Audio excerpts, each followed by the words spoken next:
Old dude is now live. Like, share, subscribe.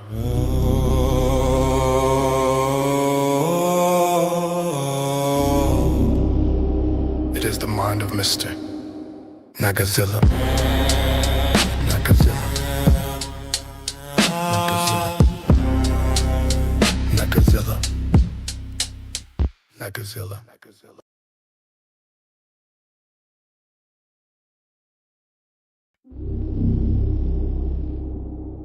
Old dude is now live. Like, share, subscribe.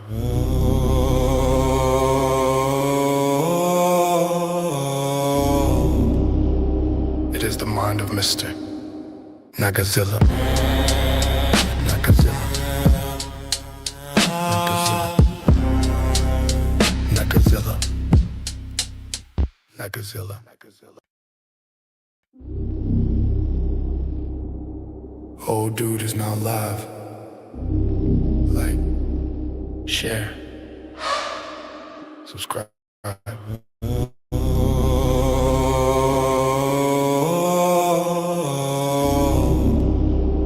It is the mind of Mr. Nagazilla. Nagazilla.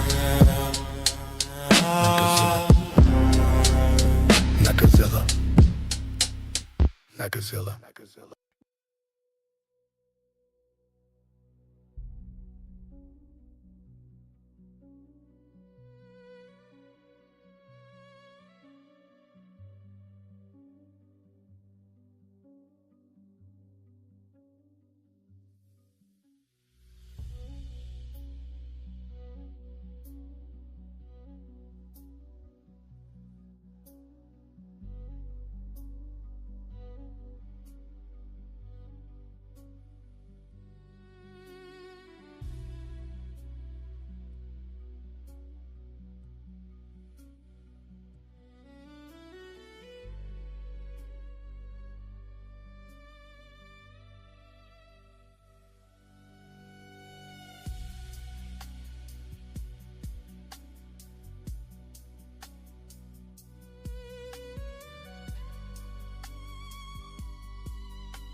Old dude is now live.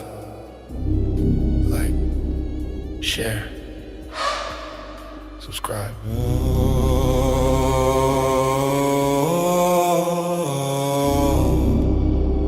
It is the mind of Mr.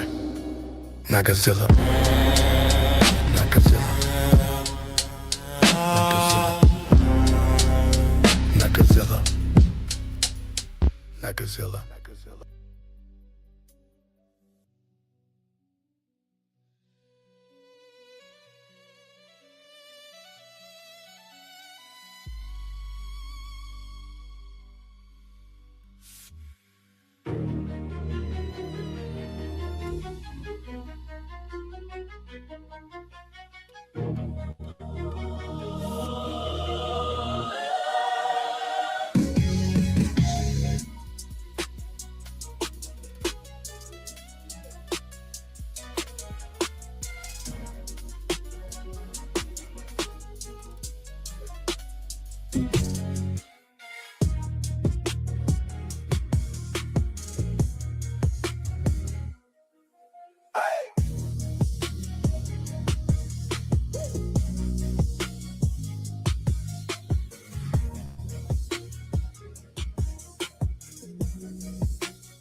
Yada.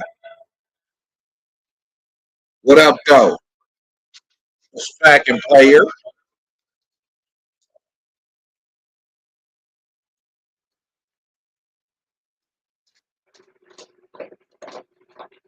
This ought to be a real interesting one right here. Yeah, buddy. Testing. Yeah, okay. I see the meter running. Yeah, okay. This ought to be an interesting one. I just saw this rising. I'm like, all right. Before I even watch it, I'm gonna go ahead and set it up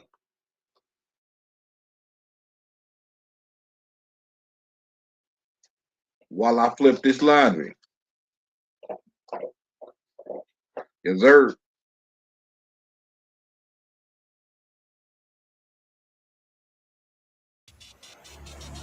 Things will probably get a lot more serious. Our borders have been open. Trump is a Zionist, and the Zionists clearly are destroying the United States. I would not doubt if the IDF or somebody puts a missile into one of our aircraft carriers. I wouldn't doubt it. They did it to the USS Liberty, right? People say, that's insane. You can't say that. You're anti-Semite. I'm like, I don't know. Zionist isn't Semite. Israel does this stuff. That's like morning breakfast for them to do false flags, right? This is normal business for them.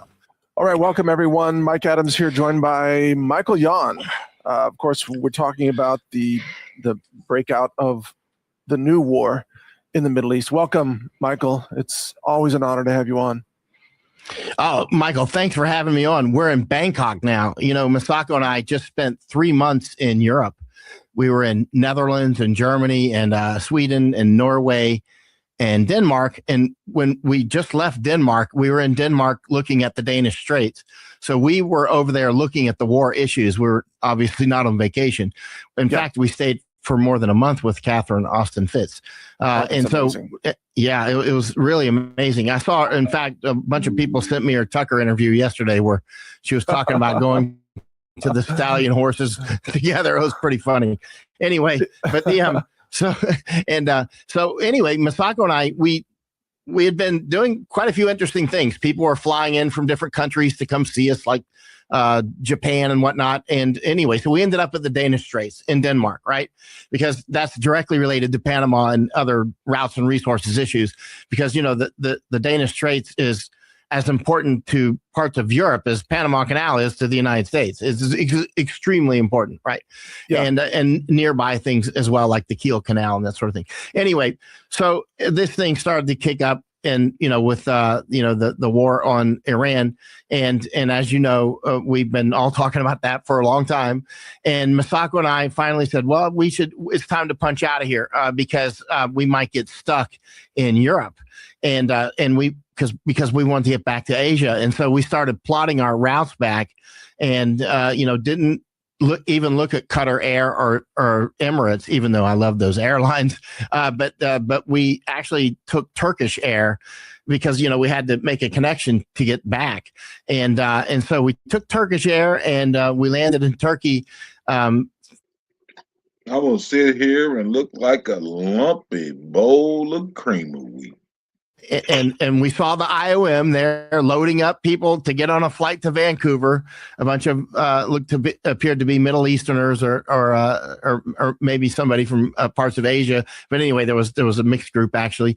And so we saw the invasion still going in with IOM that we've talked about so many times, International Organization for Migration. Yeah. And then we finally landed in Bangkok for some meetings. So we're here back in Bangkok. As you know, I used to have an office in Chiang Mai in Thailand. So I'm very familiar with this place, but we wanted to be on this side of the war before anything kicked off because we didn't want to get stuck. And so that looks like what's happened. We got here just in time, actually, and the flights have started. Some of the flights have been obviously halted going through the Middle East. Anyway, The shooting has begun, as you well know. All right. So let me just set the context here for our audience. So you and I are talking sort of afternoon time, Central Time, USA time on Saturday.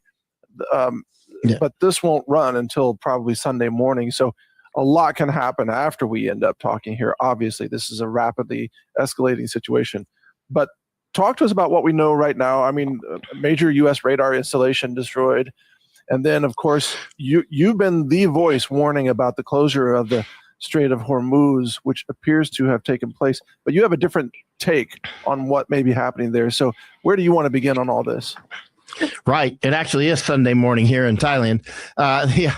So I'm slightly ahead. And but I've been to that Bahrain headquarters. In fact, I flew in Secretary of Defense Robert Gates picked me up in Afghanistan, and we flew various places together. And one of the places we flew to was that headquarters in Bahrain, Fifth Fleet headquarters. Fifth Fleet is the naval fleet that covers that area of the world and Africa and that sort of thing. So that's so I was actually in that headquarters. Very interesting. Got a briefing from the admiral there at the time, Admiral Gortney. It's fascinating stuff. But at the end of the day, you saw that drone that allegedly hit. I mean, it looked like it was a real slow drone, and it hit that radar. If that's a legit video, imagine how weak our defenses are. That a drone that's coming in that flies about the speed of a messenger pigeon. You know what I mean? And it's one of our radars, and it's in slow motion. I mean, if it's legit, and it probably is in that particular case. But as you know, this is a war, so there's everything subject to being a lie and just wrong. But what we can see is the war has clearly begun, and since the beginning, I've been saying I think that the Strait of Hormuz will be closed, and I have told Japanese, like a Japanese team just flew in from Japan to meet us in Norway and Denmark. And I told them to tell all of their people back in Japan, if the Strait of Hormuz closed, everybody in Japan should be buying food right now, right? So right now, if you're in Japan, buy food. That's what I would do. And I would prepare yourself, because we don't know how long this will be closed. And this can affect not just Japan, but it can affect all of your partners. So even if it's not you directly, it can indirectly affect Japan imports a lot of food. In any case, this can obviously spread. I'm looking at places like Gwadar and Chabahar ports, and there's so many things that could happen here, the Strait of Malacca and whatnot. So, but at the end of the day, the Strait of Hormuz, why would Iran close the Strait of Hormuz? That's like, the United States, or let's say Zionist forces, which is more accurate, obviously destroyed Nord Stream. Misako and I got that right way in advance. You and I have talked about it numerous times. Yes. We went to Germany and reported on it way in advance, and multiple times, many times. And finally, we were there in Germany 14 days before Nord Stream was destroyed. We were there specifically warning about Nord Stream. We were at the BASF plant in Ludwigshafen, Germany. Boom, it happened, right? Was your ass there orchestrating that? Okay, never mind. So why are we getting so many of these things like screw worms right? Because we know the main oligarchical structures that are fighting, and we know they're.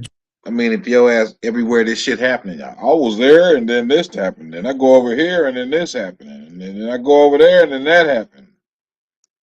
Okay, buddy. General, what their main goals are. For instance, causing global famine is one of those with the Zionist forces. The Zionist forces are the ones that push the death jab, right? So those are the ones who actually push that's them. I mean, the ones who, when you see Americans dying all over the place and Japanese dying all over the place from the jab, that's them. They're attacking us as much as they're attacking Iran, and they're using us to attack Iran. I mean, this is a beautiful dark art.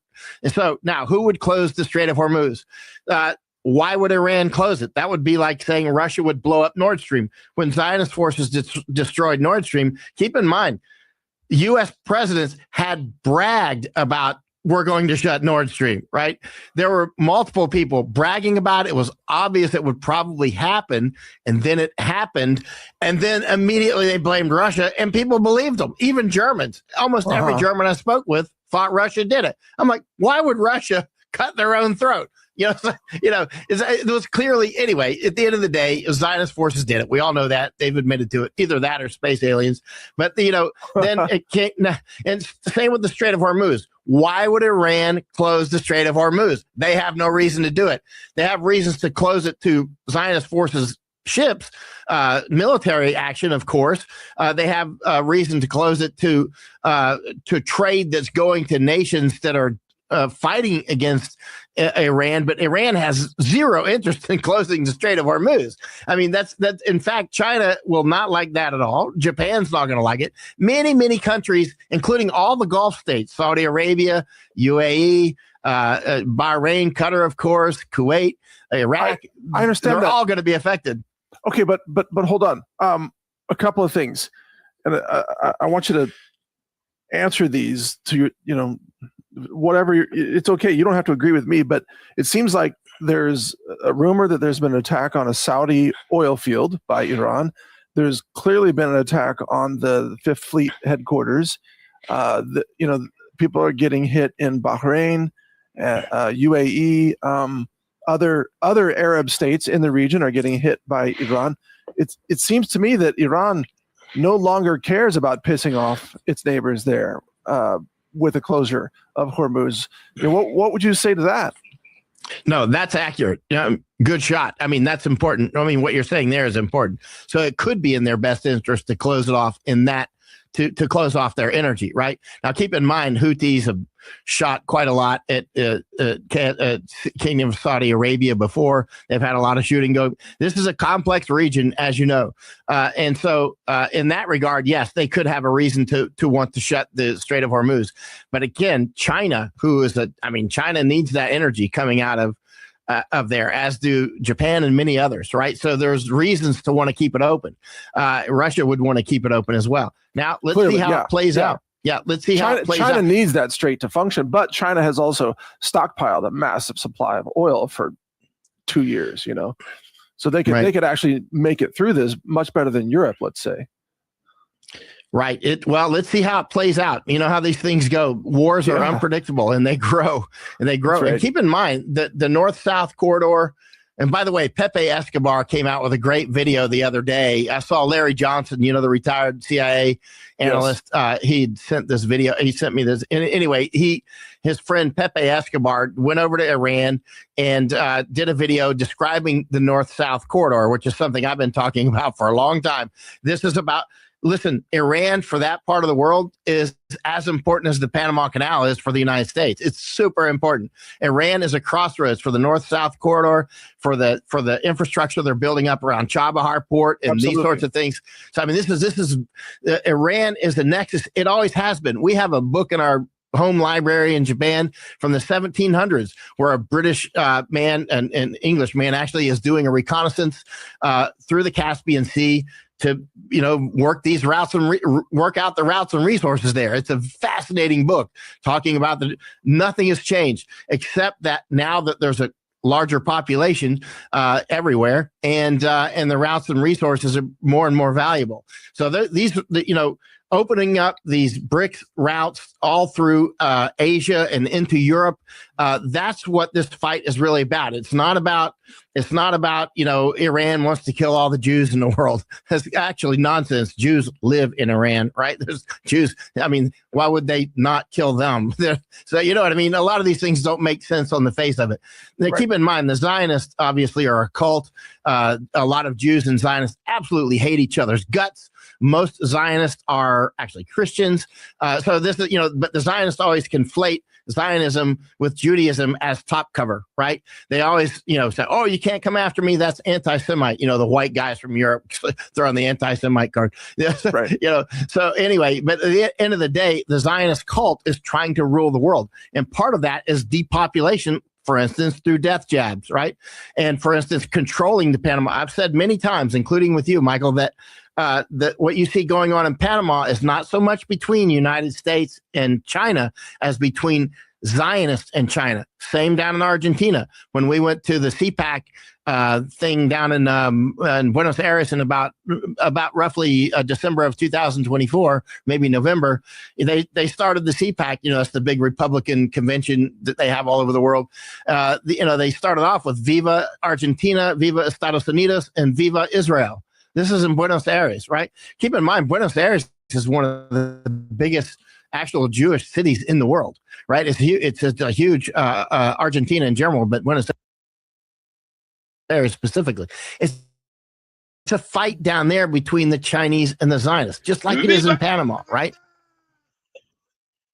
Yeah. Now, when I say this, a lot of people, they either roll their eyes or they just have no frame of reference, or they'll throw the anti-Semite card because that's all they got. And it's like, but at the end of the day, if you're going to be accurate in your predictions, you have to figure out what's the truth regardless, right? And the truth is those are the main systems fighting each other, and the United States has been captured. Look at in Texas, you see Abbott was just endorsed by Trump again against our friend Pete Chambers, right? And Don Huffines, as you know, who ran for governor before, Don Huffines, his family bought that Epstein ranch over in New Mexico. Trump just endorsed Huffines for a comptroller, right? Huffines had contacted me when he was running for governor in Texas. He and his son had contacted me because they were trying to, gin up support for Texas. And I looked into him and I just didn't feel right about it. And now I understand why I didn't feel right about it. He bought the Epstein ranch. I had no idea about that stuff at the time. It just didn't feel right. But look at this. Trump is Zionist. He's openly Zionist. He works for Zionists. And remember, Israel is not Zionist. Israel is an aircraft carrier for Zionists. That's their home base. That's their strong point, but they're actually global, right? And there's many groups that are global, like the Catholic Church, right? There's many. So, but they're not the only one. But the point is that's who's fighting right now. They're fighting over routes, resources, and ideology. Wars are always about three things: routes, resources, and ideology. And ideology is about human resources. They are going for, that's why we were just in Denmark at the Strait of, we were at the Danish Strait, because we were there because we can clearly see that eventually will shape up to a fight as well. I'm telling you things right now that will be in the news maybe in a couple of years or so, right? Like Panama Canal or Darien Gap, things that will be in the news later. Remember Danish Straits. Remember Denmark. It's not all about Greenland, right? There's a lot more going on. If we switch back to Panama again, these are all directly related. Maersk, the biggest, is a huge shipping company, right? Maersk obviously took that railway down in Panama. Maersk is Danish. I call it Denmark because, Maersk basically owns Denmark. So I call it Denmark, right? So, Denmark, they don't have much industry there except for making pharmaceuticals like Ozempic and that sort of thing, and shipping, right? And global logistics. They are the ones that are fighting BlackRock down in Panama for those two ports on either side and the railway, right? This is why, again, we were just in Denmark, because this is directly related to Panama. It's directly related to what's going on in Iran. It's directly related to it's a global routes and resources war, right? And so to understand what's happening and why Nord Stream was cut, which is very close to Denmark, and all these different things, why we spend so much time in Netherlands, it's all part of the big board, you might say. And when you're trying to let me bring up one thing, by the way, on the Iran thing. People keep hitting me with, oh, what about those 30 some odd thousand people that they just killed in the protest? Where's your evidence of that? Trump has said 32,000 were killed in the Iranian protest. How do you kill 32,000 people that quickly with small arms, right? Are they dropping fuel air bombs over Tehran, over their own people? No, they're not. And Trump that's clear. Let me just interrupt. Those numbers are just completely fabricated by the U.S. State Department and Trump and Rubio, and just repeated by J.D. Vance and others. It's just typical lies from the Epstein administration. So we all know that. But before I'm sorry to interrupt, Michael, but before you keep going here, we got to talk about the fact that Yemen has announced they're closing the Red Sea. Nobody's going to be able to go through the Suez also. So now we're talking about Hormuz and Suez both closed at the same time. Talk to us about what that's going to do to global supply chains. Oh, this is a big one. And let me finish that on the 32,000, okay, because Trump was also saying 38,000 Americans were killed building the Panama Canal. 38,000 Panama Canal, which is an abject lie. I've got the original reports to Congress, with the yellow pages and all that stuff, right? And so it was like roughly 350, right? Versus 38,000 Americans, right? Why did he have to lie? I mean, there's enough reasons to guard the canal without lying. And then he's saying 32,000 in Iran. Anyway, now let's go back to the Yemen and the Houthis and whatnot. This is very important. Directly related to Minnesota. How does that happen? You see what was just happening in Minnesota, Somaliland, right? So for those who have maps in front of them, or unless you have maps in your head like I do, Somaliland, if you look where Somaliland is, not Somalia, but Somaliland, right next to Djibouti, right there, across the water from Yemen, right? That has been a Zionist dream since the 1800s to take Somaliland and make that a homeland for the Jews. Actually, it's about control over that sea route right there, the Bab el-Mandeb, which goes right by Djibouti, of course, and then you go through, and then the next thing you know, you're at the Suez Canal, right? So anyway, Somaliland. Somaliland is a place where HIAS operates. We all know who HIAS is, the Hebrew Immigrant Aid Society, and they take Somalis directly from there. Keep in mind, what's happening in Somaliland, Israel is the only country that's recognized it. It happened about a month ago that recognized and said Somaliland is its own country. If you look where that's at, right. it's lining up for this war right here and to seize control of the Bab el-Mandeb, right? Now, if you look at HIAS was taking people from Somaliland and putting them in Minnesota, right? Because remember, they take people from places that are targeted and put them to places that are targeted. There's poetry in motion here. They don't waste action, right? If they're taking people from a part of Bangladesh, it's because they're doing something in that part of Bangladesh, right? But they were taking people from Somaliland and putting them in Minnesota, where you'll see. Damn, I got to run this back. I missed what it started. At the start of this Somali business. What are you saying, Somalia? I was in the kitchen doing something. Hold on. Let me run this back a little bit. If you look online and just web search HIAS Minnesota, you'll see HIAS directly involved in these online. The people, it's lining Somaliland, which goes right by Djibouti, of course, and then you go through, and then the next thing you know, you're at the Suez Canal, right? So anyway, Somaliland. Somaliland is a place where HIAS operates. We all know who HIAS is, the Hebrew Immigrant Aid Society, and they take Somalis directly from there. Keep in mind, what's happening in Somaliland, Israel is the only country that's recognized it.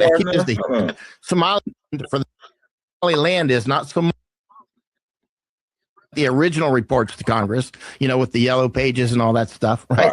And so it was like roughly 350, right, versus 38,000 Americans, right? Why did he have to lie? I mean, there's enough reasons to guard the canal without lying, and then he's saying 32,000 in Iran. Anyway, now let's go back to the Yemen and the Houthis and whatnot. This is very important, directly related to Minnesota. How does that happen? You see what was just happening in Minnesota, Somaliland, right?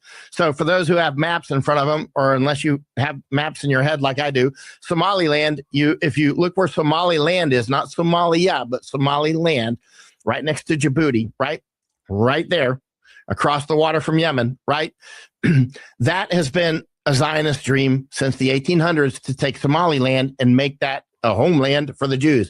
Actually, it's about control over that sea route right there, the Bab el-Mandeb, which goes right by Djibouti, of course, and then you go through, and then the next thing you know, you're at the Suez Canal, right? So anyway, Somaliland.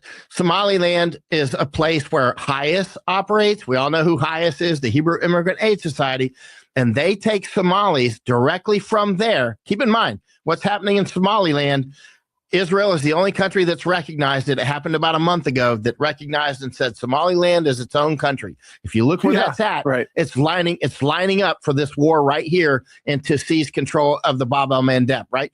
Now, if you look at HIAS was taking people from Somaliland and putting them in Minnesota, right?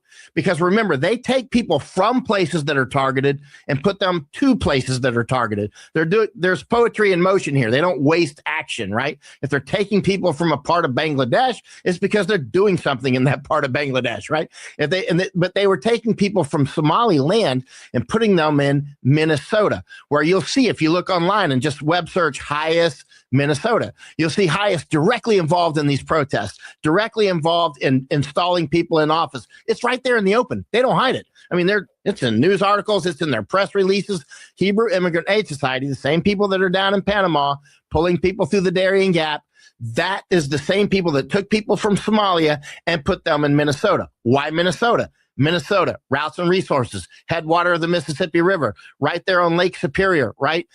Lake Superior, you can access from Minnesota and take a ship and go all the way to Hamburg, Germany. You can take a ship from Minnesota and go anywhere in the world. I mean, that's connected to the Atlantic Ocean, right? It goes through the Great Lakes and all those locks. How many locks is it? 60 something? And I think it was like 67 or I can't remember. But there's a lot of locks. You go through all these locks. Next thing you know, you're out on a salty ship and you're in Hamburg or someplace, right? So, I mean, what I'm getting to is the railways and whatnot that go through Minnesota. That's what this is about. So they're taking people out of a place they want to depopulate because they want to take it, Somaliland, and they're putting them into a place that they want to take. They want to depopulate that from Americans like us, right? So that's what this is about. Who's doing that? Zionists, straight up, hardcore, right in the open. It's not hidden at all. It's they're doing it in plain view. And the moment you notice it, of course, we know what they do then. They threaten to sue you, or they do sue you, or whatever, right? Right. Okay. Wow. So this is, of course, an expansive global strategic control over routes and resources, and especially waterways. Which you have spoken about for many, many years. You've been right about it again and again.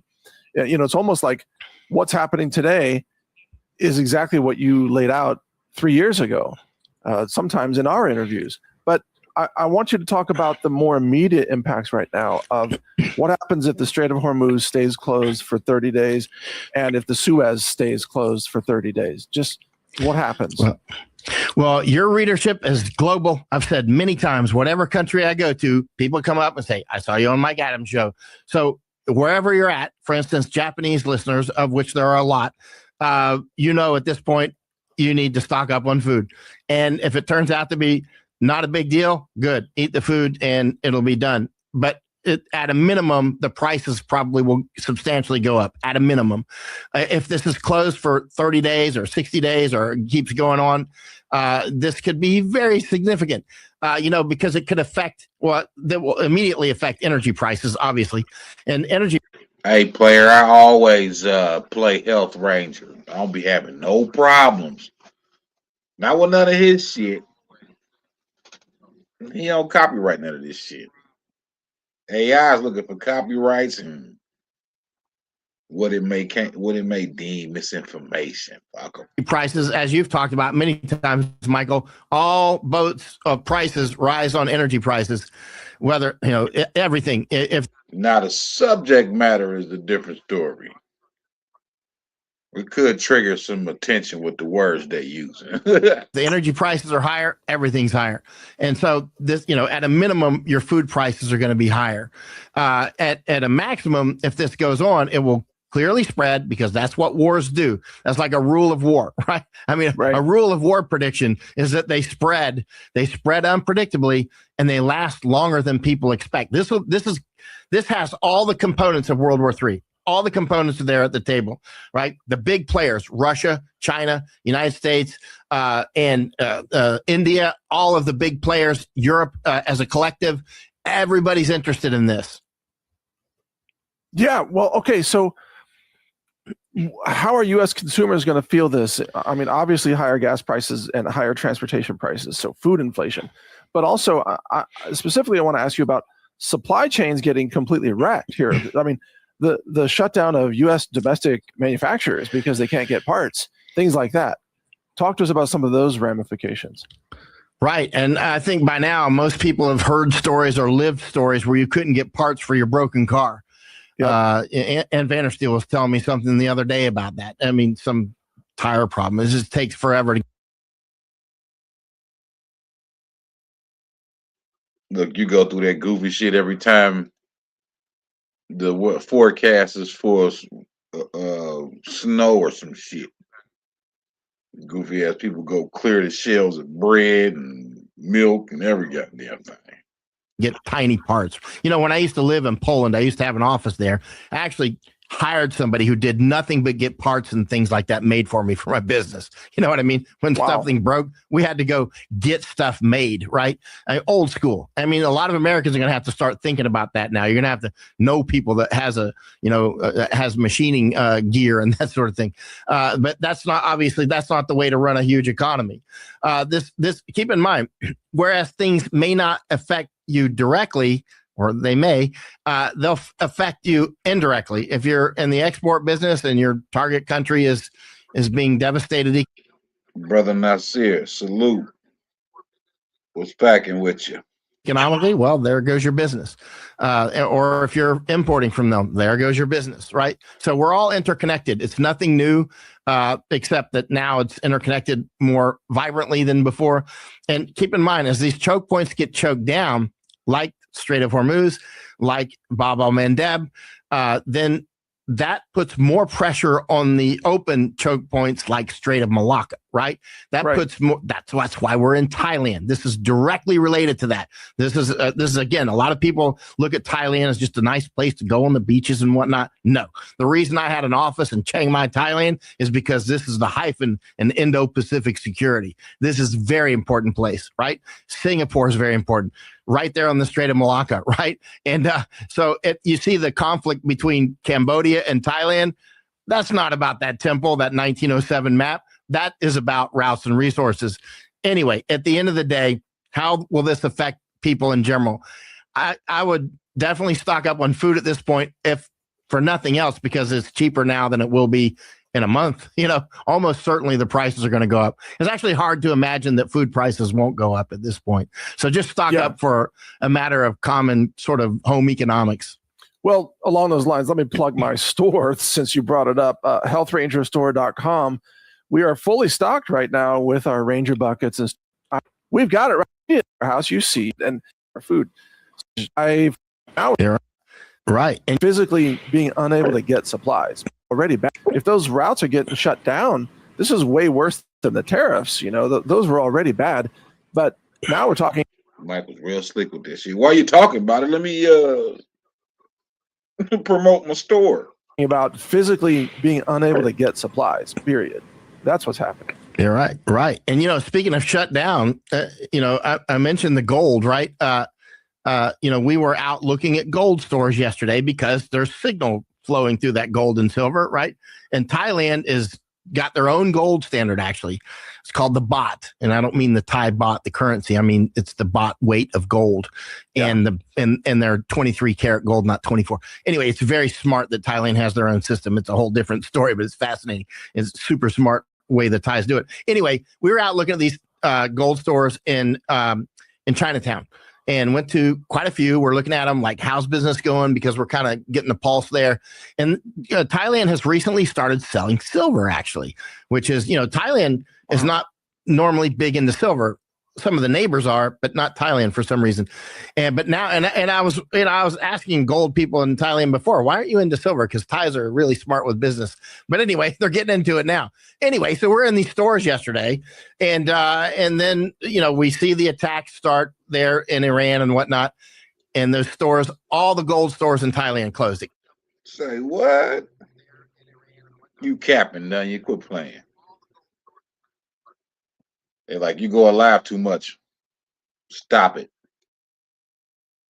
Came on a notice, and then they started closing these. We were eating dinner, and two stores right by us started closing. So we got up and we started talking with them. They were putting signs in the windows. I put them on my X already, video of them closing the stores. It's funny because I put it on X, and then you get the people immediately, saying, I live in Thailand. That's nonsense. That's not happening. They close at 5 anyway. You know how many times I've been through this? People, one guy's like, you must be new to Thailand. I'm like, dude, I wrote the last 2 pages of the Prime Minister's book. I titled this book. I've been all over this country, man. It's north to south, every province, right? It's like, and it's like, totally. And I'm kind of dialed into Thailand, and so they didn't close because it was closing time. They closed because Friday when the gold prices are.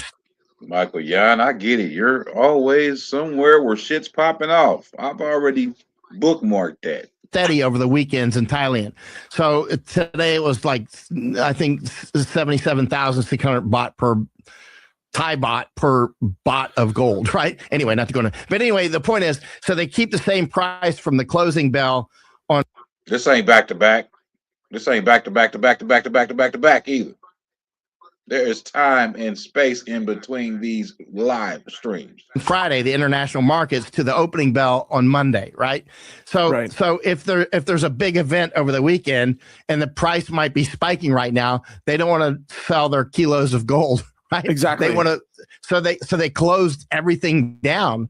And one lady, you know, there was actually quite a few customers that were upset, but they were upset in the Thai way. They weren't screaming and huffing, but you could tell they were like, you know, please, I need, and they weren't selling. And so that's it. The store's closed in front of us and they put signs up, and I put, you know, video of that on X right in front of us. So anyway, so that these effects are immediate. Now that seems like a minor effect, and it is, but other effects are you can see it's already rippling through the system. And I mean, the missiles are still in the air and they're closing the stores, right?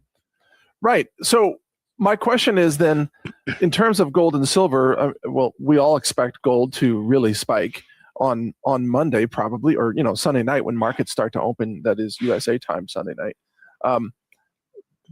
And oil probably going to spike as well. It seems inevitable. But are you seeing any other signs aside from the store closure there? Because you talk to a lot of people. Are you starting to get information about what might happen to gold and silver? I mean, the COMEX is already stressed in terms of silver deliveries for the month of March coming up. You know, this could just add another crisis on top of an already bad situation. Yeah, and as you know, the Mexico thing, you know, we were actually helping people get out of Mexico with that. You know, they had the Anarchapulco thing over in Puerto Vallarta, right? But that, you know, Mexico is the biggest producer of silver. And so that was not a coincidence, right? That, you know, this big thing going on, you know, right? You know, the things that you're talking about, COMEX and whatnot, and the timing and you know, the silver deliveries and whatnot. And then mysteriously this thing happens in Mexico. I'm not sure if they're related, but they sure are mysterious timing, aren't they?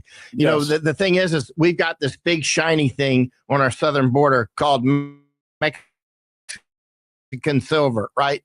And people will absolutely go to war for that silver. There's been so many wars for silver and or gold. As you know, it's an endless number of wars that nobody can even count, you know, and like the OK Canal was all about silver, you know. So these things are amazing, and we're going to see wars over the silver. That's clear. Now, keep in mind Panama too, and you know, Robert Friedland, the big fellow that's into mining, he's a very serious man. You know, he's always talking about copper. If you see Robert Friedland talk, he's going to start talking about copper, right? And you know, Panama's got a huge copper mine not far from the canal, right? Yeah, I mean, well, it's in Panama. Nothing's far from the canal in Panama. I mean, and so there's a huge copper mine. There's all these different, you know, things that people are, you know, lining up that they're going to be fighting for. Okay. All right. So let's shift gears here and talk about, you know, your three predictions about wars have always proved to be true, that wars grow unexpectedly, and they last longer than you think, right? Did I get that correct? Those are your three? That's it. Yeah. Okay. It's like cheating. It's like cheating because it's like predicting what a fire will do in a dry forest and hot days with high winds. It's like, right. I mean, yes, it's going to grow. It's going to spread. It's going to go longer than you thought. You know? So there's a rumor right now that Trump is already trying to call for de-escalation, you know, after some U.S. military installations took some pretty nasty hits. Apparently, at least that's what's being reported. Do you think that this is going to calm down tomorrow or over the weekend, or is this going to escalate over the weekend? Trump doesn't control it anymore. You know, I mean, the shots are fired right now. If they sense weakness from the United States, which they probably do with our aircraft carrier floating in its own sewage, apparently, and all sorts of other things, why would Iran and their partners stop when they can actually eject the U.S. Navy from the Persian Gulf, right? They might give the U.S. Navy free passage out of, you know, whatever Navy ships are in the Persian Gulf, they could be trapped there. You're going to go through the Strait of Hormuz to get your Navy ships in and out of there. You know, nope. Good luck with that one. You know, and so you know, we weren't able to stop the Houthis, and the Houthis are not nearly as powerful as Iran. And Iran has got direct support from China and Russia, and that includes intelligence, obviously. Look, you got three groups of highly intelligent people, Chinese, Russians, and Iranians, all of whom are quite tough, right?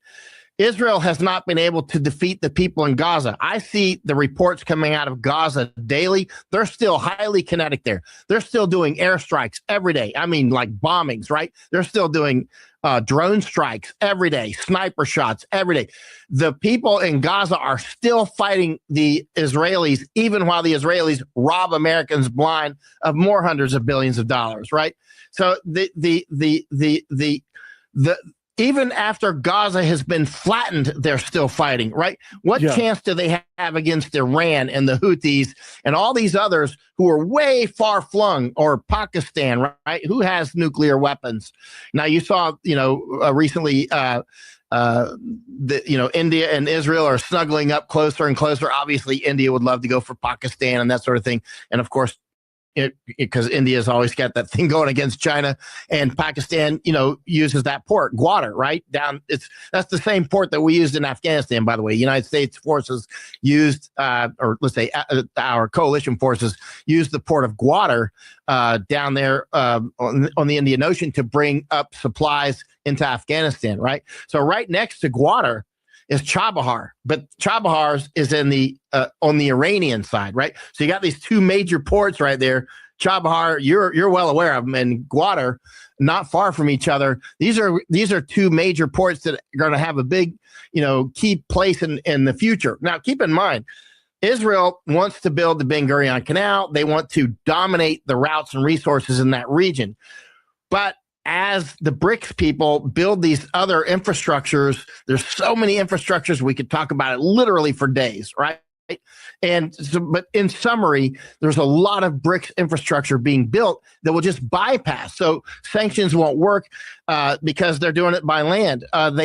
You can't block them from going through the Suez because they won't go through the Suez. They'll go over railways. They'll go through pipelines. There's not just seaways and railways. It's also pipelines, right? And so, this BRICS infrastructure, which is still going to take more decades to build up, but they're getting there, and this will eventually cut off the influence from, where's Halford McKinder when you need him? This would cut off a lot of the influence from a lot of the maritime powers, which would be the United States. But of course, our maritime power has reached its apogee. It appears we hardly make any ships anymore these days. Right. And when I look at our warships, which I see occasionally, they're rusty. I mean, our warships are rusty. You see the reports, as well as our aircraft carrier filled, having sewage problems, and the crews being very upset because they've been out deployed for so long on the boat, and meanwhile, they're being pushed up. We saw this happen in the Iraq War when the Secretary of Defense Rumsfeld, one of the Stryker units from Alaska, I think it was the 172nd Stryker Brigade. I was out with them, actually. I think it was them. They were in Iraq. They were about to be redeployed back to the United States, back to Alaska. And Rumsfeld, they were literally some of the people had left Mosul and other parts of Iraq, and they were down in Kuwait, loading up their vehicles. And Rumsfeld's like, nope, back to the war. And the guys were like, what? We just made huge plans, all these keep in mind the soldiers aren't rich, right? And suddenly, they got new babies and these sorts of things, and they just get jerked to go back into Iraq. And of course, Rumsfeld like, oh, basically you got to be tough. You're a soldier. Everybody gets it, but at the same time, it's a volunteer army, and it's not. Right. By that time, people could see we're not actually fighting for the defense of the United States, right? At that point, you can start to see, wait a minute, why are we even here, right? Yeah. Let's talk about the USS Gerald R. Ford, since you brought it up. Why are you there? You stated it. Those sailors have been deployed something like 250 days or so. I don't know the exact number, or maybe it's 280 days. It's a long deploy. It's way more than the normal 6 months, right? And also that aircraft carrier, they just turned off their transponder. Apparently that's being reported, and it's parked off the coast of Israel, apparently to try to provide air cover to Israel. But already Iranian drones are striking targets inside Israel that are not being intercepted by the USS Gerald R. Ford, nor are they being intercepted by the Iron Dome interceptors, the Patriot missile interceptors and so on. It looks like right now Western anti-air defenses are utterly failing. I mean, even the fact that a major radar installation was taken out by Iran. What's up with U.S. air defenses? Look, it looks like they're just landing punches and I know now you look like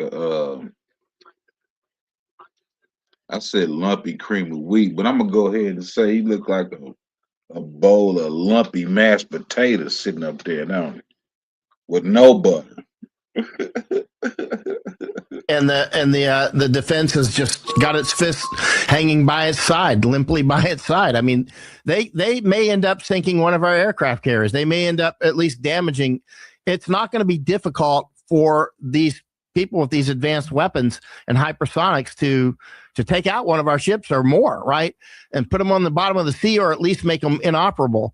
And then how's the United States going to respond to that? Keep in mind, the combat radius of our aircraft is already, they're beyond the limits, right? You can't just do these deep strikes and whatnot because their missiles have a larger range than our combat radius of our F-35s and whatnot, right?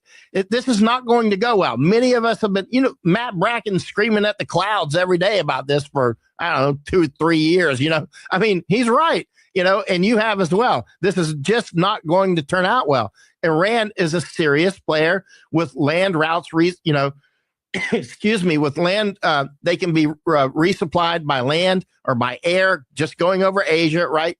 They're not going to be put out of business unless you start dropping nuclear bombs on Iran, in which case we're probably going to get nuked instantly. Well, talk to us more about that. Because there has been speculation that Israel might use its relatively small yield nuclear munitions. I think maybe, well, when I say small, I guess there's nothing small in nuclear, but maybe 20 kilotons or something like that. I'm not sure. Again, that's still larger than Hiroshima, right? So, but compared to other nuclear munitions today, like 1 megaton, it's still relatively small. Do you think that Israel is insane enough? Well, I guess the question answers itself. Of course, they're insane enough. Yeah, the answer to that one. Right. Yeah, they're straight up. They're a danger to themselves and for others. And for years now, in the back of my mind, I rarely say it out loud unless I'm, around people that have watched this long enough. But I'll just say it out loud now. I mean, I just sense in me bones, you might say, that eventually Israel could attack the United States with nuclear weapons. I mean, they are that insane. There is nothing that a cult won't do. And I mean, nothing. I've studied cults for years. I infiltrated and lived with a cult in California at one point. I learned that people will never see the cult that they're in. And there is absolutely, look, all these people doing death jabs to their babies and putting it on Instagram and that sort of thing. That's like Aztec baby sacrifice, right? That's cult stuff, right? Like the people in Bangladesh that would feed their babies to crocodiles to assuage the gods or whatever, right? I mean, that's the Zionists absolutely will do this. And keep in mind with them, with the Zionists, it's them against the world. They're against the entire world, including us. They don't respect Christians who support them. They hate the Christians who support them, right? They detest the Christians who support them. They detest the fools who send hundreds of billions, trillions of dollars to Israel. They detest them. They hate everybody. It's a cult. I'm talking about Zionists. I'm not talking about Jews.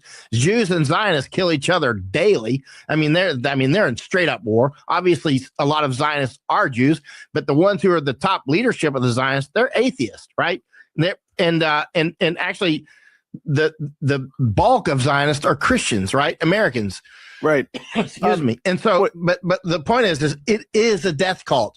And some of the Christians want Armageddon to fulfill their prophecy, and some of the Zionists also want Armageddon. You got people from different angles that want Armageddon for different reasons, but they want to both arrive at, we're in a sea of fire.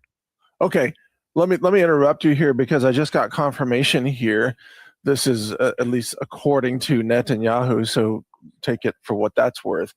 But Netanyahu is claiming that their attack on Iran has killed the Ayatollah Khomeini. Khamenei, I think that's how you pronounce that. So he's a religious leader, right? So it's the equivalent of the Pope for Persia, you could say.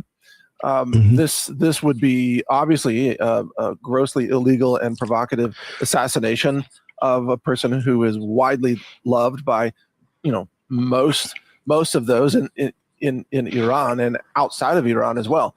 This assassination, what's your take on what the reaction will be because of this alleged assassination?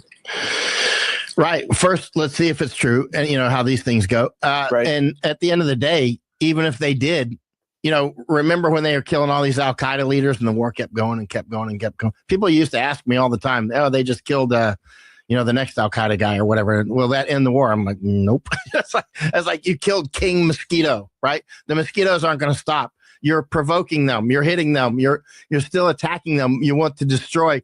This is about destroying Iran. And a lot of the Iranians are sophisticated people.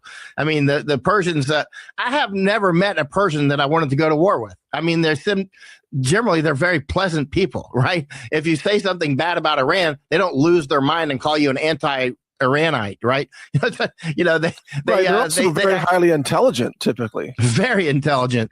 And we can deal with Iranians, let's say Persians, right? I mean, by the way, Masako and I were up at a protest in, where was that? In Hamburg, I think it was, with the, recently with a bunch of Iranians.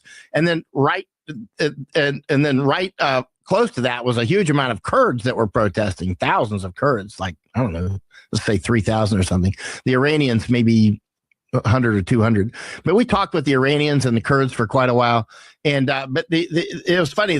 These protests were happening near it was in Hamburg, right? And near the Hauptbahnhof, near the main train station in Hamburg. And so fascinating that, these things are erupting all over the place, coincidentally with the perfect signs and that sort of thing. Okay, I hear everything you're saying there, but I still want to ask you, what if this assassination of the Ayatollah Khomeini is confirmed? What is likely to be Iran's retaliatory response or escalation based on how much the Ayatollah was beloved by his people? My guess is they're going to keep launching missiles. I mean, because this is existential for Iran. I mean, if I were Iran, I would be launching everything, right? I mean, because this is existential. You want to push the United States out of that area. You want to push, you want to damage Israel to the point where they don't want to fight back. You're going to want the neighbors in the region not to want to have U.S. bases there because they get fire rain down on them as well, right? You want people to go, whoa, if we can't get respect, one way, then we're going to have to get it through fire and brimstone. I mean, that's what the United States and let's say the Zionist forces actually are doing now, because we just marched right on. We have no strategic plan. What is the strategic end state that we want for Iran? Regime change? And I mean, what does that mean, right? I mean, who you want to install? What do you want to install? They just want to genocide them. That's what this is about. The Zionists are a death cult, right? They don't necessarily have an end state except for, some will want to take control of the routes and resources and that sort of thing. There is another component in there that wants Armageddon, right? They want Armageddon. They want to provoke Armageddon. The apocalypse end time zealots. They want the whole world to hate them because they think God's going to save them. But doesn't this action by Israel specifically make Netanyahu a fair game target for Iran?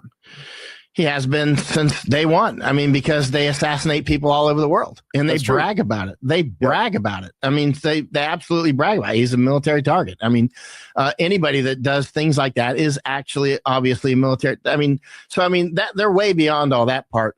And look at all the U.S. citizens who have dual citizenship. So let's call them Israeli citizens who have a U.S. passport.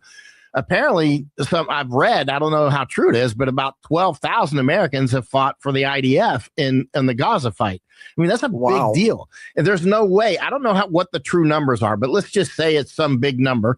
Those names and IDs will leak one way or the other. Because keep in mind, this is a multiplayer game, a multiplayer intelligence game. We got the Chinese, we got the Russians, we got the French, we got the British, we got our guys. There's leakers within the U.S. government, obviously. The names of everybody is going to leak. There is no chance that it doesn't, right? They're going to know who you are. If you're fighting for the IDF, you will be known. There is no way to avoid it, right? And so how is that going to affect the rest of your life? How's that going to affect you when you want to travel somewhere in the future, especially if there's a big change of government in the United States? You may have no safe haven whatsoever, right?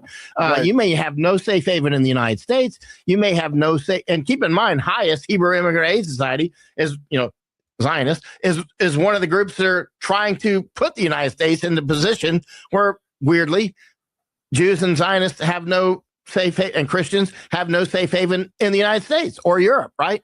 They are actually creating the conditions for their own demise. And it's really open. There's nothing hidden about it. So that actually leads me to a question I wanted to ask you anyway, which is about the potential for pro-Iran forces that have entered the United States illegally, perhaps across the border, or maybe some of them with visas, who knows? But in your opinion, do you think there will be any domestic operations in the United States to try to, commit sabotage, hit oil refineries, or assassinate certain people? Are you concerned about any of those scenarios? I mean, we've warned about it for years. Many people have. There was people warning about this since before we were born. There were people warning about this 100 years ago in regard to Germans and others, right? And so I mean, yeah, I mean, and it'll happen. I mean, it's not just Iranians, by the way. Many Iranians that clearly don't want to do this. They just want to live in Canada or United States or whatever and have their family, right? I mean, that's what most of them will want to do. But then there'll be a component that doesn't. Yeah, most people, we travel the world. Most people clearly, they just want to raise their kids and, make sure they go to good schools and, and have a happy family. I mean, and Iranians are no different. They're sophisticated people, Persians, and but some obviously are going to defend, and they need to. The Zionists want to genocide them. They see the Persians as something that needs to be erased, just like they see us as something that needs to be erased. We are actually in the camp with the Persians, right? I mean, they want us dead. They're pushing the death jabs into us. The Zionists push the death jabs into us, and they're pushing missiles into Iran, right? And they're bleeding us to do it. So I mean, they're setting us to fight each other, and it's working. Keep in mind, while Chinese have come into the United States in huge numbers, which we've talked about many times, China has taken over. They're growing dope all over the place. I just got messages from a friend down in Texas, Taylor Kramer. He said they just opened some cannabis store like 200 meters away from where he lives, and they made it family friendly. He said gave me all kinds of notes and voice. Yeah, I'm like, what's family friendly cannabis, right? I mean, Taylor's being facetious about it, because we've been all over the border together. We were down in Guatemala and all kinds of places, right? I mean, Panama. Taylor, he gets out there and gets it on. So I mean, he's like, look, they're opening these dope stores, right? And he said they have like a bowl full of joints on the tabletop counter, by the cash register, that sort of stuff. He just told me that today, right? We see this all over the world. These uses of cannabis is a major weapon system, right? Not just, let's say intoxicants, widen it out to intoxicants. And keep in mind, the word assassin comes from hashin, right? From that region, like Persia, where they used to use hash to get to get people riled up to do assassinations, right? That's where the word assassin came from. Hash, is that right? No, yeah, it came from Persia, right? I mean, the etymology of that's where hash. And so, I mean, the idea that marijuana makes people peaceful, that is utterly nonsense. I've spent so much time with Israelis. I've never seen people smoke more dope than Israelis. They're like all Bob Marleys. That's why they go to India. I spent a lot of time with Israelis in India and Nepal and in Thailand. What do? They run out and they're smoking dope all the time. It's like cumulus clouds around them, right? They go to India specifically because it's cheap and they can get dope they'll say it all the time. I traveled with them a lot. I stayed in their same guest houses years and years ago. Right? They would just smoke their dope, and they can be obviously very violent. The idea that that the cannabis makes you peaceful. Anyway, that's not the point. The point is the intoxicants make people easy to brainwash. They make people and the Israelis are just as much a target of brainwashing, right? They are targeted, right? They actually are victims of the brainwashing. The people in the Zionist cult are actually, they are humans like us. They're not evil per se. They're not evil in their core. They're not evil at the genetic level. They've been brainwashed just like a lot of Americans are brainwashed to do all kinds of different things, right? A lot of Americans are Zionists too. By the way, you can be in multiple cults. There's not like some cults are exclusive. One cult limit. Yeah. Yeah, you can be in one cult and in another cult, and they confuse together and all kinds of things. It's fascinating. I've said this for years. But the point is that they also are targeted, right? They are not, again, they're not always the people doing bad to us. They have been targeted to do bad to us in service of something even bigger, right? Okay. And so the thing is they're, at the end of the day, they're our brothers and sisters too, but they've been infected with a cult, and you can't argue somebody, if somebody has an actual virus where they're, got, some kind of disease, you can't argue that disease out of them, right? And you can't argue with a common cold and make it go away. And it's the same way with these cult viruses. You can't argue your way through it. You have to somehow cure it, right? Okay. All right. So I follow all that you said, but I still want to bring you back to your analysis of what might happen domestically in the United States if this war continues to escalate, because there are resources, let's say, Iranian or maybe Iraqi, Syrian, Afghani people in the United States. Zionist, Okay, hardcore. Good point. They can either do it so false flags can there be or false just yeah, exactly. Will there be bombings in America to be blamed on Iran? What's your take? Some people say 9/11 was that, right? And so not to blame Iran in 9/11, but they blamed all the enemies, right? And then what about the USS Liberty, right? Or October 7th? October 7th was a clear Israeli operation, over the top clear Israeli operation, and yet still people talk about it like it's just, they killed all these people on October 7th, and therefore we had the genocide. The October 7th was a clear Israeli operation. I'm not sure how clear it can be. It took them 7 or 8 hours to respond. That's an entire McDonald's shift, right? So they're killing Israelis for 7 or 8 hours, right? If you called a fire department that took 7 or 8 hours to respond to the fire, you would burn down the fire department. You know what I mean? Yeah, it's like it should take minutes to be out the door, right? If the alarm goes off, it should be minutes to be out the door, max. Yeah, absolutely. And what strikes me about all of this is that we already are, for example, the U.S. Eastern power grid is already maxed out, right? 100%. You cannot add data centers to it unless you bring more power online, and that affects 13 states.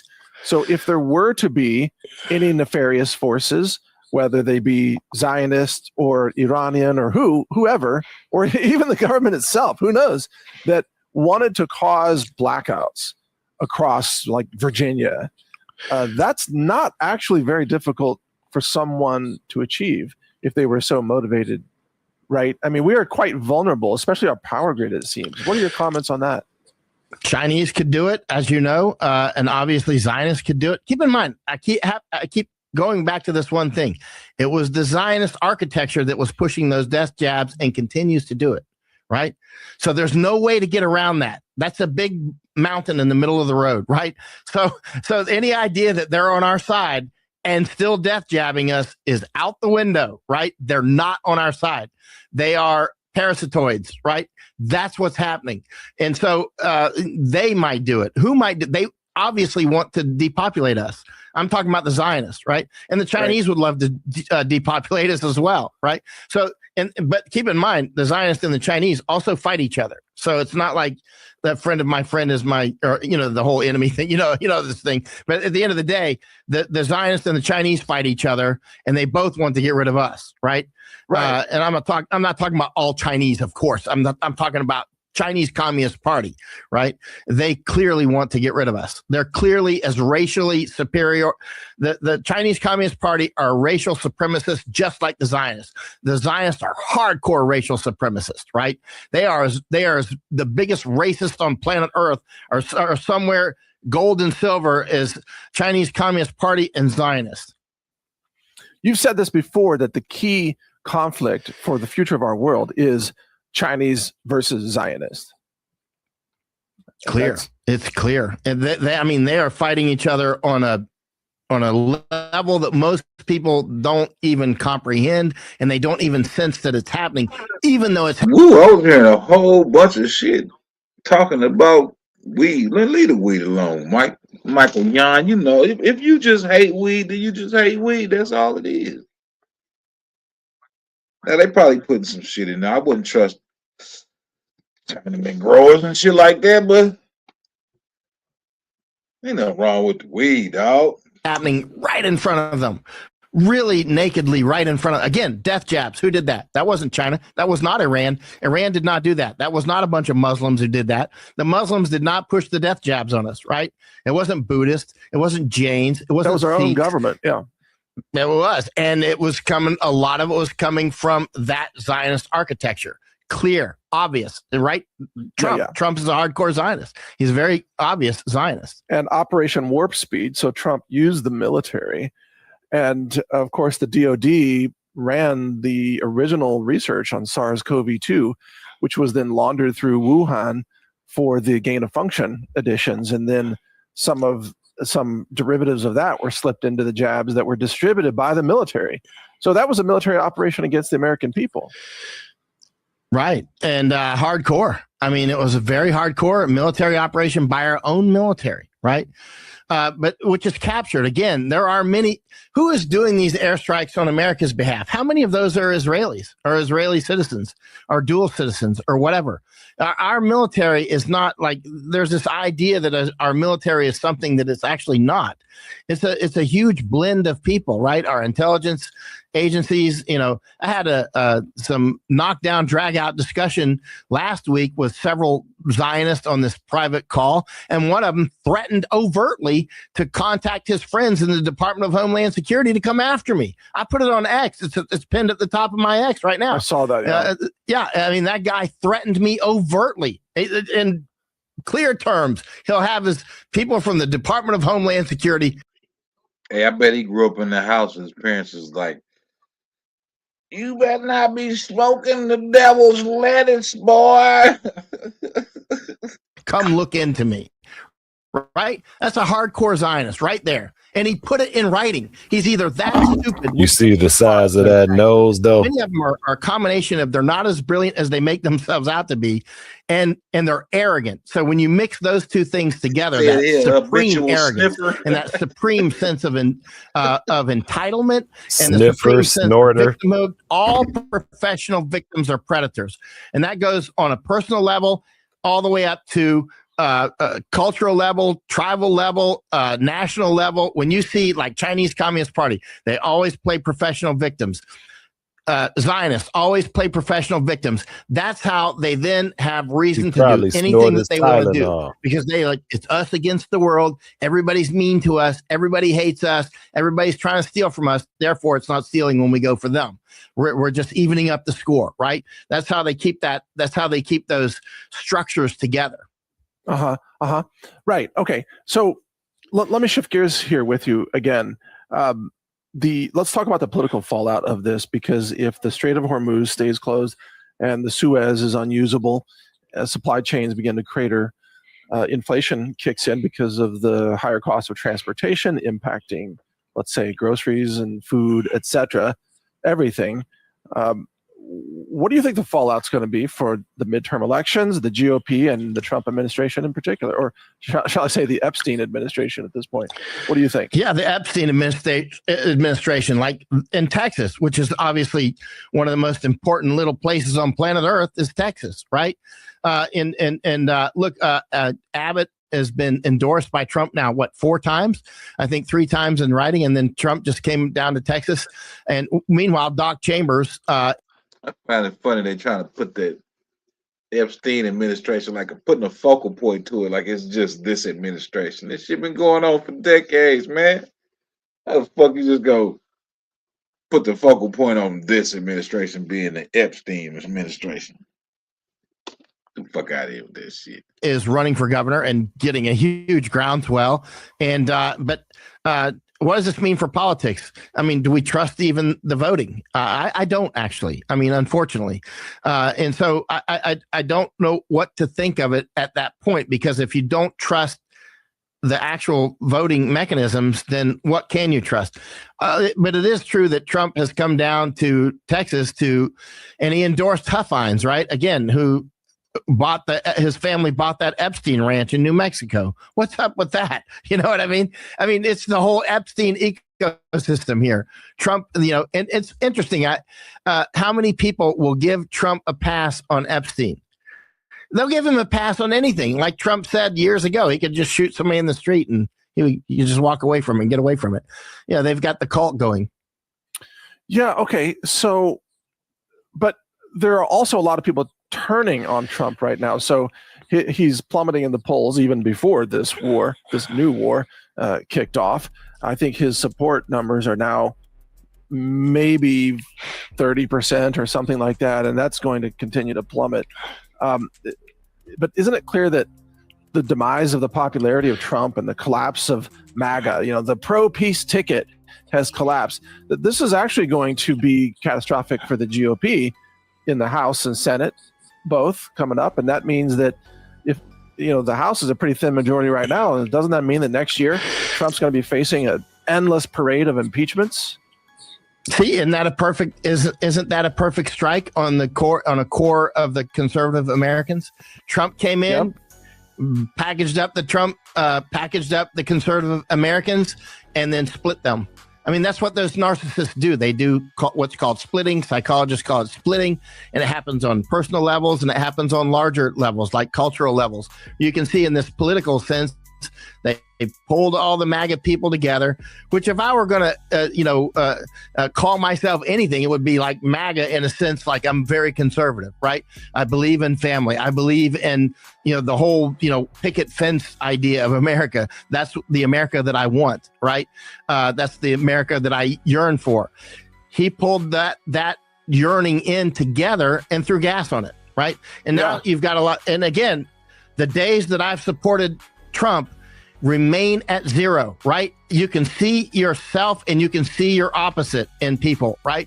When Newt Gingrich called me years ago before the first election, and he was trying to that was when I was at my office in Chiang Mai, Thailand, actually. He got my number somehow. So Newt Gingrich called me up. He's trying to get support for Trump. And I'm like, you got to have somebody better than that guy. I mean, I'm not going to vote for Clinton. There's no chance, right? But at the end of the day, I don't trust him. I don't trust Trump. There's got to be somebody better, right? And it's only gotten worse since then. Actually, I think by this point in my career, I have earned one thing. People should at least, when I say I don't like Abbott, I was against Abbott long before the election. I could see right through him. That guy is our enemy, right? I could see through Trump. I've been right over and over and over, without exception, actually. I've been able to read those people without exception. I've turned out right.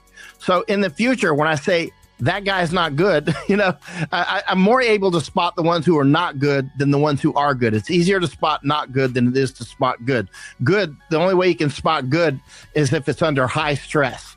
So you have to have a high stress environment to really, no kidding, do the litmus test on good. But the assay, you might say. But when it comes to bad, it can pop right off the page. And Trump is that guy. And he's evil. I mean, he's a Zionist. He's destroying our military. He's destroying our country. There's no There's no plan for this war in Iran unless it is to destroy the United States, right? Uh-huh. It's literally setting us up for destruction. We could literally end up with aircraft carriers on the bottom of the sea. I don't know if it's going to happen. Even if you just put a missile through the flight deck on one, it's out of action. Those things are kind of hard to sink, but you can sink them, obviously. But the point is that they're not invincible. They're invincible when you're going against somebody who lives out in a little village, and their idea of surface-to-air missiles is a bow and arrow.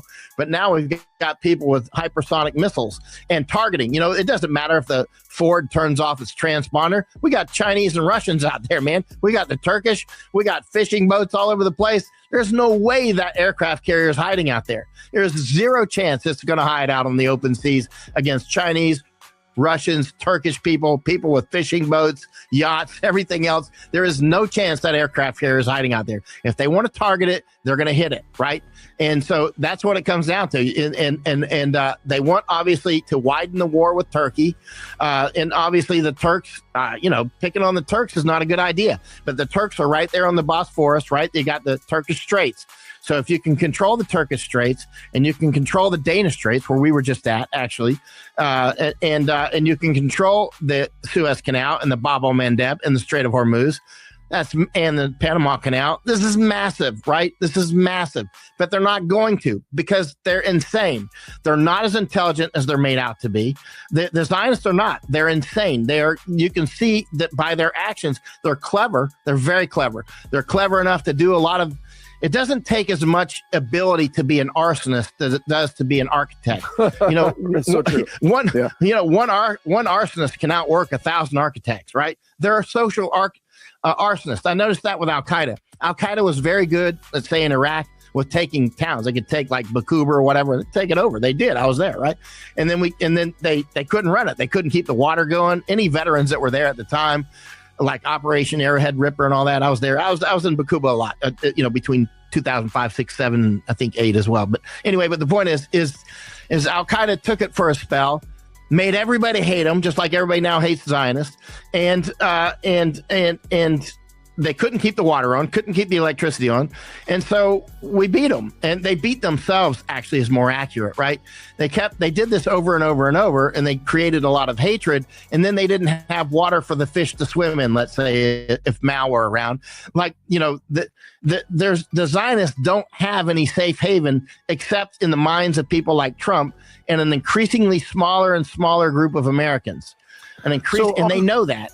On that point, what do you make of the idea that Netanyahu has a sense of urgency here? Because this is seen as their last chance. The Zionists are absolutely losing support from the American people by far. A recent poll showed, for example, more Americans are now sympathetic to the Palestinians than they are to the Israelis. And secondly, the only people, frankly, that are still supporting Zionism are I'll probably get some hate for this, but it's the Christian boomers raised on the Schofield Bible who were gaslit for, since they were kids in Bible school, frankly. Nobody else. Me. Right, me. Me. Yeah. I was raised, to support Israel. I was raised going to church to support Israel, right? And I did for years, right? For years. I went to the Church of the Nazarene, and it's a great church, by the way. Very conservative, not crazy, not any kind of nutty stuff or anything like that. They were more about individual spiritualism, actually. And that's why I think, on the money, ideology, coercion, and ego, the spiritual has to be internal, right? It has to be your direct connection with God, right? And without interlopers, right? But there was support for Israel. It wasn't radical Zionist or anything like that, but it was, support for God's children. And so for years and years and years, that's what I thought. And then I believed, when I was young, I believed, we got to defend Israel. They're the greatest ally in the Middle East, and yada, yada, yada, right? And then as time went on, I'm like, wait a minute, things are not adding up here. What is this USS Liberty thing? And so many different things started adding up. It took a long time. And then a big change for me came to when I actually went to Israel. That was actually a phase change. I didn't become anti-Israel yet or anything like that, but I was getting there. I went to neutral, actually. And so finally I went from very supportive to neutral to, then it came for the jab. When they did the jab, I'm like, I'm out. I'm totally out. And then it got, as time has come and things have gotten worse, you see them in a higher state of energy. I can see the evilness coming out of that Zionist architecture. And now I understand more how it was formed, things I didn't understand when I was younger. I didn't understand that the Zionists were formed largely by British intelligence, actually. And I didn't realize that how this all came about. It didn't come about with, God's children going back to their promised land. It came from taking control of the Suez Canal. That's why Israel is there. Same reason Panama was formed in 1903. We formed Panama in 1903 because we wanted to build the Panama Canal, which we opened in 1914. That's exactly why Panama was formed. And the reason why Israel was formed was because after the Suez was opened in 1869, the British had lost control of the Suez Canal. I mean, they were afraid Egypt would take it, and they did, right? So they used demographic warfare and brainwashed a lot of people to come over to Israel to say, hey, you can get some free land, which is what they did with the Dawes rolls in America with, Cherokee and whatnot. That's a whole different story. It's fascinating. But it was the same time frame and the same sort of mechanisms. You say, hey, you're this people, you can get some land and everybody owes you that land. Just go take it, right? And that's what happened. So you had people flooding in from Poland and Lithuania and Russia and everywhere else down to Israel going, yeah, I know we're white, but we're Semites. That word became, very useful as time went on. And that was all about demographics. It looked like a lumpy bowl of mashed potatoes to me, with no seasoning, no butter, no nothing. And information war to take that area over and to take control its routes and resources. And the ideology was used to take the human resources to make that your army, your army that you don't even have to pay, right? To help you clean those people off, the other people off the land. That's what's happened. Okay, but have we now, or has the West run into something, a barrier they cannot overcome? Because Iran is not a pushover. Iran is not going to be able to be, conquered like Syria. Iran is much stronger than Lebanon, etc. On and on. Iran is much more advanced than Egypt. Iran also has all this help from China and Russia, reportedly, with all kinds of anti-stealth radar systems, etc. Do you think that? Well, I guess I'm asking you for your opinion of the outcome of this conflict. What's it look like a month from now? More or less, what's it going to look like? More like as years unfold, because a month from now is harder. It's easier to kind of see that we set the stage. We put more energy in the system for them to build up bricks. Like sometimes these different parts of the brick systems, they're having a hard time raising money for the railway here or whatever there. You know what I mean? Now there's more and more energy. Like, we have to build all this now, right? Because the United States Zionist forces are trying to kill us collectively, Russia, China, Iran, because there's different parts of the Zionist architecture, but again, some do want the end of times, and there's others that want to just be rulers of the world, right? And so, how does this look in the long term? In the long term, we're adding fuel to the fire. We're flaming the idea and the energy for the Russians and everybody else to, the Shanghai organizations, Shanghai Cooperation Organization, the SCO, which is like I would say in the past, the enemy NATO, right? They're going to be stronger and, more, they're going to be cooperating more closely. It gives them more reason to have their own, say, gold standards and that sort of thing. They are building their own system now. We're giving them reason to do this more so now than ever, because look what we've done. We've weaponized everything. We took Russia's money. When I was just Masako and I were just in the airport in Copenhagen, there were Ukrainian flags all over that airport in Copenhagen in Denmark. There must have, I don't know how many, we probably saw a good 50, right? They're everywhere. Ukrainian flags in the Copenhagen airport. They're just draining Scandinavia and Europe dry for their tax money, and it vanishes somewhere, right? And meanwhile, you look over at Netherlands now, they're looking at, putting capital gains on unrealized capital gains, or looking at taxing unrealized capital gains. You talked about, you messaged me the other day. This is suicide, as you know, right? Europe is committing suicide as well. And it's fascinating to watch this. People that you would think are highly intelligent are not just talking about it. They're probably going to start taxing unrealized capital gains. I mean, that's what we call unrealized national suicide.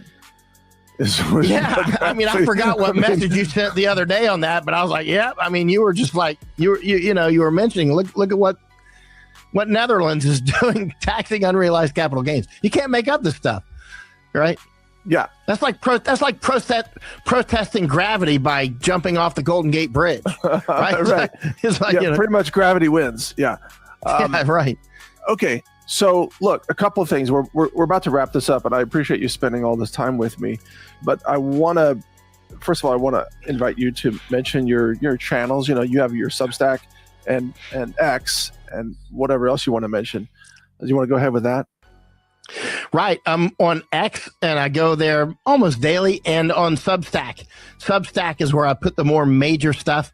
And like our recent interview that Misako and I did with Catherine Austin Fitts was very popular, and it's still picking up a lot of steam. So Catherine Austin Fitts and Misako and I, my wife, we stayed with Catherine Austin Fitts for more than a month in Netherlands. And finally, we did an interview. It's fascinating. It's on my Substack. Yeah, and by the way, I've always been so impressed with Catherine's knowledge and her courage to tell the truth. What's your impression after spending so much time with her? She's brilliant. I mean, we would do morning walks together and talk together, and we spent a lot of time together. And she was just on that Tucker Carlson interview, and she mentioned we went to that the stallion show of the Frisian horses, which was fascinating itself too. But we spent a lot of time with her, and then I got to know her Solari team. Her Solari team, because she has the Solari report. The Solari team, every one of them was high quality people, like super people, super smart, right?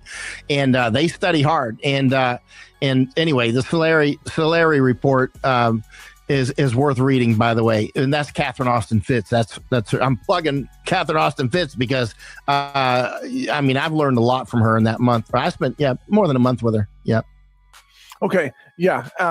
That would be the ultimate party, is hanging out with you and Misako and Catherine Austin Fitts and myself. We would. Can you imagine what the topics would be? Oh man, we'd just get the maps out on the table and, invite some serious people in as well, and just like spend a whole weekend together, right? Not like an evening, but like a whole few days, I know. It would really set up the cameras. For some of it would be off camera, obviously. And then other parts we could, because, there's things that you want to talk about that you can't talk about everything on camera, but you can summarize it and talk about things on camera. But getting together, this is one of the things when I was with Catherine, we invited people in. For instance, we invited a naval intel, Jim Fennell, in from Switzerland. He came in. Jim is a good guy. He'd be a great guy to have on your show, actually. He's a retired naval intel officer from the Pacific Fleet. Anyway, he's a serious man. We invited him in. Then, we just invited different people in, spread out the maps and talk for long periods of time. There's a lot of value in doing that, and just pulling people in for like a weekend and putting the maps out. Right. Absolutely. Okay. Is there anything else you want to add before we wrap this up? I don't know, maybe a final thought on what people should do to prepare for the big changes that have just been unleashed. Right. Well, it's not the end of the world. All of our families, again, I say this over and over, everybody watching this, we all came from families that have been in a lot of war. You know what I mean? A lot of war and a lot of famine and a lot of all kinds of stuff. And we're still here, right? And so, but the people who adapt quickly, who recognize. And no devil's lettuce families. Remember that. Come on, Michael Yon, with that super. What's that dude? What's that come up in name? Gonzo. You got that and Snuffleupagus. Yeah, that's you've got to be brutal in your assessments, not sentimental. What the people that recognize and make adjustments quickly, they tend to do fine, actually. And so be that person. And right now, I would prepare for, at a minimum, higher food prices, and they'll happen very quickly, I think. So I would prepare for that. And obviously, sooner or later, things will probably get a lot more serious. Our borders have been open. Trump is a Zionist, and the Zionists clearly are destroying the United States. They're destroying the United States along with China, actually. That reminds me. It's almost like the USS Gerald R. Ford was put there as bait, because sinking it is now within reach of Iran, clearly. And if the goal were to destroy much of the U.S. Navy, this would be the way to do it. Yeah, I would not doubt, and I see people saying this publicly. I would not doubt if the IDF or somebody puts a missile into one of our aircraft carriers. I wouldn't doubt it. They did it to the USS Liberty, right? People say, that's insane. You can't say that. You're anti-Semite. And I'm like, I don't know. Zionist isn't Semite. Most of them are atheists, by the way, or the top leadership. They did it with the USS Liberty, right? Clearly, yeah. October 1967. 7th, October 7th, they did it, right? They absolutely 100% will do it. A lot of people think that 9/11 was from them, and there's a lot of evidence pointing that direction. But clearly, they did the USS Liberty, and clearly, they did October 7th. And what about that Marine barracks bombing in 1983? Who was behind that? Was it really Hezbollah? How do we know that? Israel does this stuff that's like morning breakfast for them to do false flags, right? This is normal business for them. Yeah, pagers and all that too. Yeah, I mean, there's nothing at all. I would not doubt that we're going to wake up and there's some, our aircraft carrier is on fire and, thousands of people are dead, right? And because they're going to want Americans to overreact, which is not hard with Trump. He's really not that smart. It's not that hard for him. He'll do anything. He has no moral compass whatsoever. His moral compass spins like a fan, right? And he'll do it. I mean, he would absolutely use nuclear weapons on Iran. Israel would do it. I mean, eventually, again, in the back of my mind, I see a future Israel that would nuke the United States. I can just feel it in my bones. You can sense it based on different things. And just to be clear, you said you could see a future where Israel nukes the United States. Absolutely. I've been thinking about this for years. Okay, go ahead. Blames it on somebody else. I mean, a lot of people have thought about this, actually. I'm not the only one. I could easily see where that could happen. And because they want to kick off some subcomponent wants to kick off the end times. I mean, nuking the United States we would see our weapons start to fly, right? And which would get return fire, right? I mean, the Russians are nothing to be trifled with. Even if we destroyed Russia, their nuclear submarines are out there, right? Obviously, all the power would be out, the satellites would be out, and all that sort of thing, and it would be the depopulation event would be fully underway on a mass scale. I would not doubt that. There's people that have talked about it for years with Israel. They show, let's say the Zionists, right? They clearly show those sorts of, let's say they're like a global scale school shooter, right? There is nothing they won't do. There is nothing that a cult will not do. Listen, they deployed the death jab, right? That has killed millions of people. Why would they not kill millions more? They're clearly trying to kill as many as they can, right? And it's not just limited to Hamas or Hezbollah. It's just not. They're trying to kill as many. Trump encouraged MAGA to take the jab. Now, some of the lower IQ people will say, well, he gave us ivermectin and hydroxychloroquine. What do you mean he gave us? Who is this guy that gives us stuff? And if he's pushing you in that direction, maybe it's a good idea not to take those either, right? Because at the end of the day, he's also pushing cannabis. He wants cannabis to be legal in the United States. He's doing everything that somebody would do if they want to destroy that base. You would infiltrate with a wolf, like a Fabian, like a wolf wearing a sheep's skin, right? That's what he's done. He's come in, acted like MAGA because he is an actor. He had a TV show. He had he came in acting like big MAGA guy. He was an acting role, like Bondi. They're all actors and actresses. Both nostrils at the same time. And now, and now some of the MAGA is waking up, but a lot are not waking up because they're dead. Because they took the jab and they're actually physically dead now, right? Look at Scott Adams, the fool, right? Who was pushing the jab, saying how smart he was, and he blocked me, actually, and now he's dead, right? And at the end of the day, he was actually pushing the jab hard, right? And then he was, begging Elon and Trump for this other medicine. He was still in that ecosystem and explaining how he was always explaining how good he is at watching mind manipulate. He was mind manipulated. He was smoking cannabis all the time. He talked about it, right? Really? He was all and Scott Adams was he would talk about the smoking the dope, right? I'm like, you're on dope. You're on dope, telling me how smart you are. I won't be persuaded by a dope smoker that they're brilliant. I just won't, because it doesn't work like that. Well, just because you snort. Wow. Okay. So there's so much that you've covered here today.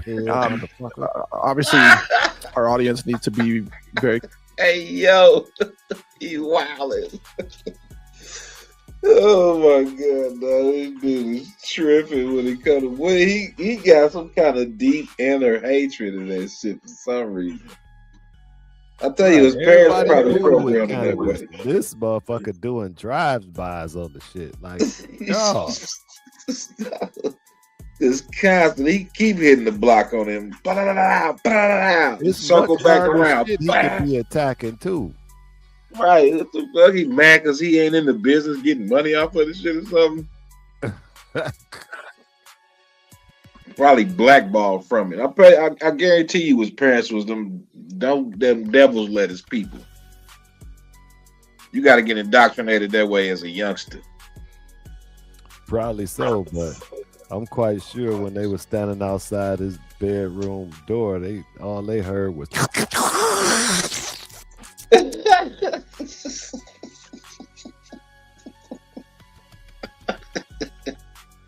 What are you doing in there, Michael? He was snorting so hard, his neck done embedded itself in his chest cavity. Remind me that and Mike M skit when he said, I want my skateboard out the shop now, bitch. Ear dead, the dad's dead, the dog's dead. Nose looked like a cut bell pepper. That motherfucker large and in charge. Super. Well, he always seemed to be in these locations with his shit popping off. He's probably an asset himself. And the ex-military, probably still active, still running plays, and then getting on screen, talking down on shit. Like the best way to put yourself far away from it is to get on here and talk about it like you ain't got nothing to do with it.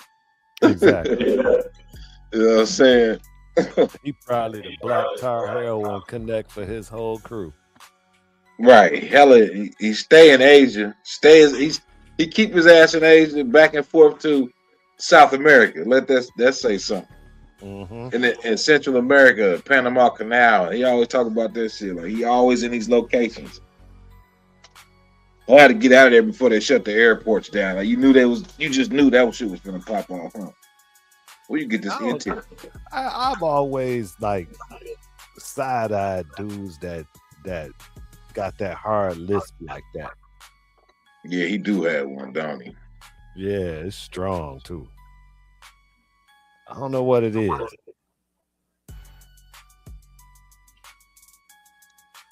That's a bad stereotype. I might need some therapy.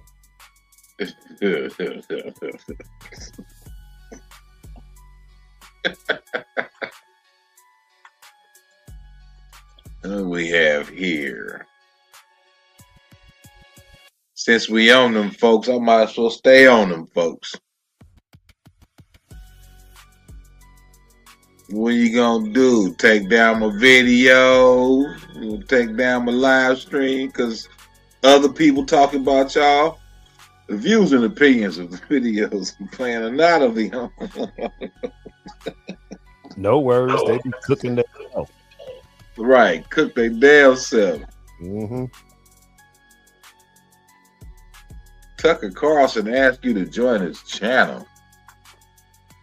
That's them invites you looking for. See, they be monitoring everybody's shit. You know, you was on here yesterday. Like, I ain't getting no invite to get on the panel. I ain't getting no notification from nobody. He trying to find a North Afrikaner to interview about the war situation in Iran. Yeah. They ain't gonna bring up Fishback in FBA.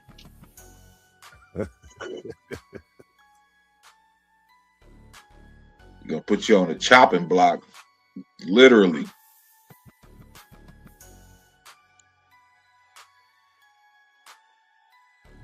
He wants some African bushmeat. You know how to cook that shit too. Yeah, gonna leave me alone. I think our country is occupied. Who do you think? You think? She had them capuchin thighs falling off the bone. Oh shit! I'm curious to know how he just asked you to join. Would he email you or something? I don't understand. Fill your Facebook Messenger. He tagged you on YouTube. What are you talking about? Or his team? I need an explanation. Come on the panel and explain this shit. He got her info from Candace Owens. Oh shit! You say Candace your first cousin? You know them Africans be hanging out together. They gotta stick together.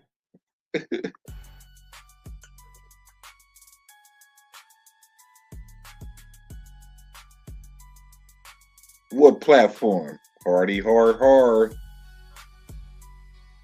Tucker.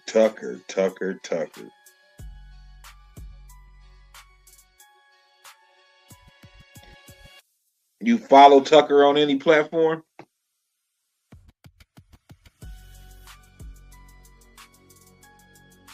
Facebook, Instagram, YouTube. Like if you follow people, it'll automatically send out a inbox or a direct message, ask you to join something that they're doing. You subscribe to his channel and he asks you to become a paid member. Right. I ain't gonna put you out there like that. But you put yourself out there like that. Now, I follow Tucker on some platforms. I like to hear what all these motherfuckers talking about, so I follow them. Shit. I don't agree with most of this shit, but I sit down and listen to it. Nah, you ain't gotta agree to, subscribe to the channel. Nah. I eat the fruit, plant the seed, you feel me? Yeah. I'm subscribed to it, but he ain't never invited me to his platform or nothing like Nunya. Oh, I see Tayshawn posted some shit earlier, but I'm about to pull that up. Yeah. Hopefully it's still on YouTube. Let me get this little clip out the way because I'm about to pull that up. We're occupied by. APAC. A lot of people think that. I think our country is occupied. Who do you think we're occupied by? APAC. A lot of people think that. The evidence is all there. None, We you send stop it. $18 billion a year to Israel. Why? Just ask the question. What do we get out of it? Nothing. We get nothing. Are we doing humanitarian? Boy, look at that schnauzer. Sheesh. That boy looked like something off the Dark Crystal. The Sketsy is what they call them things. Why none you put up the bald head African chick? Oh no. Zimbabwe, Jamaican, Zinga the BW. What the fuck? What? The fuck is that?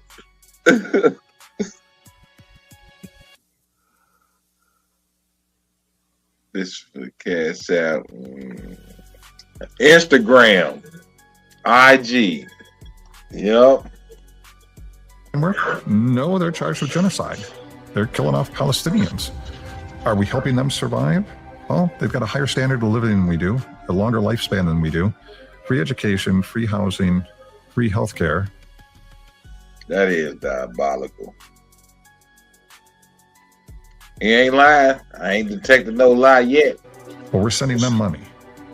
Why? Ask yourself why a U.S. congressman can wear an Israeli military uniform in congressional chambers. Oh, hell no. Say what? This He don't get motherfucker. it yet. This motherfucker wearing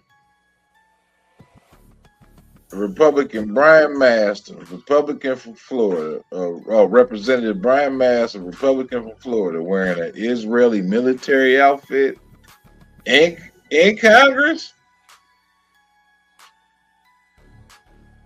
Hey man, Can wear an Israeli military uniform in congressional chambers.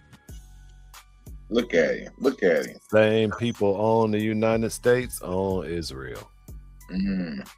Yeah, It's the same shit.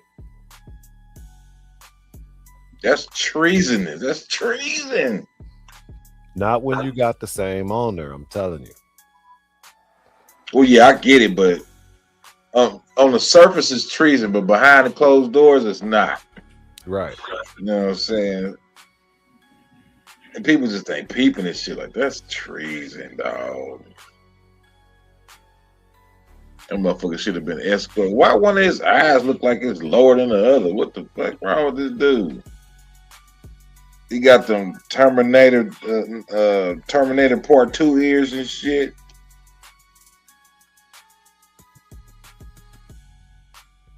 %20 of his DNA is inbred.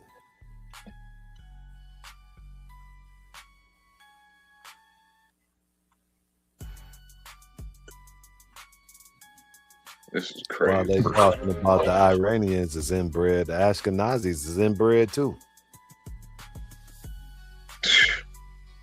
Especially the elites. Mm-hmm. That's what I'm talking about. Yeah. I would think that would be an act of treason. But they did. It is. But it ain't. Nobody said anything. I have difficulty looking at that in any other way than we're occupied. I think our This umpire had That's true. What is it that you saw that shocked you?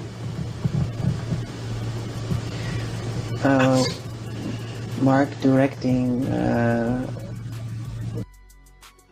this film and what he did in the film. What I saw on the screen, I didn't believe it. So What did you see on the screen that you didn't believe?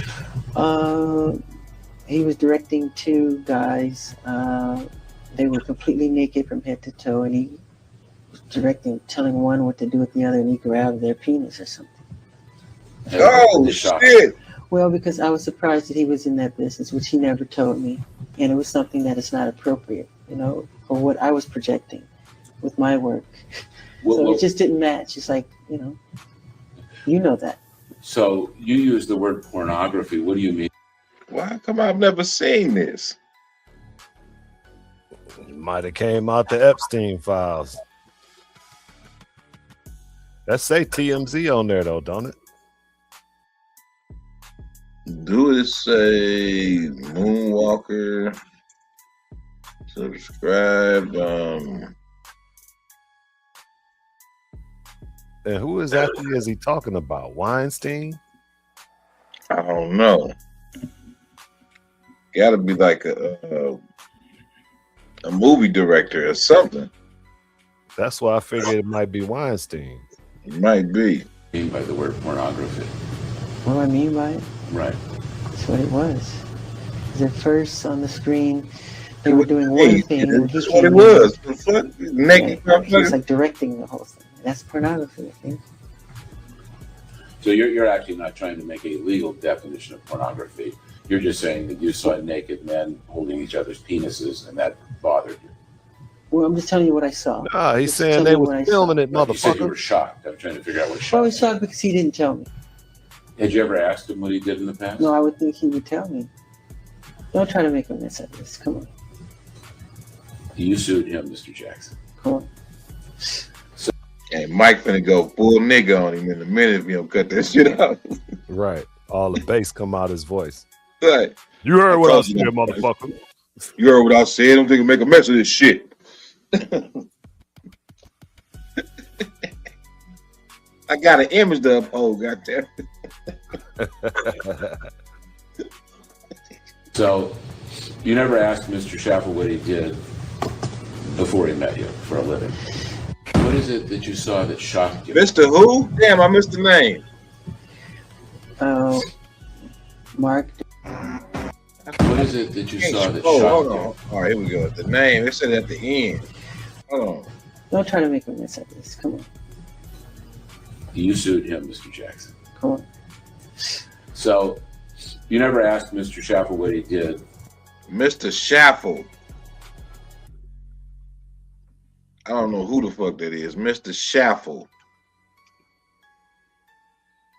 I don't know either. Interesting. Oh shit.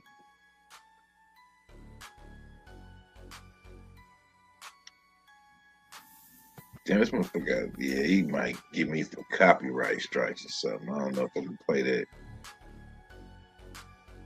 Damn, testing, 1, 2. You still here? All right.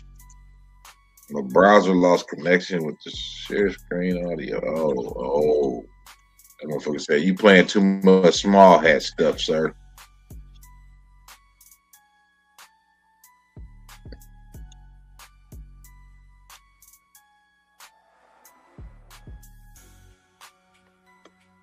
Hey, hit that like, share, subscribe. You dig?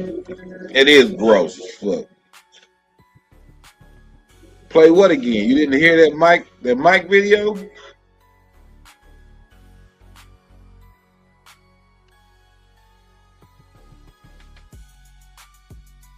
Audio. Oh, the audio went out. Hold on.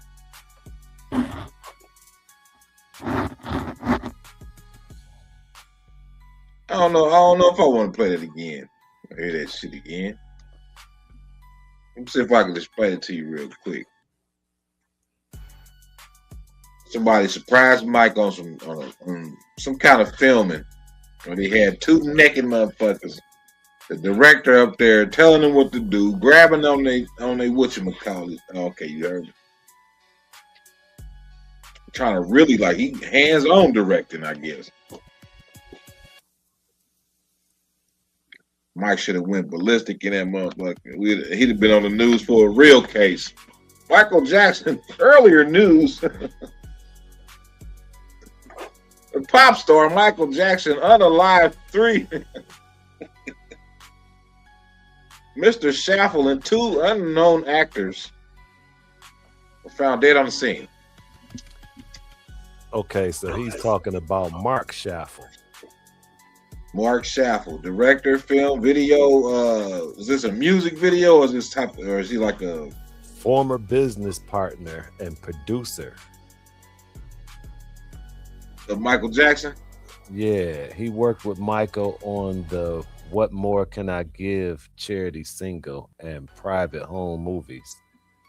He later sued Jackson for unpaid fees and loans, leading to a 2006 trial detailing their business. That's what that's about. Mike say, you want to go to trial? Tell everybody your fucking business then. Private home movies. Yeah, private home movies.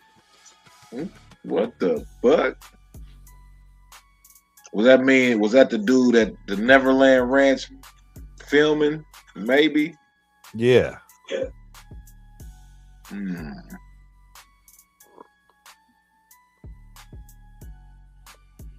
That's crazy. But I had to hit the weed on that one. Damn. It's 420 something on. I know you ain't out. I just gotta roll up. Oh shit. I don't be rolling them, man. I be using glass pieces. Glass pieces. Oh, you got that thing that chill 'em. I got chill 'em. Chillum, water bones. Yeah. I got tired of that paper, man. That shit was bothering me. What kind of paper was you using? Shit, the regular JOBs. I used to smoke hella blunts. I was like, nah. I got tired of them blunt papers. You up? Yeah. Shit, I've been smoking zigzag since the 70s. Zigzag, I used to use them too. I don't know. I want to taste. I guess I just want to taste the weed. You know what I'm talking about? Oh, I taste mine. I roll them fat.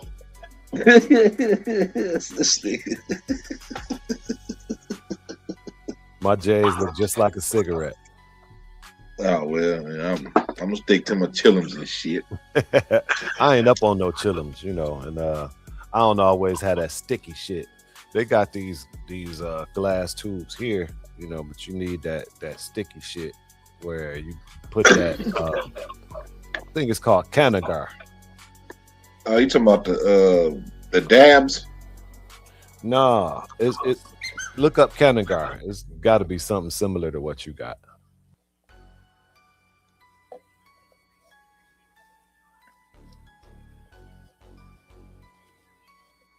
It's actually like a big ass cigar, but it's tightly packed, so much so that, you know, the little wrap don't mean nothing.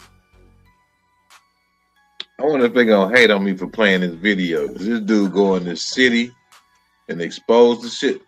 They just got a big ass dumpster fire. What the hell going on? He getting rid of evidence.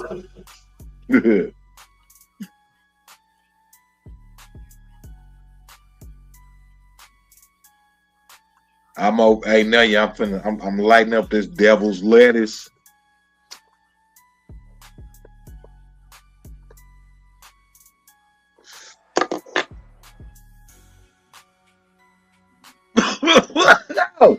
No. Oh shit. Yep, I knew that was coming. Well, why you hit it so hard? I got a problem. I'm ordering that Zaza this week. Man, you playing with that. You've been playing with that for weeks now. Yeah, I know. I just, you know, I ain't been wanting to kick out that 300 to try it.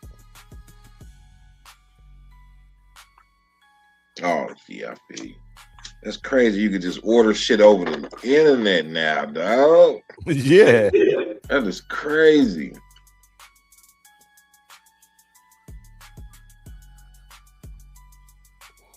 Yeah, you don't need no paper residue in your lungs, says a non-smoker.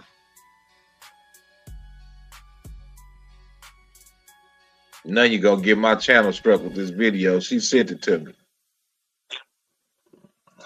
Oh shit. Uh-oh, there's a phone call. Be right back. Yeah.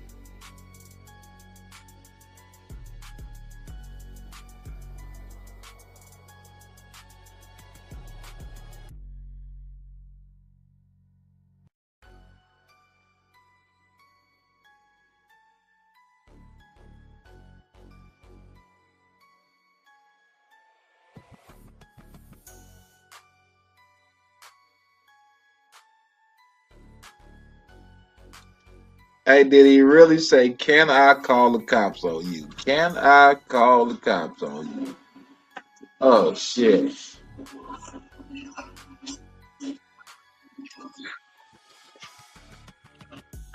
Can I call? Oh, should I? It sounded like he said, can I?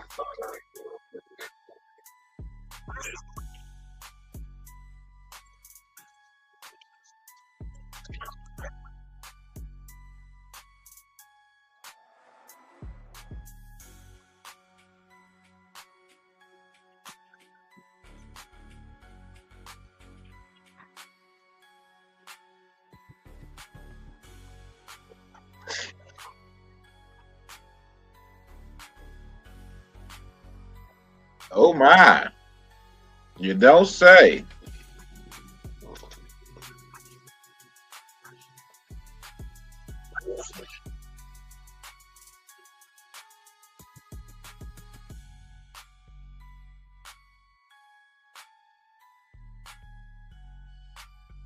No name? Come on, boy.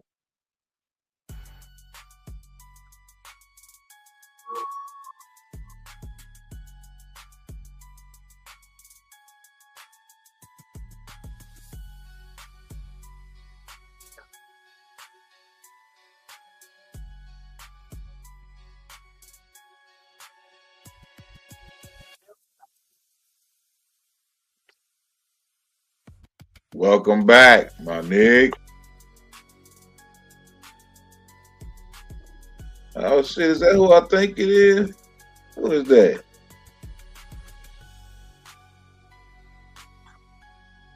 Hey, who is that back there?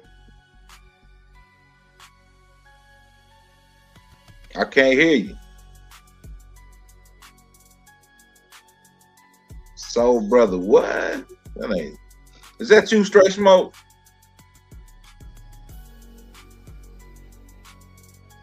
I ain't never seen this name before. I know that ain't, unless that's Soul Brother, Soul Brother.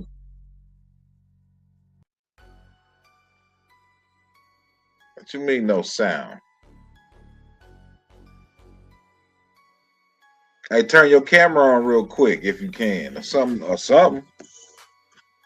You ain't finna pouring by me and no shit like that.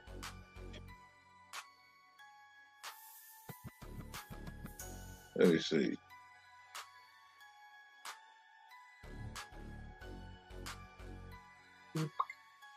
Oh no, hold on. Wait a minute.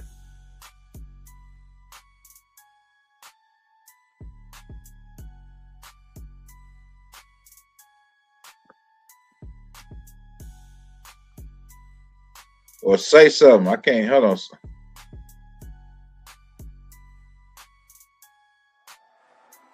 I don't know who that is, man. I ain't gonna let you up until I know who you are. I got to know who you is.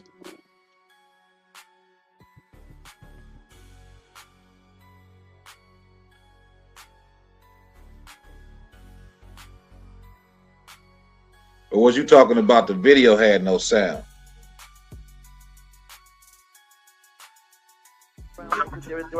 Near Lakewood, outside of Lakewood, and all these towns around Lakewood, there are housing developments. Well, Goyim live there. They're no Yidden there yet, but all these housing developments, someone who they could turn it around. We saw what happened in Lakewood itself. There are a lot of other opportunities if people want to take that jump and become a shtickle pioneer. As the Orthodox Jewish community consolidated political power in Lakewood, taking majority control of the township committee, planning board, zoning board, and school board, financially depleting the public school system for non-Jewish kids,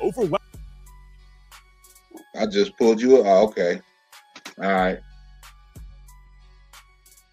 Founding local infrastructure and turning a once quiet town into a densely populated, over-trafficked Jewish enclave, prioritizing Jews over non-Jews. Before I investigate the Jewish takeover of Lakewood and of the nearby town of Jackson, I first want to visit the town where the blueprint was born, Muncie, New York. Someone like David Baden saw the opportunity a few years ago. He bought several 50 to 100 houses in Muncie. I believe that he single-handedly, in a certain way, turned around Muncie. These are opportunities that come up every once in a while, and someone has to step up to the plate. Hello, Goose. Thanks for meeting up on such short notice, man. My Muncelandians, no, we here. We outside. We outside. When did you notice Muncie begin to form as a Hasidic Jewish enclave? I would say 20 years ago, I saw the first start of it, and then every year, it just started to grow exponentially. Hey, it's me. How are you? Stop what? They on Tyler. Yo, they on Tyler. But the Jews here were not happy to see me after I asked how they afford 7 to 10 kids on a single income and if they were on welfare in Kiryas Joel. How many kids do most people have out here? 17, 18. How do they afford 17, 18 kids? They are proud to do what the Torah says, that you need to be multiple and fruitful. How do you afford to study the Torah, though? God help me. Does the American taxpayer help you too? Also, yes. How do people afford to have such big families out here? It's the same thing. Are you Tyler? I'm Tyler. Are you trying to do another anti-Semitism video? How did I spread anti-Semitism? That's crazy you said that. Life circumstance, civic culture. So this is their way of, like, listen, I know you're frustrated about what some of the things we focused on. Is that kind of what it is? So give me some examples of how things were misconstrued. Yeah, what did I get that was wrong? So it's not necessarily misconstrued. Well, it is misconstrued. There's a lot of it that's you'll cut a lot of it, cut out different words, make it sound a lot worse than it is. There's a lot of people here that are on welfare. A lot of people are on Section 8. A lot of people that are on a bunch of different WIC, food stamps, stuff like that. Sure. If you go to any low-income communities, you're gonna see that. Why are you getting any of that shit? Ain't y'all getting hella money from the U.S. annually? Why are you here getting that? That bullshit. They're all going to be on different welfares. Okay, so they were on welfare. Yeah, nobody denied that. Okay. But again, it's the way you say it, it's the way you twist it, the way you. How do I twist it? Not twist it. Again, it's just the wrong word. I'm trying to understand where you're coming from. Growing up on an extremely. Dude, go. The insufferable hug. I see. You say I misrepresent, and then they do that. Like, come on. I'm not saying they're all good people. It's like I said, wherever you go, there's going to be idiots. There's always going to be the assholes wherever you go. I totally get it. You talk about the community. It feels like you're trying to create a narrative that you did not find. You found people that are on welfare that have a lot of kids, but your headline did wrote welfare addicted Jews. What is your frustration? I'm curious. Welfare dependent, welfare reliant, welfare addicted. What's the difference? Tell me. They need it to survive, and without it, they die. What is the difference? It's addictive to bait click. That's an addiction. That's an addiction? Yeah. Okay. Are you addicted to being a victim or what? No. The Goyim were grateful someone was finally bringing up their town's issues. What's that? I show you. They take all my money. You think they take the money? Bienvenidos a Montserrat con mi amigo. All right, see you, bro. How do you like living here as a non-Jew? So-so. Well, I don't what do you like mean by so-so? Because that's. Do they treat you as one of them? No, Are you guys on the same page? No. They don't bother me. I don't deal with them. Okay. You think there is a large-scale welfare fraud out here? Oh, yeah. Yeah, it's a lot. They get away with everything. They get the Section 8, they get everything, the free housing, and, you know. Do you think most people work out here in the Hasidic community? No? How do they afford their bills? I wish I knew. I would do the same thing, too.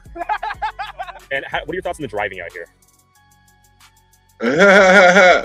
What else, brother? Man, what's going on, brother? Old dude, my motherfucking G peer comrade. Hey, bro. Man, I be watching, bro. I just don't be saying shit. You know what I'm saying, brother? Let me say something, man. I know I'm talking too much already, but brother, I was so fucked up yesterday, feeling bad and down and shit. You know what I'm saying, bro? I caught your live. And for some reason, it paused right when you was doing your TikTok thing, right, bro? Yeah. This from the bottom of my heart, bro. I told my wife, I had her watching with me. She like, nigga, what is you up here damn near crying, laughing about? Fam, bro. Not only that, because you already on point. Look, bro, if I don't ever comment and say nothing, bro, I be thinking the same shit you be thinking, bro. It be like, bro, you be on point with the damn consciousness. You feel me? You be on point with the geopolitical shit. You be on point with the non-conspiracy shit. It's truth now, bro. You be on point with that. But for you to come with the TikTok shit, like you be knowing how to lighten it up and brighten it up at the right time, bro. And I appreciate that, brother. You know what I mean? So I just have to touch down, bro, man. Your shit don't be in vain. None of that shit. And these numbers be lying, bro. I don't know what the hell YouTube be on. It be more than these motherfuckers in the chat room than what the fuck it say, brother. You know what I'm saying? And Yeah, I appreciate you, man. I appreciate the show, brother. The show. I appreciate that. For real, for real. You see it. You see it. It's chill, man. I don't be on nothing. That's all. I don't be on nothing. And bro, that gift you got.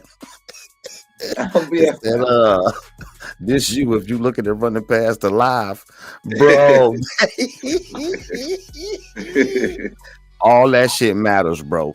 You know what I mean? All that shit matters, bro. I'm like, man, this what the fuck is up, bro. So I appreciate you, brother. For real, man. I appreciate you, man. For real. All that shit, man. Cause I was like fucked up. I'm like, damn. Oh, dude, okay, bro. It was on time, bro. Like I wasn't about to crash out or nothing. I was like tripping. I'm like, what the fuck going on in Austin? I'm like, what the fuck is it? Because it's already shit. You already know about the overseas shit. I'm like, what the hell? Man, that was right on time, shit. brother. Seen that shit, huh? The property of a lie. This nigga from Senegal, the Senegalese. Sugar and shit. What's going on? I said he must, bruh. I'm like, what the hell is this? What they doing? Man, straight foolishness, brother. Straight foolishness. I'm like, man, fortunately, cooler heads is prevailing over here so far. Although the people got the right to act a nut, but people thinking 2 steps ahead, like, no, that's what motherfuckers want. You know what I mean? It's a lot of weird shit going on, like you already know, brother. And this shit really gonna test a motherfucker mental, man, and a motherfucker resolve. You know what I mean? Yeah. Because I think, I'm sorry, my brother. No, go ahead. You got it. I think the illest shit, brother, is like, okay, me and you got beef. Old dude delegation meeting the Soul Brother delegation in Vegas. Feel me? A neutral area. While our delegations talking, one of us attack each other any damn way. That is some cold shit, brother. I have never heard of that, brother. I'm not dealing with none of that. I'm not built for that. Brother, they having talks. And then the shit that I heard, I don't know if it's true. Them people, I ain't even gonna say their name on your shit. They fucked around and said, hey man, look, come and get the shit that we do got. We don't even want no nuclear enrichment no more, bro. Come and get it. They said, fuck that shit, and hit them boys anyway. I said, nigga, this deeper than that then. It was never about that. They was willing to give it all up, bro. Oh, give up. I ain't heard that. They say they wasn't giving up shit. They like, come take it. Not the nuclear missiles. I'm sorry, nuclear. They ain't even got them. Not the missile, the ballistic missile program. Supposedly, they wasn't really like the book. They wasn't trying to budge on that. Supposedly, but at the last minute, man, they say like these was last minute talks. Hence why the dude, either from Bahrain or the Oman joint, was like, man, this shit going better than what we thought. And Ron said, bro, come and get the shit. We don't even want it, man. If it's that deep and y'all about to do what we think y'all gonna do, come and get it, bro. From them like, nigga, fuck that shit, bro. And did what they did, man. You know what I mean? Now, this is supposedly, allegedly. It's up. You know what I'm It's saying? up. It's up. If it's up, it's up. Big facts, bro. Big facts. I'm like, man. What goes on, I think they finna do some shit in the States. Me too. I'm talking like 9/11's level or bigger, way bigger, like big as 9/11 or bigger. Big facts. And try to blame it on somebody else. Oh yeah, it's prime for it. Yeah, brother. You ain't lying. Fuck around and find out, huh? Brother. Come on up here, Straight Smoke. Where you at? This shit going so goddamn crazy. And, you know, a lot of brothers and sisters feel a certain way about Africans and shit. But I'm just saying, I know them brothers in Burkina Faso and them brothers in Mali and Niger is like, what the fuck? You know what I'm saying? I know they like, what? Shit. Trump them done threatened Cuba too. I'm like, these niggas, but when you understand, like I know you already do. I know I'm preaching to the choir, bro. If you was on top for so long and know you was ruthless and didn't give a fuck and was merciless to everybody around you but certain motherfuckers, and suddenly come the time and the period where all your shit is in jeopardy that really give you that leverage, man, these motherfuckers about to pull out all the motherfucking stops, Jack. You know what I mean? And I think that's the advantage that we got being up under this motherfucker's his armpit, so to speak. We know how they gonna get down. Like on some real shit. Like shout out to the chairman Hoover. Rest in peace to brother Tookie. Brother what's that brother from Chi-Town that made it out there? That was the Stone. T. Rogers. Rest in peace to them brothers. But them brothers wasn't gangsters, man. No, you seeing the gangsters, man. Like, hey, check this out, homie. So, brother, you got 24 hours, nigga, to change who running y'all shit, brother. So we gonna come see you niggas. You feel me? What? And fuck around and come in 12 hours. Fuck that 24. We what? Gangster. Like, man, brother, I be just tripping. Like, if I get out of pocket now, you gonna check me like you supposed to. If me and you get out of pocket, YouTube gonna check us. If YouTube get out of pocket, somebody gonna check them. Well, what about when the big dogs get out of pocket? Who check these motherfuckers? Where the checks and balances at the end, bro? What do we have going on in on the land? What's the problem that we have on our land right now? People on our land that don't belong here with authority. That's an easy one. Running government. That's an easy one. Got a government full of immigrants. Yes, that is it. This is a problem. Yes. I ain't say nothing. I got one better than that. I got one better than that. Talk to me, Straight Smoke. What it do? What's going on with it, soul brother? What's up, old dude? What's happening, Straight? Not much, man. I got one better than that. Talk to me. So since we liberating all these other nations, when we gonna get liberated right here at home? Talk that shit. How about that? Let's start. Since y'all want to hit everybody's backyard, why don't you hit your motherfucking front porch? Your kitchen, living room, your dining room, something. Move. You want to flex your muscles? Move that refrigerator around a couple times. Already. How about that? Already. Cause boy, we in dire need of pest control around these parts, boy. See, man, look, there's so many rats and roaches around this some bitch you wouldn't believe it. Big facts. And I'm talking about, you know what? Nobody even thought about it. Why are they called German cockroaches? It's for a reason. Because they came with the Germans. A roach is a roach, a roach, a roach, a roach is a roach, a roach, a roach. Facts. It was riding in them suitcases. Now listen to me. You get that raid though. Let me get that raid. Hey, cuz, did you see the what's the name I sent you? Probably not. I don't know. It came through on the message. You're gonna love that. I swear to you, you're gonna love it. All right, bet. I'll check it out. Oh man, it's got everything. Oh man, you're gonna fall in love with it. Hey bro, it's got every motherfucking meme sound effect you can find. Oh, word. Everything. Everything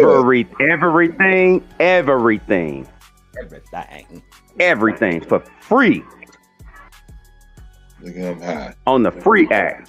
Bruh, I'm trying to tell you, it's got it all.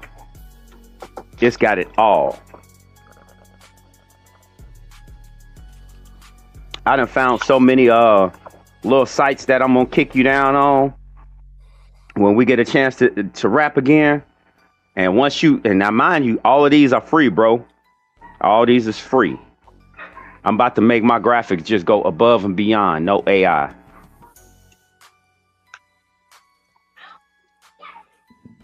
I like that. No AI. I'm not giving that shit none of my motherfucking intellect. Fuck that shit. Facts.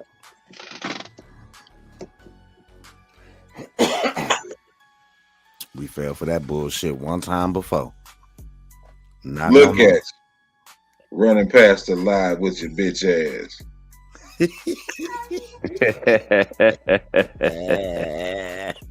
Nigga, that right there is epic. That was an epic. You might as well go and throw that on the screen, goddamn. You understand me? Just throw it on there. One more time. Look that at motherfucker you. stupid. Running past the live with your bitch ass. Bad.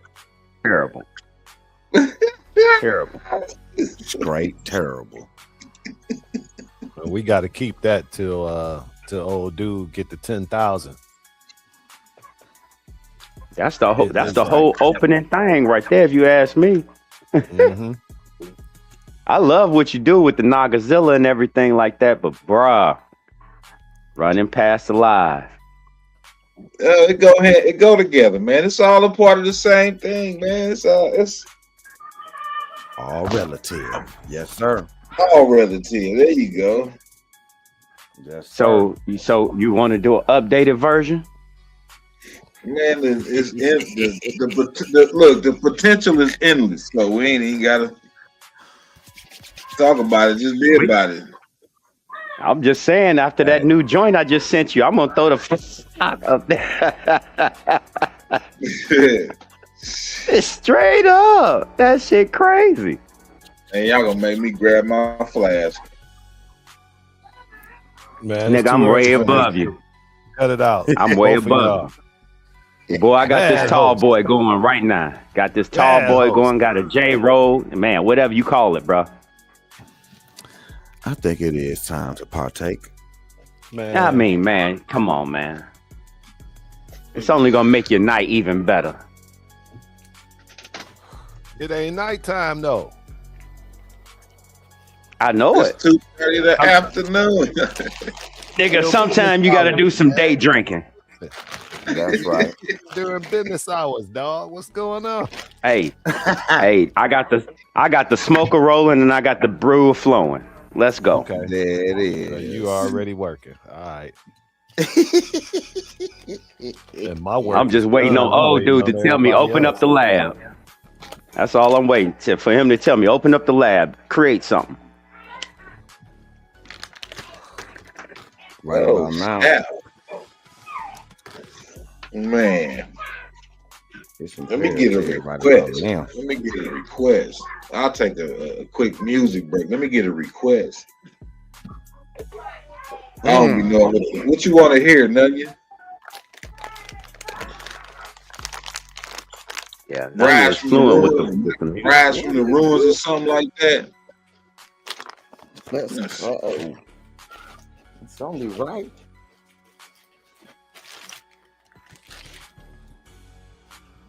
You can throw that Rise from the Ruins on there. You can throw that Unite or Die on there. That's two. Do you, cuz? I'm gonna sit back. High noon. Talk that shit, Nunya. I guess I probably should change my avatar. I don't think motherfuckers want to see the Black Uncle Sam. Why not? Why not see it? That's our answer. See it. Good with it. 1, 2, 3. All right, bet. I see it. I heard it. I heard y'all. There it is.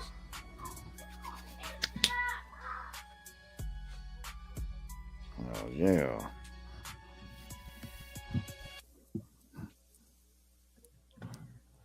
Like Brother Smoke said, shit, if nothing else, if a nigga running it, at least everybody gonna eat.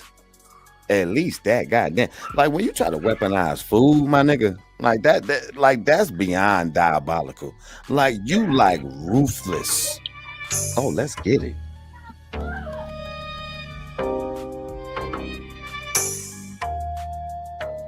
Rise from the ruins, the soul still sing. Trauma of the past, don't bind these wings.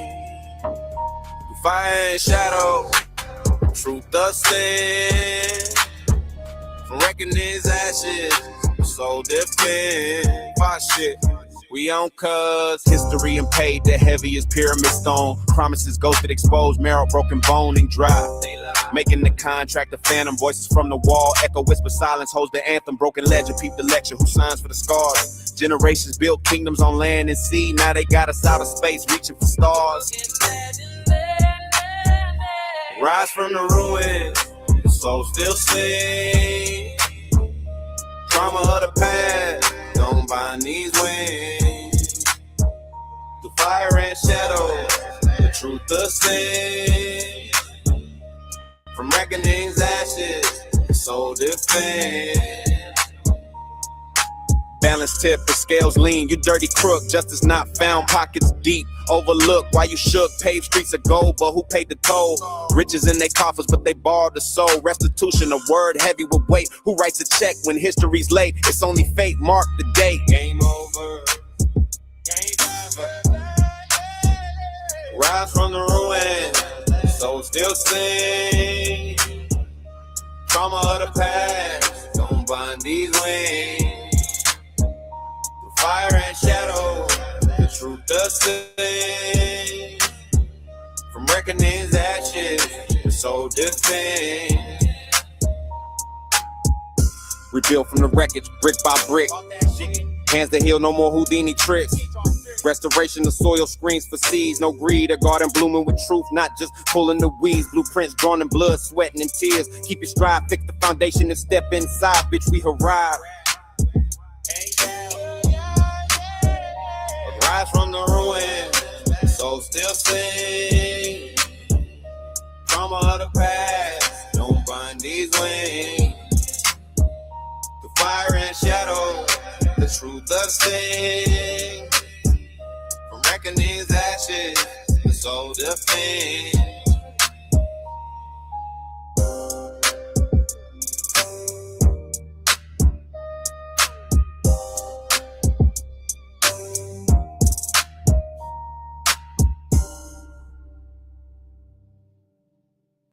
Skills on my skin, go grin, I'm awake. Smoke in my lungs, whole world on my plate. They praying I fall like the shark in my fangs. Dame ring bells like a war horn bang. Fire, breathing dragon, watch me light that sky up. Legend in the canyon, every step that ground erupt. They talk big, they vanish on the myth they can't touch. Fire, breathing dragon, say my name, that's bad luck. Blood on my claw, I don't beg, I claim. Walk through a storm, got a trail of flame. Castle on the cliff with my mark in stone. Every king in the book, just a stepping stone. Ash on my wings, still I rise, still I glide. They hide in the crowd, I ride mountain sides. Whole map mind, see the edges curve. Took one deep breath, changed the world. Fire, breathing dragon, watch me light the sky up. Legend in the canyon, every step they ground erupt. They talk big, they vanish on the myth they can't touch. Fire, breathing dragon, say my name, that's bad luck. Tray full of trophies, metal and heaps. Didn't buy one, every one I keep. Came from the dark with a blade, don't go. Turn that fear to a burning glow. They write my story, can't spell my rage. Every bar carved like a claw through a page. You chase trends, I chase horizons. You see smoke, I see my island. Ooh, on war with a living quake. Heart too hot, make the rivers bake. You hear that roar when the cloud bank shakes. That's my hunger, that's your mistake. Fire, breathing dragon, watch me light the sky up. Legend in the canyon, every step that ground erupt. They talk big, they vanish on the myth for they can't touch. Fire, breathing dragon, say my name, that's bad luck. Bad luck, bad luck, bad luck, bad luck.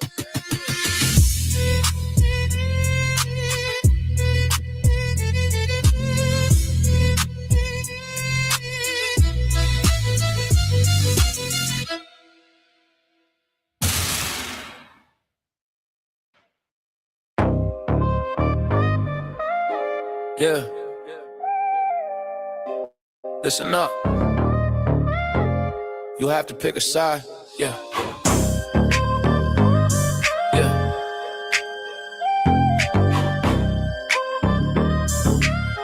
Yeah. Yeah. They profit when we're boxed in, color coded. Scroll wars, broke floors, mine's corroded. Got you barking at your neighbor for a headline. Why they signing off the city for a deadline? Yeah. Same rent late, same fridge bare. What? Same bus route, same blank stare. Why you beefing with the mirror, letting them demons in? Same wound, same blade, different spin. Unified die, that's the bottom line. Either hold the line together or they cut the spine. You can fight me or you can fight the lie. Choose one, unify or die. Unify, die, hear the battle cry. Yeah. Either build a bridge or we all run dry. You can hate your blood or you can hate the bind. Choose one, unify or die. They sell fear like it's candy in a glass jar. Feeding panic to the masses, playing a black card. Left, right, that's a puppet in a split suit. Real power sitting quiet in a rich room. You throw hands at your brother in the same trench. Same cough in your chest, the same bench. If the landlord love you both in the same way, you ain't rivals, you just victims on a layaway. Unified die, that's the bottom line. Either hold the line together or they cut the spine. You can fight me or you can fight the lie. Choose one, unify or die. Unify or die, hear the battle cry. Either build a bridge or we all run dry. You can hate your blood or you can hate the vine. Choose one, yeah. Unify or die. Hands up, not for trans, for each other. Name one win, ain't split us to cover. We all broke, they just changed the shade. Same storm, different rain on our face.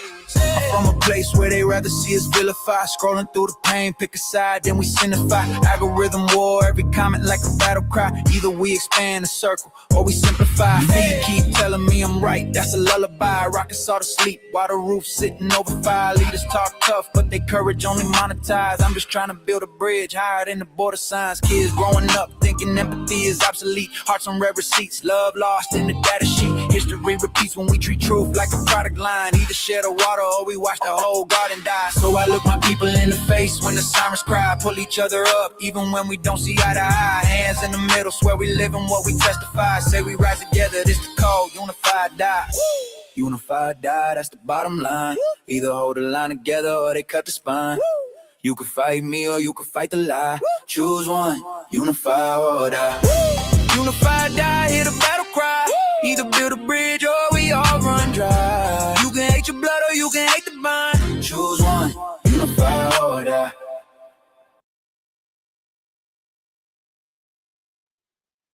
Boy, that motherfucker be having me going. Sheesh. Good grief. Every time you run some music, bro, you should just throw it up. What? You should throw when you running music, you know, you just got a still background. You running past the live up. Oh shit, yeah, you right. This ain't Restream, no. This StreamYard. Man. Right. So what you would do is you would have that playing move. Did you do the 2-screen yet, or you still on the single? And what you think about that music right there, soul brother? Man, bro, I almost choked to death. Man, hey. The first thing that comes to my mind, like, somebody need to do an interview with you. Like, no, you need to interview you, like, as far as your music background and what you want to share. Because, bro, don't you got Oakland roots, my brother? I was born in Oakland. Tabernacle.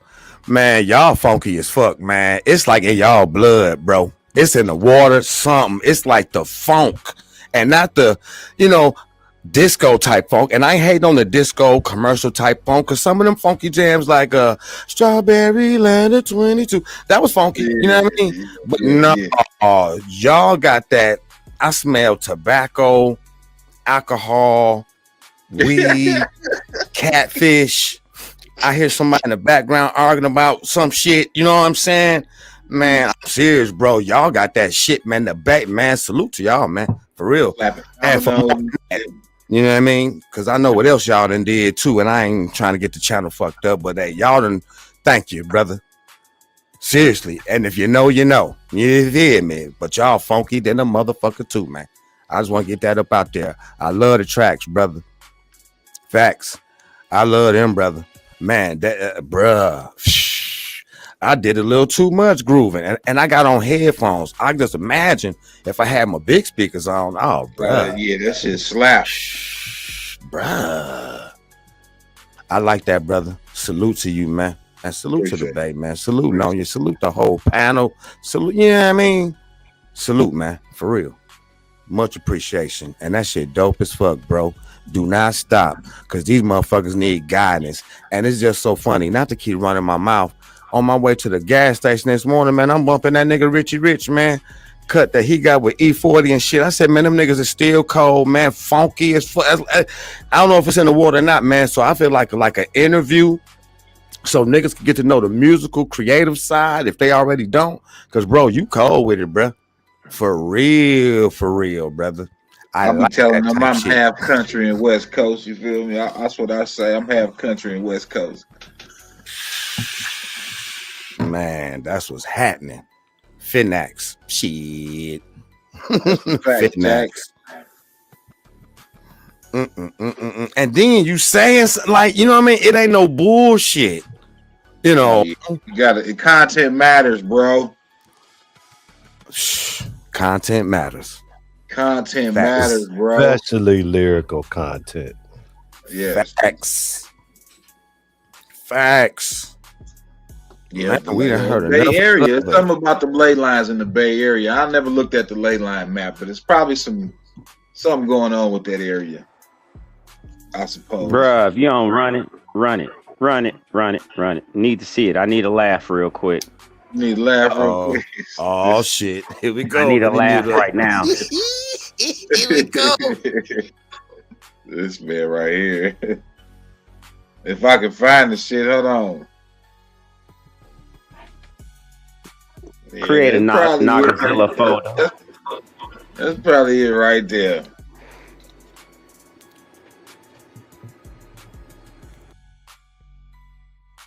Here we go.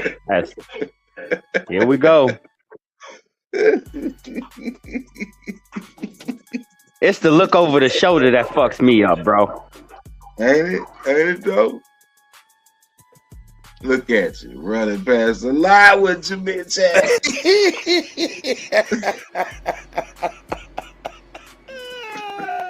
That's terrible.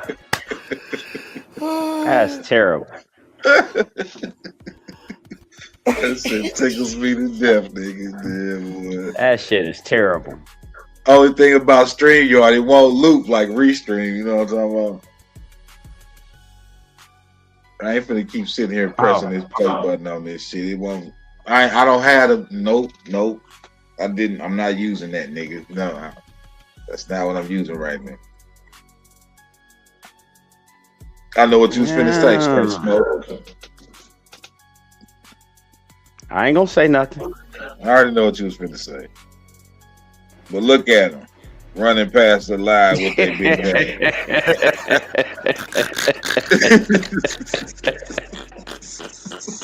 And that's why I said, man, you need to run your music.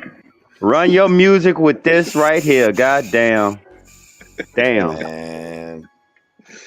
It'd be over with. That's crazy. That's crazy. I need to cut that shit out. As a matter of fact, just send me some music. I'll make the whole thing possible for you. Just go ahead and send me the music that you want to go along with it. I'll put it all in there and run it, and you can just play that motherfucker.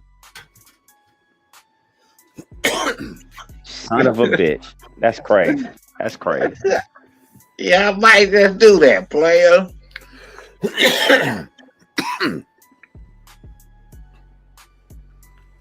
Get back on these small caps real quick.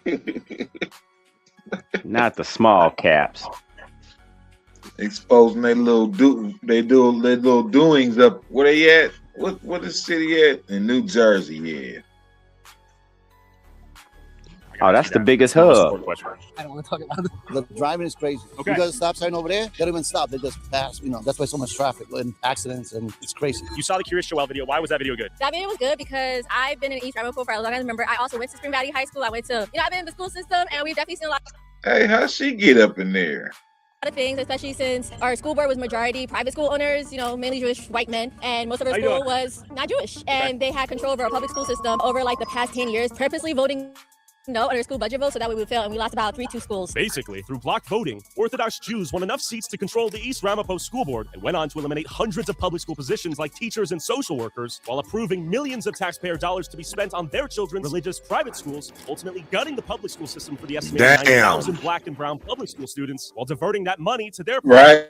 religious schools. They give us food that's rotten and it's cold and it hurts our stomach. I asked, do not take our music program away. I love playing an instrument. My brother would be crushed. And the budget cuts were so devastating that in one instance, an elementary school shut down, and the majority Jewish school board then voted to sell it to a Jewish yeshiva for pennies on the dollar. Basically, the poorest, most vulnerable kids in these communities had their schools gutted and included, all by a majority Jewish school board whose kids didn't even attend public school. We believe that some of the decisions that have been made by the board have not been in the best interest of the public school community. You don't like it? Find yourself another place to live. How was your education? Damn. My education, it was decent, but it definitely could have been better. You don't like it? Get your ass up out of here. Allowed to have, but again, for the past 10, 15 Wow. years or so, people have been purposely voting no on our school budget vote, so that way we had no funding and money for our school. And that was done purposely. Wow. Who's voting no? Majority, the Jewish community. You seen the name on that desk, right? That's what I was. Man, let me get it out. If you could rewind that and look at the man's name.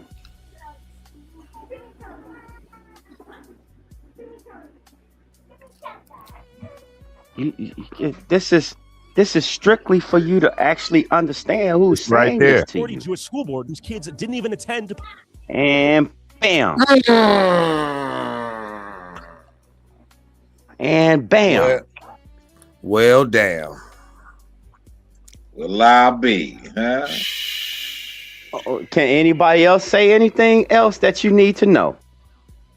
I don't think nothing else needs to be said. Church? At all. Wow. Boy, Think about that. Boy, I swear this so Because who came up with the school board? Who came up with the schooling system? Wow. Wow.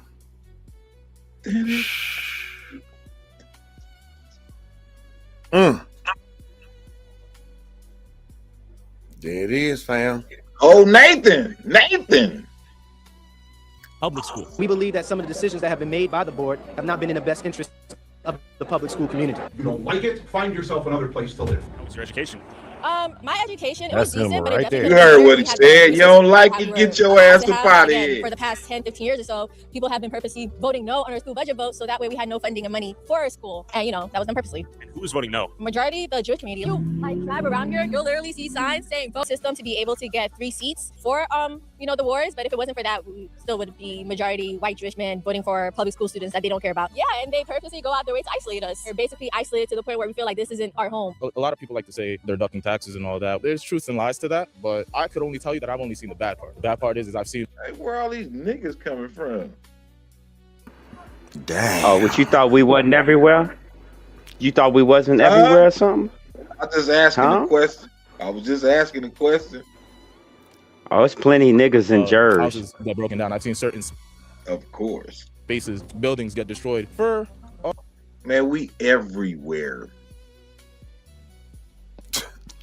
This nigga. Everywhere. Yes, sir. Yes, sir.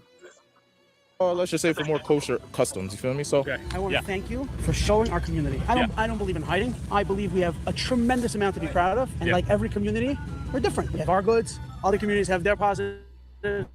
Tell me about what are some of the best things about this community. Then. Tonight at sundown, we shut our phones, we shut our cars, we go to shul. The most beautiful part of our religion. Do you understand that Orthodox Jews can be anywhere? The sun is coming down, and it's the last opportunity to pray what's called mincha, which is afternoon services. They could be in the most important meetings, and they'll go pray, and they could care less about anything happening. The same things with Shabbos. We come home, our families are waiting. We sing Shalom Aleichem. We welcome in the Shabbos, and you'll say back Aleichem Shalom, right? Could they feed 10 kids Yes. without those programs? I am one of 10 children. You're My driving father- a G-Wagon, bro. My father was never on any welfare. I used to reuse sandwich bags to save my father a penny. That's great for you. You're not welcome. He said your ass in a G-Wagon, bro. He a damn lie. He used to use Line his motherfucking ass Hey, off, man.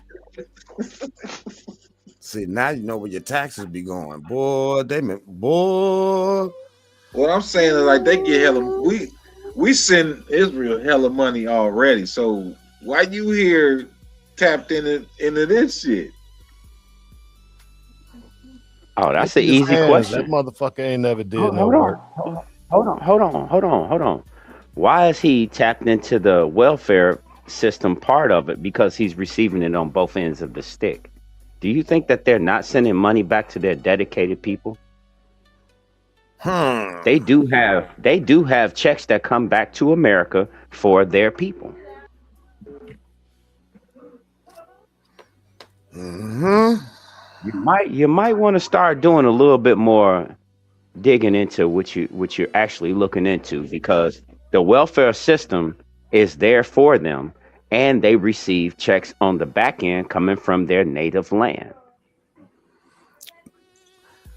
No lies detected. Big facts. Full circle, nigga, full circle. Man. So I can, and if I can say this real quick,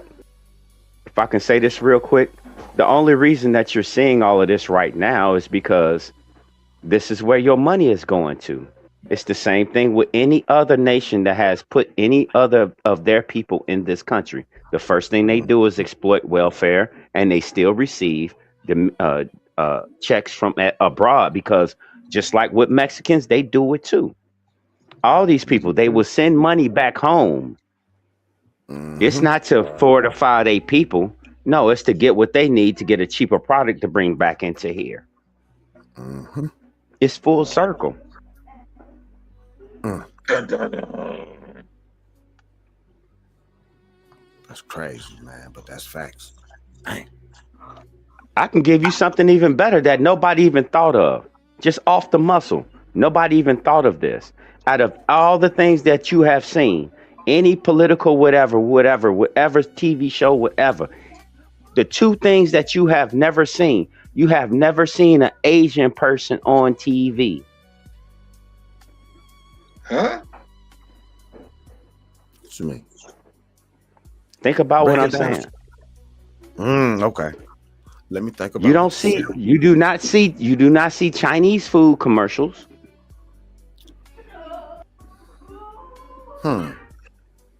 They don't advertise what they do. They just do what they do. You don't even know where they get their meat from. I got a pretty good idea. Boy. You can have an idea of it. I'm just being very, very honest with you. Yeah, I can have I believe because you. now that you're seeing all the breakdown of like what McDonald's does and why the FDA allows a certain amount of human DNA to be in any processed food, any and all processed food. Didn't I just say that?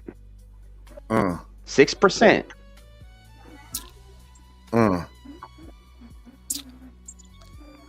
So I'm just reiterating that what you're seeing and what you will never see is certain groups that get away because they're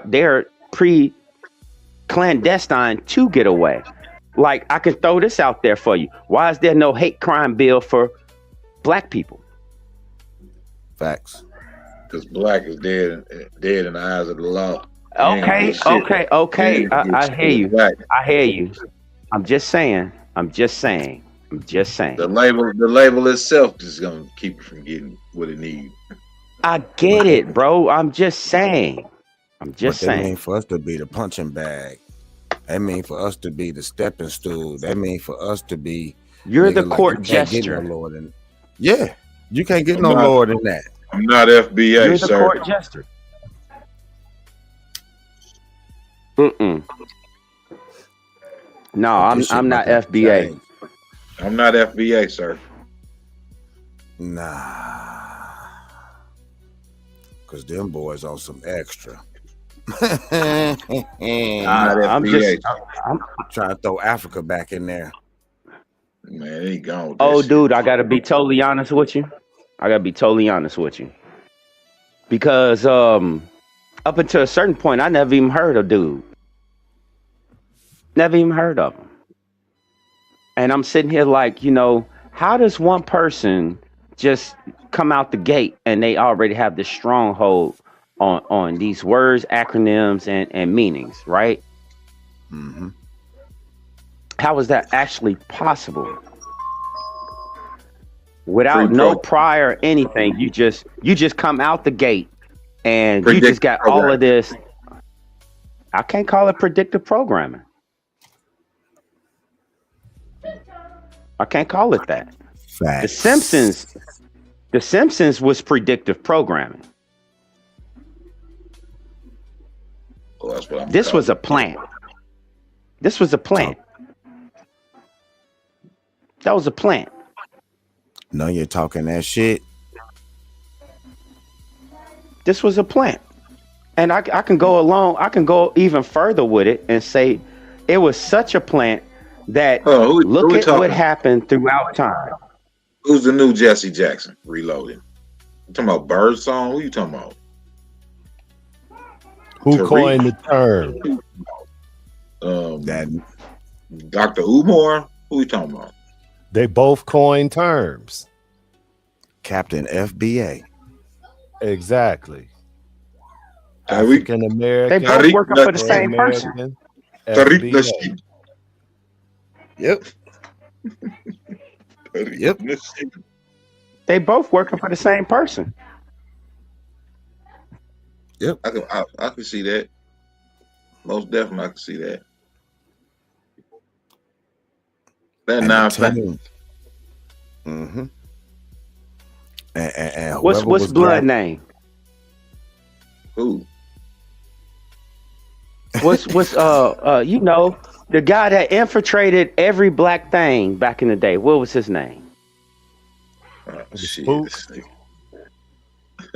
No, you know who I'm talking about. What's name, Daddy? The fake Huey P. Newton son. Oh man, you talking about Duke, Rico Duke? No. His real daddy. Oh, I don't know. I'm oblivious. I don't know. Oh, dude, you know who I'm talking about. He got a stupid ass, white ass motherfucking name, think so. like a European name. He was a dude for the CIA and the FBI. Oh, you talking about the damn gap tooth nigga? Mm-hmm. Oh, There he is. Thank you. Arthur, Thank you. Yeah, Nanya, I know you know.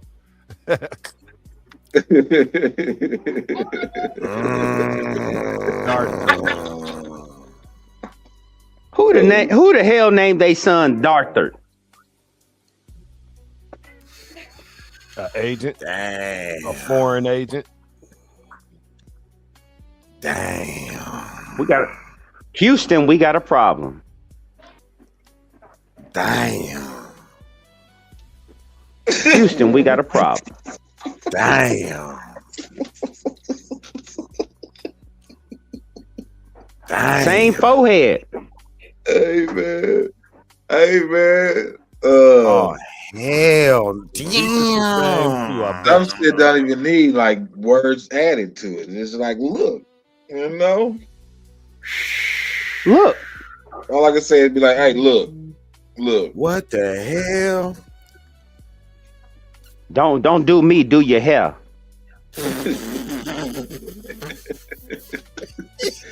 Hey, dog. Got parts all over this nigga. I'm like, I got something for that. I mean, I don't know. I don't know nothing.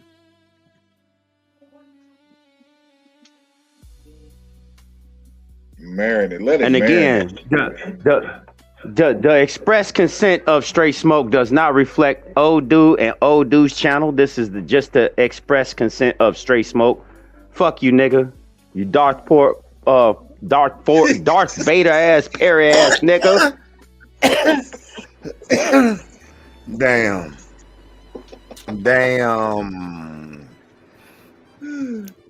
I'm just saying. I guess Elder Bars was right, nigga. Wait. What that nigga Elder Bars say back in the day? In time it will reveal. Shit, I'm talking about goddamn, bro. Wow. Which one? I mean, which one of them look more like that nigga? I don't think it's the nigga up top. Definitely ain't Huey P. Newton. Right, Look at that definitely. man. It's the nigga up top. This is some crazy shit. And what's his whole get up? He operates a foreign country inside of the United States. Yes. Come on. Hold on. Let's go with the most strongest thing. I guess I should say a foreign government. My bad. A foreign government within the United States. United States. a Haitian government, right? And he got monkey blood. And he got monkey blood. He got the God gene. That nigga sure was saying, I got golden blood. Come on, y'all.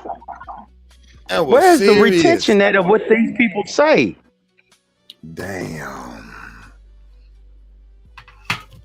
Where's the retention at? I don't even know how we got there, but we landed on that. Yeah. Damn. But it's more That's revelation. me pressing though. the issue. You mentioned that shit. I said I got something for that. Let me pull that up. Yeah. I'm talking Let about. me pull that up. I'm talking about Fox News couldn't have did it slicker. Okay. CNN couldn't fuck with that timing. Cause I was like perplexed. I'm like, damn. Remember, I said I'm oblivious, bro. And right, like I didn't even finish it. It was like, bam. I'm like, oh shit, that's what he's talking about. Shit, well, shit, salute. There it is. Damn, it be snakes all around the motherfucker, fam. Wow, Hissing through the grass. Let me see if I can keep my grass cut, so keep snakes out my yard. Man, keep the snakes out my yard. Big facts. Straight up. Cause they will try. Oh wow. Ain't nothing like a black snake. We ran all that shit down. The T-Dub found the video of the meeting they had out there in Philadelphia. Yeah, yo. Oh wow. That the nigga didn't even show up to. Well, at least he wasn't on camera. I can say that much. If you ain't on camera, you ain't show up. Hold on. The small hat showed up though. Hold on. Look at you. Running past the line with your bitch ass. All right, we go. See, this is why I can't play nice with people. Look, nigga. I can't play nice with folks. I ain't got no sense. I retain too much information. I'm a cataloger.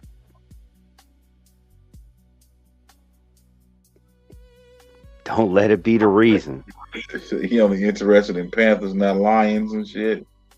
Yeah, he ain't said shit else about Birdsong ever since he dropped that title. Right. It's like they don't even fuck with each other no more. What's up with that? Rico wants Black Panthers. He want to take over Black Panthers. Right.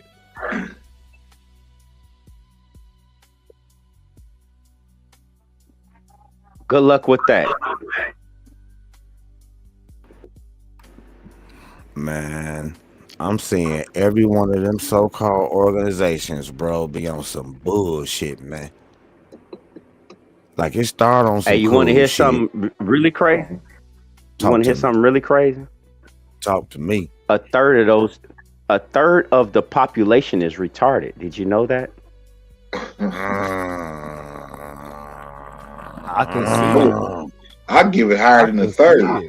I give it bigger than a third. I'm just being honest. Iranians, You being nice about inbred. it. I think it's Iranians, inbred. Ukrainians, inbred. Inbred. Do I gotta keep going? Show me something that is not inbred. Niggas. Us.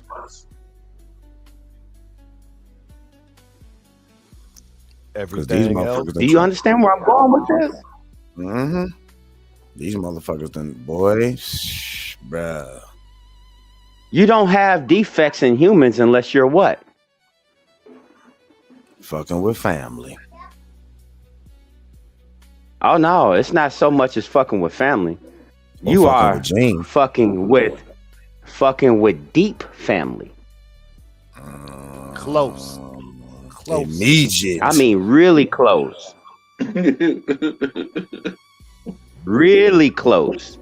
Don't you remember back in the days that y'all used to hear how some of these kids was growing with cleft palates in their lips or cleft foots or cleft arms and shit like that? Yep. Remember that? Yep. I really want everybody to take a side effect of inbreeding. You see that extreme That is- overbite Ilhan Omar got? Mm. That shit. Look at the Hold rest on. of the What I'm Look at their heads and foreheads. Damn. It's not even that. That's under development. You got to understand, when I said that these people were retarded, I meant it for a reason. That's developmental. Exactly. Where'd it come from? Do you know the percentage? Do you know the percentage of premature babies that's being born? This gonna fuck you up. 68.9%. Damn. Did you hear what I said? That's in all populations except for Total niggas. population? Wow. Except for niggas. I'm gonna say this again. Except for niggas. The only time a black woman will have any kind of problems is if she's on drugs. Did you know that? Did anybody know that?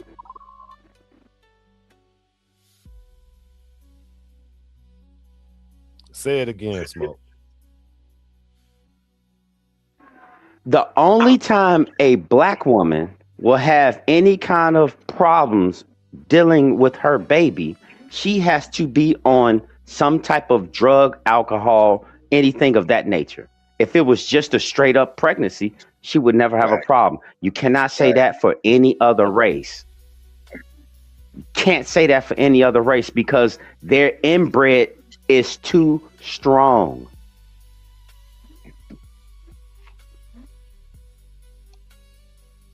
And that would explain why their populations is starting to dwindle. Y'all got it. I got to grab this laundry. That explains why their children are retarded. Period. Yep, that too. It explains everything.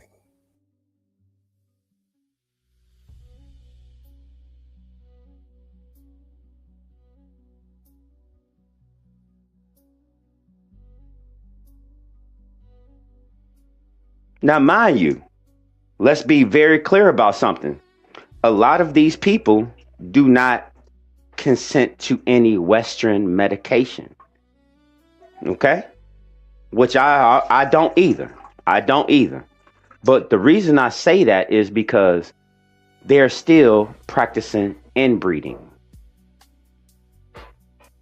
You know how they always wanted to throw up how and you know what? I just think that that is an outside culture that is not. That's just not our culture. We don't do these things. And when I say we don't do these things, these people from across seas inbreed so tough that you can't tell them apart. Right. Right. Arranged marriages.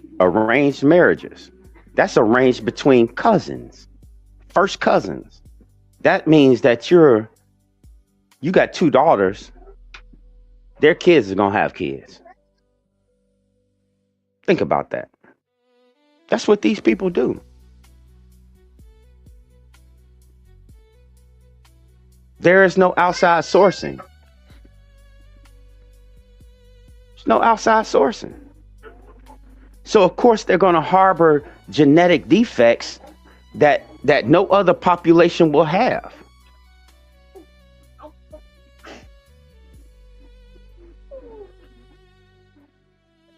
And you wonder why they want to brainwash you to make you understand that you are the inferior. In actuality, you are the greatest creation ever given. Breath. Know that.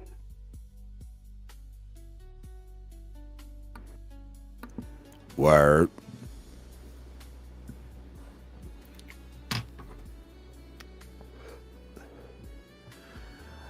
I'm just sitting back tripping on the whole thing, brother. But I do agree with everything you said. Cause point of view and perspective is a motherfucker, fam. Like this whole shit with the world powers and shit, bro. This shit is wild, bro, because everything happening on the lower level is indeed happening on the higher level, bro. Shit is wild. The shit is Well, wild. I'm gonna give you a little pushback on that. Talk to me, my brother. Talk to me. Just a little pushback on that. All right. You said what's happening on the lower level is happening on the higher level. I don't believe the people on the lower level can never ascend to the higher level because they are functionally not there. Hence again, retardation. So there is no as above, so below. There is none of that. That term right there, as above, so below, is a satanic term. You can go look it up in Aleister Crowley. That's who came up with it. So if you ever hear somebody say as above, so below, that is a satanic fucking word. That is a satanic phrase. Don't do it, bro. You setting yourself up for failure.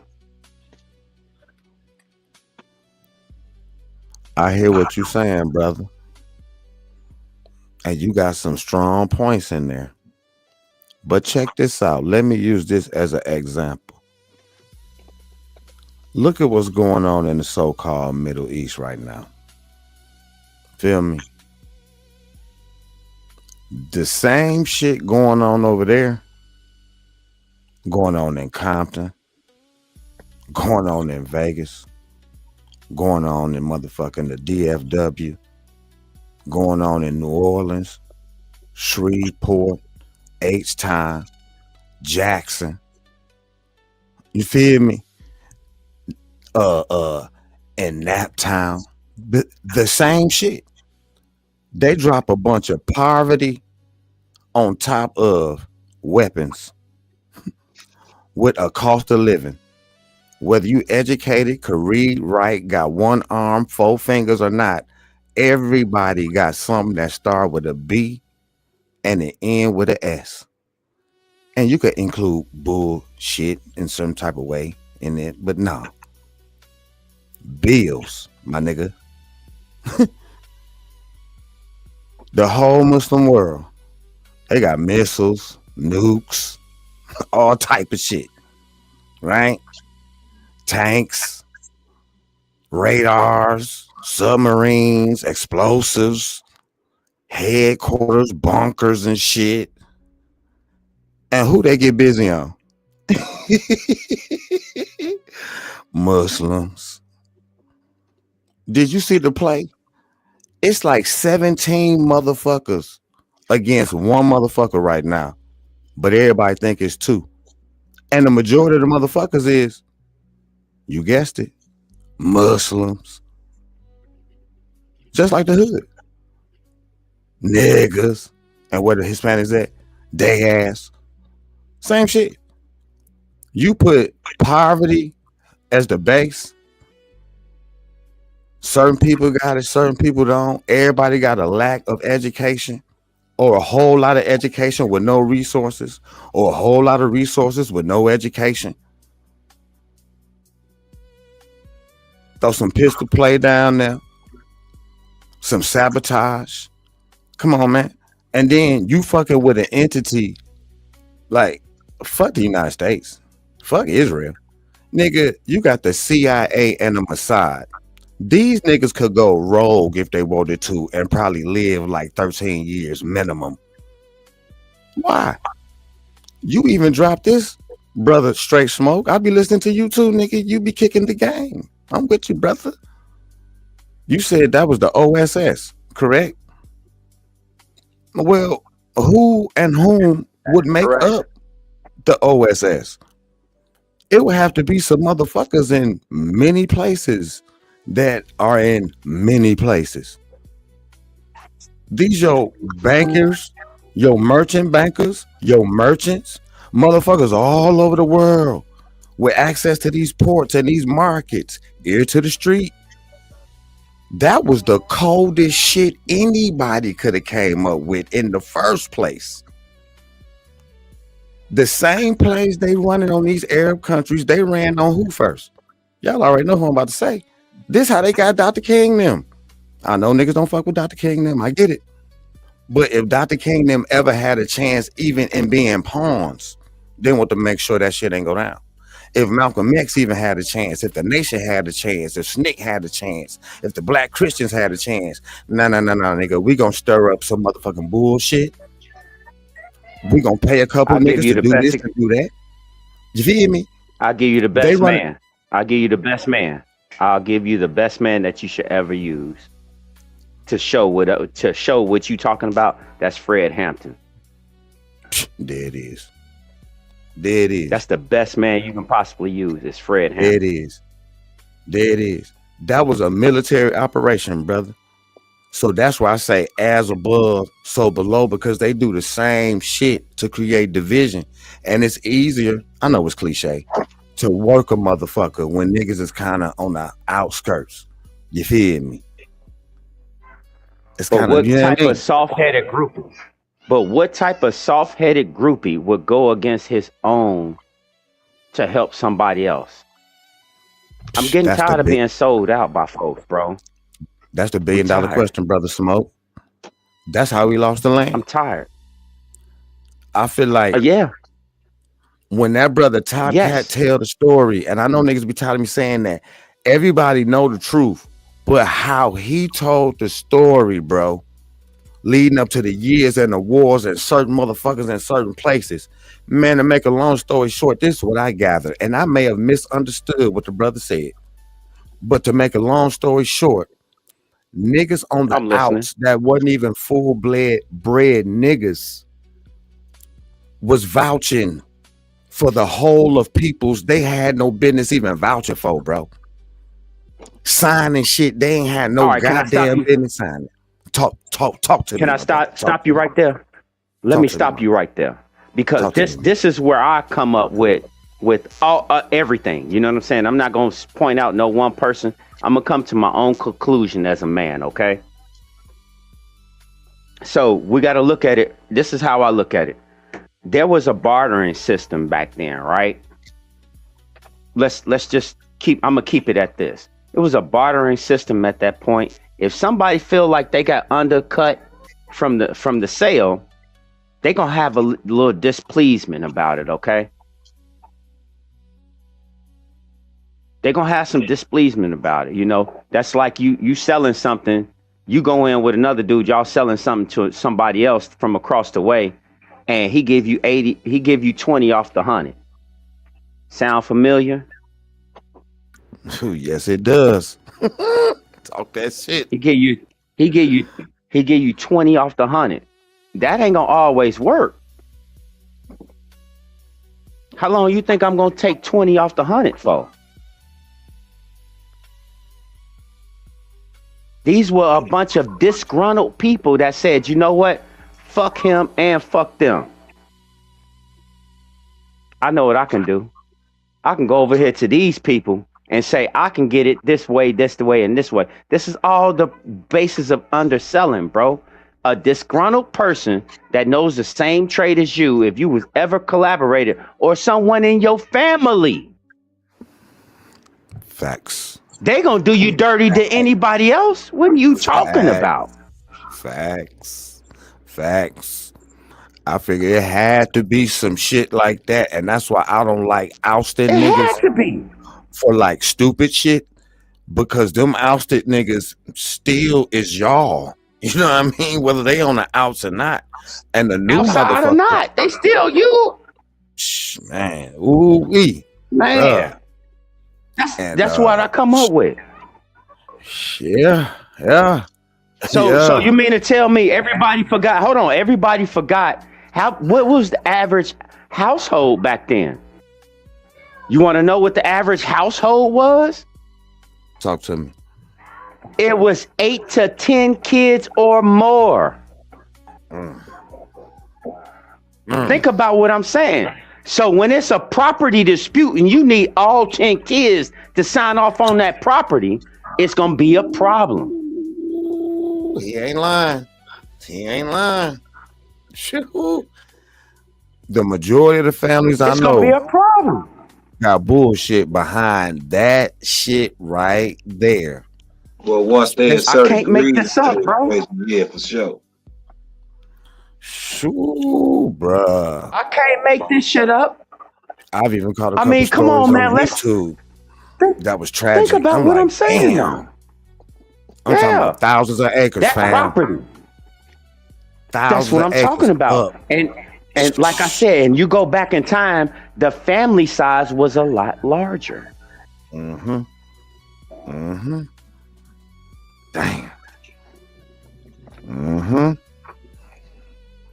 Okay, I guess I gotta throw the bullshit in it to kind of muddy up the waters, so everybody understand the way I'm thinking.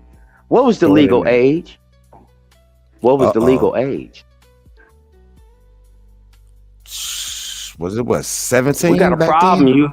No, sir, it was not. Nah, it was like 13, 14. There you go. That's how it started. Then. There you go. That's how a lot of shit started then. Ooh. Think about what I'm saying. Mm-hmm. Mm-hmm. Think about what I'm saying, because that man will go and try to procure another one at the exact same age again. So how many kids does he really have? That's why I said, look at the size of the family. And I'm including surrogates. Y'all want to talk? Let's talk. We can have an open discussion about real versus fake. You talking, you getting up in the 20 count range. Big facts. There we go. There we go. Because guess what? You think I didn't send my oldest boy off, you know what I'm saying, from my first marriage over to my brother? Or my sister house? Because they too had big fucking families. Understand what I'm saying and where I'm coming from. See, a lot of people don't understand when they was coming over here. They wasn't coming over here man and woman. They wasn't coming over here man and woman. Once they got an establishment, no, they was bringing whole fucking families. Whole fucking families. You think that woman was gonna leave without her mama and leave her mama there while her dad was gone? You know what I'm saying? He's dead. Think about it. You have to use rationality. Think about what I'm saying. Well, I can't leave unless my mom's coming with me. Or if, as a man, I can't leave my dad over here to die by himself. You're not going to do it. They got to come with you. Who you think is going to watch the kids while y'all go get the money and raise the kids? That's where that grandmother and grandfather effect came into play from the boomers and the generations before them. Who was watching your kids while you went out? Grandma and grandpa. It wasn't your mom and dad. Family was watching that.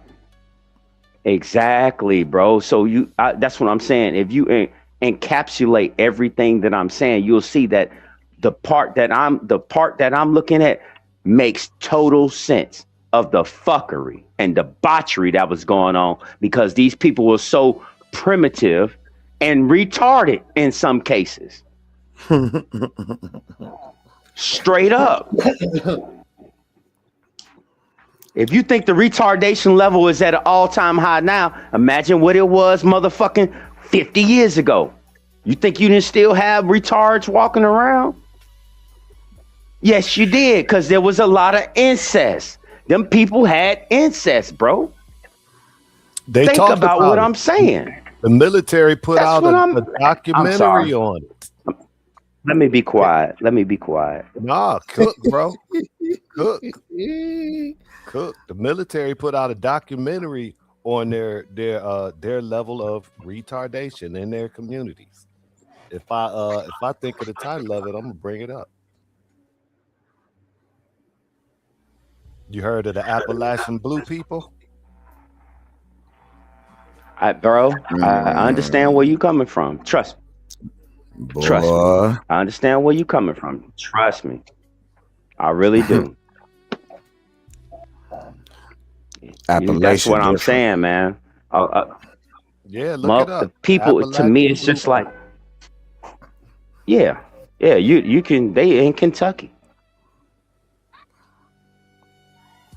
Speaking of Kentucky, Appalachian boy. people. Yep. Yeah. Speaking of Kentucky, yeah, Kentucky about to get blessed. I heard, homie. I'm not worried about it. I see it when I believe it. It's some bill that Kentucky got that they about to let qualified people get military grade goddamn rifles and shit, man. You know what I mean? Yeah, only in among Kentucky other though. things, yeah, because we got to hunt. Hell yeah, we got to I hunt. ain't mad. Shit, I'm not mad. I'm not mad because with shit going on in Mexico, certain all areas, this bullshit, shit, motherfuckers gonna need to know. You know, I'm Hey, just man. saying. Better know. For real. Shit. Cause the shit I going love on now, everything. bro. I never thought I'd live to see certain shit that I done seen happen, fam. And in the back of my mind, while I'm watching shit happen, I said, boy, y'all waited till certain niggas was long gone before y'all pulled some shit. I'm like, this shit's systematic, bro. Certain niggas in Hollywood just dropping dead. I'm like, damn. And then right after that, some old, bruh, these boys is wild with All it, right. fam. I'm serious. Hey, Like- all right. So check this out. I'm gonna elaborate on what you just said right there. That be the biggest thing that I'll be like looking at is that, and I don't mean this like it sounds. I could never use no Hollywood movies, audio like rap music, or any kind of music. No outside forces or penetration from something I heard or seen is gonna change or shape the judgment of what's really taking effect, what's really going on. Because you're gonna have to look through the bullshit sooner or later. The time it, like I'll give you an example, the time it make it for you to watch a whole basketball game, I think about like 19 or a million other things you could have been doing with that time. So I can't sit back and excuse me, bro. You got it, man. But I'm just saying, if you could, just for me, just for this moment, real nigga shit, try not to use anything that's dealing with Hollywood as an example. Brother. My bad, bro. What My I'm saying bad, is bro. this, brother. I'm not talking about movies. I'm talking about actual stars dying. Strangely. Certain stars that spoke out against certain things, that had certain stances. They waited till these motherfuckers got smoked, got did dirty. Like, for instance, now everybody talking about Michael Jackson was innocent. Nigga, we been told you that. We been told you they set that dude up. Now motherfuckers like, oh, we feel so bad. He was trying to tell you some shit and motherfuckers ain't want to listen. That's what I'm using, brother. I'm not using no movies because The Matrix was written by a black woman. Terminator was written by a black woman. These motherfuckers ain't been planning this shit The same forever. black woman. They want, thank you. They want you to think this shit is new. No, I don't use that type of shit.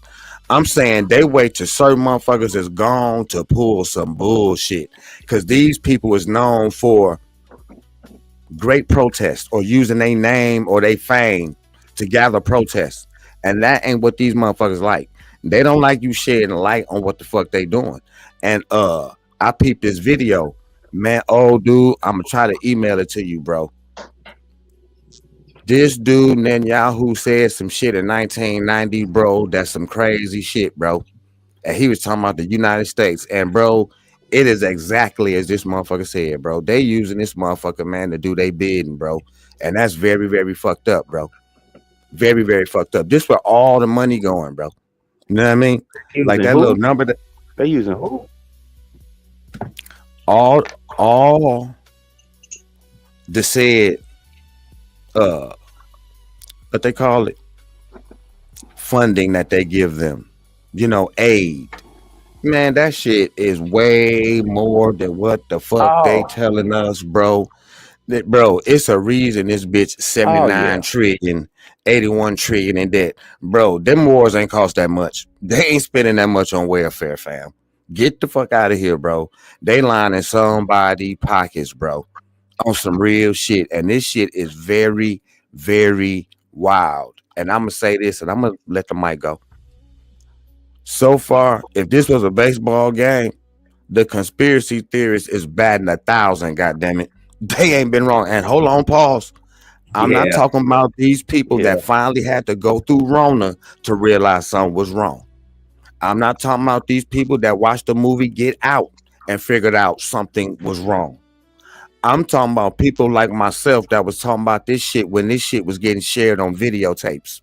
While niggas was watching the R. Kelly shit, we was watching some shit about the Illuminati. You feel me? On videotape. Okay, 97, 98. Real nigga shit. All this shit is coming to pass, bro. Including this the illest shit they did so far. I'm serious. They act like Bitcoin was gonna be a way out from up under the bank control system, nigga. I swear to God. This is how they sold this shit. Like, look, nigga, this gonna be the perfect thing to guard against the New World Order, nigga. You know what I'm saying? The banks don't control this, man. They don't even really acknowledge it, nigga. You need to get up into this. Bro, that's the digital currency that they was talking about. And now, voila. Well, the United States is looking at going into the digital realm and blah, blah, blah, blah. Bro, as predicted, bro. As predicted. This shit is crazy, bro. Crazy. Insane. And people is going through it.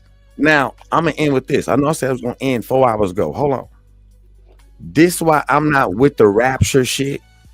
Because in order for any of that shit to be real, the real Hebrews gonna have to be in Israel. The real Hebrews are not in Israel, fam. So that make it all bullocks, all poppycock, fam. They are trying to make and force some shit to happen so it look like what it ain't. We must not forget that these are the arbiters of what?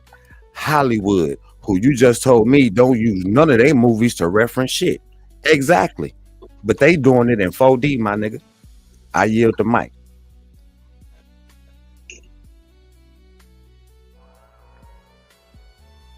That's what's up. That's what's up. I got you. So the only reason I said that was just to the extent the point you was making. You right. Yeah, they showing that thought in 4D as a movie. You right. Got to give you that. You're absolutely right. You're absolutely right. But I commend you on that. I will have to go back to the same thing that I was saying previously. You know, you have to look at the growth of mentally of the people that was in this union. Fuck the history of it. I mean, do you think? All right, now this is gonna sound really bad. This is gonna sound really bad. I don't mean to piss anybody off. How retarded do you have to be? Oh shit. You got it. How retarded I'm back. you I'm gotta be? finished closing shit. I'm back. Talk to me, Smoke. Talk to me Look now. at you running past the lie. You done had thousands. You had thousands. You done had thousands of acres, and y'all chose to sell it. Think about that. That's my biggest part right there. That's all I got. That's all I got. That's all I got. I mean, there was not one person in that family that was like, nah, fuck that. We not selling shit. That just don't sound right to me. You know, it just perplexes me, man. That's all. I don't mean nothing by it. It's just that how How? Maybe maybe nowadays we have a more sense of what something means to us nowadays. You know, I've said this before and I'm gonna stand on it again. That boomer mentality is over with. That boomer mentality is over with. It's over with. What's the boomer mentality? That shit over with. Look at anybody in that age group.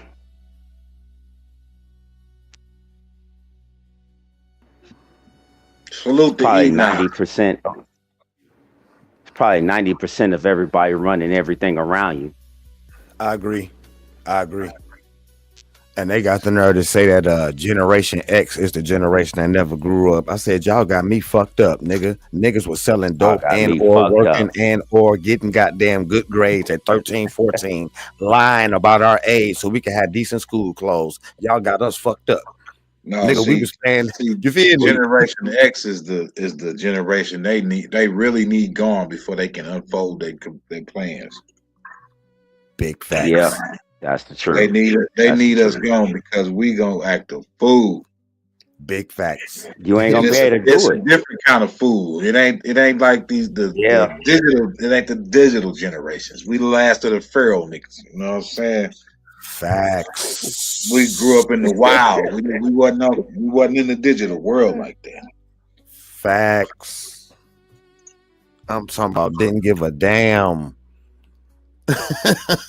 We didn't, bro. Look, you either had some Bactine or some peroxide, alcohol, or nothing. Or nothing. Or nothing.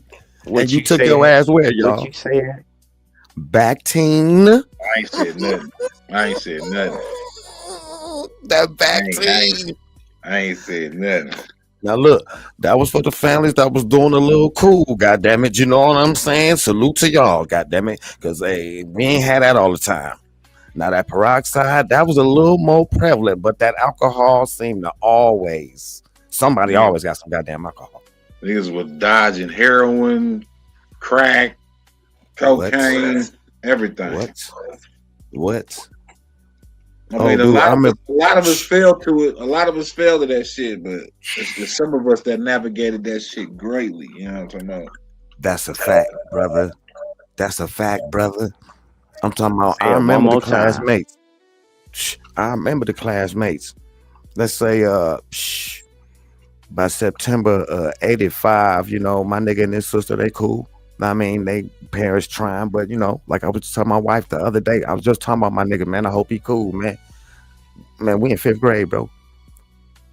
My nigga and his sister was cool, but they used to smell like pee a little bit, you know what I mean? But I ain't tripped, you know what I mean? Good dude. Him and his sister, man, got cool grades and shit.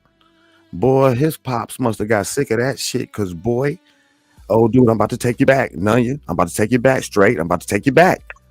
Pops pulled up to school. I didn't even know that this was them. In a bronze-looking square-body Nissan Maxima with the bronze curly honeycomb rims, with the copper bronze tinted windows on that shit, bumping some dope shit. I'm like, wow, emphasis on dope. My nigga Sean hop out the car, nigga, with the damn gray bubble coat on, leather, Levi's on, fresh Jordans. His sister pop out. I'm like, damn, man, Pops was into that dope. You know what I'm saying? Pops had to make a move, and if you peep it out then, that Reaganomics wasn't no hoe. See, it wasn't no, oh, well, you don't have a college degree, so we won't hire you. No, they was telling niggas they was underqualified or overqualified, or nigga, we not hiring, or some shit like that. You know what I mean? And off the subject, but on the subject, I think that's a dynamic that's rarely even looked at. Like, no, nigga, as a man, we had to ask another man to get paid. Yep. We had to depend on another man, whether he like us or not, to get paid. You know what I mean? And I think that's the dynamic that don't nobody look at. Well, shit, nigga, you a man. You need to get up and go and get out and go get it. Okay, well, if this white dude know that he competing with me, why would he aid me in competing with him? That don't make no sense. So navigate that shit too. That was crazy. And a lot of brothers did. And salute to them. Some brothers did the streets. Some brothers, you know what I mean, was hitting the Had to. books. And now imagine they know it's about to be a computer generation. And like I told my wife, while Bill Gates then was in their garages that their parents happened to have enough money to let them use as computer rooms. Let me say that again. While Bill Gates and them had garages, their parents let them use as computer rooms and labs to get their shit together. While they already go to good ass schools that major in this computer technology shit up and coming. Like old dude just said, we dodging crack vials. Okay? We dodging motherfucking the bullshit up in the streets, literally. They gotta dodge digital dope. Talk that shit. Well, you got it, but it's called the digital age though. So that was the whole term that was put out was digital age. But the crack was meant to slow us down so they will have more of a head start on the digital shit. I'm not about to. No, I can't use that. I can't use that. I can't use that. Hold on. Didn't I say earlier about retardation? That's a part of the retardation process. That's a part of that retardation process. The drugs, over the counter, street pharmacy. It's the same. It's the same ploy. And then, like I tell fools, they want to talk about rap music. Nigga, crack had a whole movie soundtrack and a film that came on every night, 8 p.m. Central Standard Time. Correct me if I'm wrong, my brother old dude. 9 o'clock East Coast Standard Time every Friday. It had, I swear to God, I was just talking to my wife about this the other day, old dude.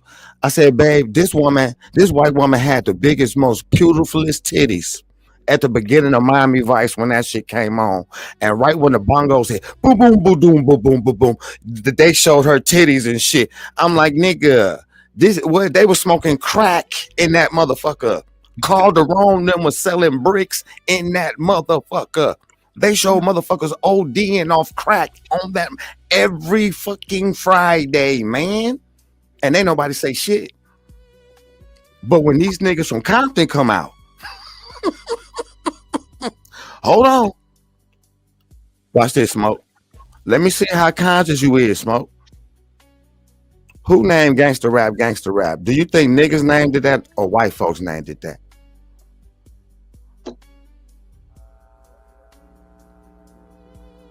White folks. Already. I had my wife listen to NWA the other day. I said, let me know when you hear the disturbing shit. And she like, damn, these things talking about the streets, talking about the crackheads, the dope gang. They ain't telling you to go sell dope. She's like, damn, the end of dope, man. They telling you what? The homie said, if you sell something to my homie, I'm sorry, my sister, and she gets sick, I'm gonna fuck you up. Feel me? Cube came in talking about the motherfucker, dogging the motherfucker going out. Eazy-E played the motherfucker, and then he ended up fucked up at the end of his rap. If you listen, they weren't promoting that shit. They was letting you know what the fuck was going on, the ins and the outs, the ups and the downs, like Ice-T was. How the hell they gonna call that gangster rap? That was conscious rap. And they weren't even calling it that. They was calling it To be totally honest, that was insider baseball on the music industry's aspect of things, because at the same time they needed to push it through the FCC as far as it being on the actual airwaves, even if it was docu. That was where you was first seeing your docu shit as far as sound. So you would be able to play your album, but it'll be on the radio, so millions will hear it within the States. So you have to really look at the timing of everything and the major players that was involved of creating that atmosphere they have been pretty much brewing since day one of its inception. Now you can move forward to now, and that's what you see. The glorification of being a fucking moron. I think Because they're going to show you that. They're going to show you that before they show you anybody that's really doing good. I think when they seen niggas like Paris, salute to that brother wherever he is, NWA, Public Enemy, and Ice-T and them going on tours, that was a problem, nigga. That was a problem. And then on top of that, you got these little niggas running around here with these goddamn shoestrings on with little leather goddamn Africas on them and shit. What the hell is this shit? What's this boopity boppity boppity shit? But maybe they painted it as a problem because they was running around here on that pro-black shit. Let's go. Let's go. They had to get up on that. They had to get ahead of that shit. Facts. And the next thing you know, if you ain't have a curl and some lokes on, you wasn't about to get no deal. Here we go. You had to be talking a certain way, or it was hard for you to get cool. That's some bullshit, boy. They really turned that shit. And then you can't be mad at the shoulders because now when they playing the shit on the radio, it must be good. It must be cool. Nah. That's what I'm saying. Look at the boomers. Look at the boomers. Look at the people that said it was okay to do this shit. I mean, you got to think about look at the people that said it was okay for this. Yeah. Yeah. That's my whole thing. Because it was hard as hell.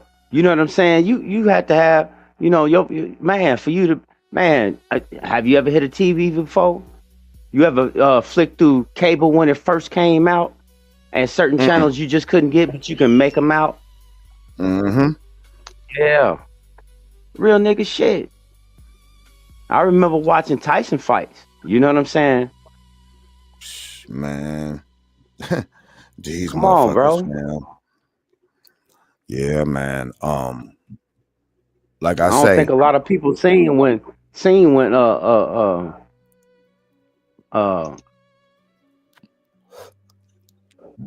when my boy Kareem Abdul-Jabbar, you know what I'm saying, really started when he first came out.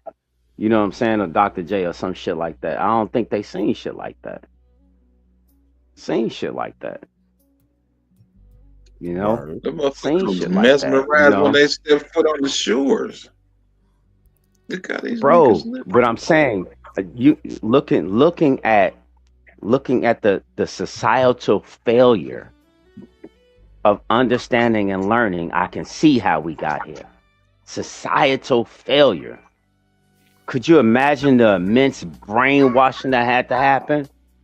How much you had to put people's health at risk for that to happen? Now look at everything that you done seen all this time. Train derailments, motherfuckers spraying the sky with mosquitoes, chemicals. Look at your water, look at your food. Think about what I'm saying. That is a personified plan. You got a motherfucker trying to block out the sky. Trying to block out the sky. Come on, man.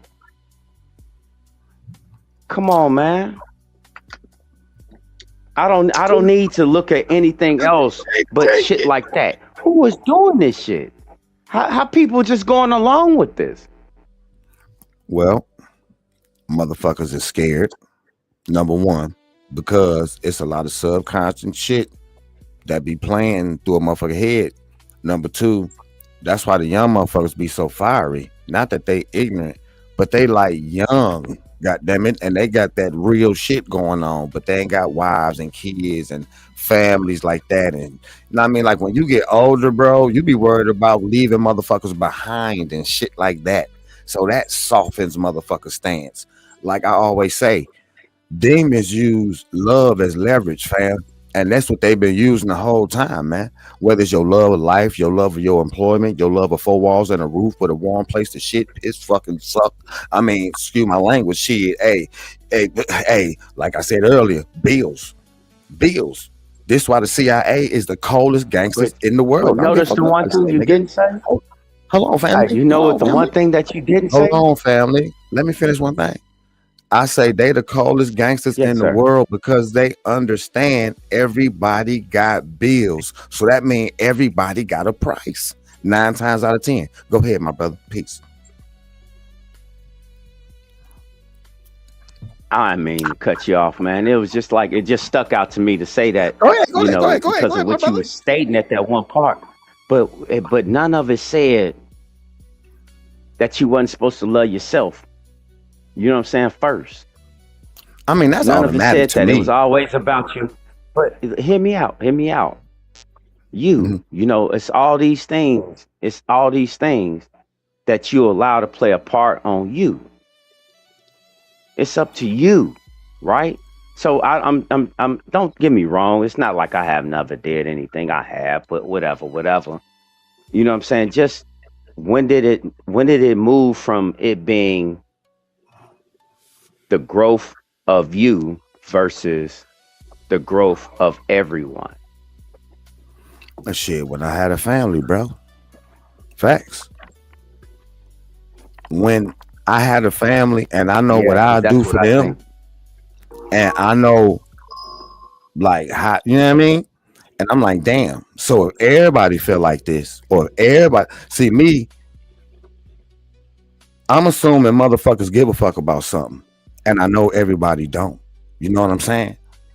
So I just choose to look at the motherfucker being half full, bro. For my sanity. You feel me? And for the sake of not crashing out on no stupid ass shit. Cause it's easy to do, fam. Evil is all the fuck around, bro. You go to the fucking grocery store. Right. The motherfucking cashier ring up some shit and just stand there. And you looking like, how much is it? And she looking like, you know what I'm saying? Like, I guess you're supposed to look at the damn scanner and see how much it is. And just, bro, it's too easy to crash out, man. People be on what they be on. You know what I'm saying? It be misunderstandings, all kind of shit. But back on the subject, I'm just saying when it comes to real evil, real problems in the world, bro. You know what I mean? People be thinking about their family, bro. When you know that the same motherfuckers running our government now is the same motherfuckers that smoked a sitting U.S. president in broad daylight, bro. In front of everybody. And they still hiding the goddamn files. Like they hiding these other motherfucking files, bro. When you know they capable of doing some shit like that, bro. Okay. You know what I'm saying? Okay. That So- make motherfuckers have let's have. unpack that. You know what I'm saying? Talk to me. Let's unpack that. Let's unpack that right there. That's astonishing. You said that. Just trailing along with you with what you said. You know, that's astonishing. You said that because Talk to I can't put atrocity past anybody. Mhm. I can't. For you not to understand that people like to kill people, it's for a reason. I hate the scariness of them. The ones that really think like this, I mean, how come they get to be in charge and they got the command of so many people at their free use? Really think about that. Because they willing You got to a price, do like you said earlier. You got a price. But hear me out though, right? But they still get a price. Everybody's price is different. That depends on ability and what they can use you for, what you show. It's all business. Facts. So you're not gonna get me to believe that this business of the same motion has not been perpetuated for how long now? This an old script they running. An old script. This been the same script since the day one. It's been the same script. But they keep the It's just how division much. going. Hold on, brother. It's just how sorry. much. It's just how much. It's just how much influence they can have over families to do this routine thing. That's all it is. It's repetitive. It's repetitive.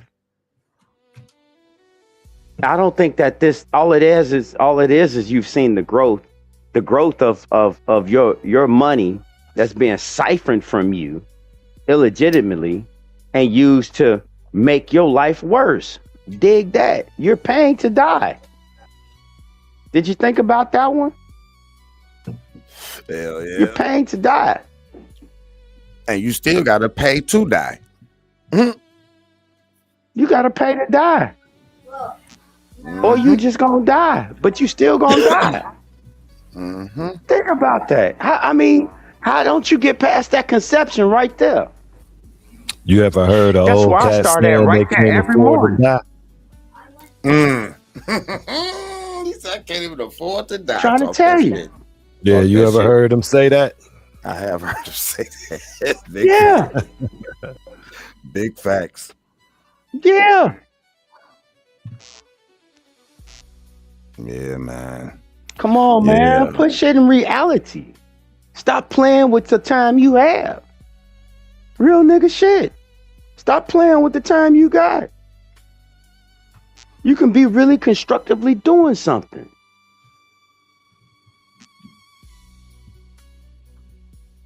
Let's go. God damn.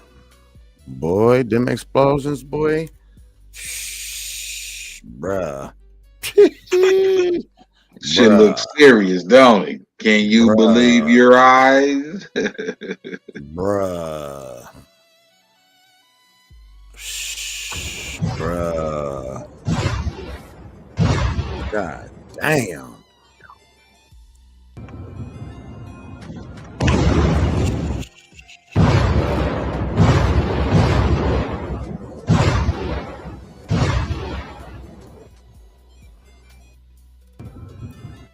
That All shit for somebody crazy, else. bro. That's it. All for somebody else. Oh, that's Iran hitting Israel. Always. Woo. Yeah. So That's Iran hitting that's Israel. supposed to be. So that's supposed to be. That's Can supposed you to be, believe right? your eyes? So my whole thing is this. It's always somebody that can get the perfect shot, ain't it? So it's saying. You just gotta shoot it. They was complaining last night about how they were using weapons not not legal to use, like cluster missiles or something. Like, don't They shoot said they that. was using cluster bombs. Bruh. Like I told them boys on that Indian channel, I said, man, this shit right here, what they did February 28th is the equivalent of what them other motherfuckers did October 7th. They ain't had no business doing none of that bullshit, bro. None of that bullshit. Man, that was the dumbest shit they could have did October 7th, fam. And this shit is equally as dumb. Now, once again, I can see if we still had on Jeep, that right there. Chrysler, Ford, and Whirlpool, and all these factories around this bitch where we could flip them over. You know what I mean? And all 48 states, goddamn it, and we got production. We ain't got it like that no more, fam. We ain't got nothing remotely close to that shit no more, bro. And they spending shit and using it that costs millions of dollars, and it take months to make this shit, bro. I'm like, I don't know what these motherfuckers is thinking about, brother, but I'm sorry to cut it off.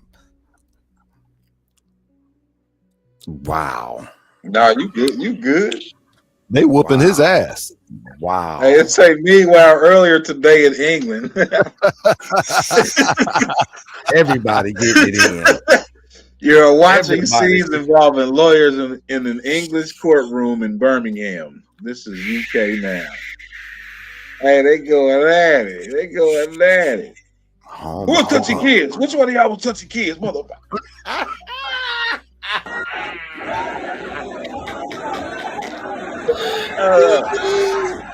Boom! Wow! Oh shit! Big. Oh, he would have went over that. He would have went over that road, player. Big facts. Wow! Oh, they all on that one dude. Damn. 15 fouls, ain't you?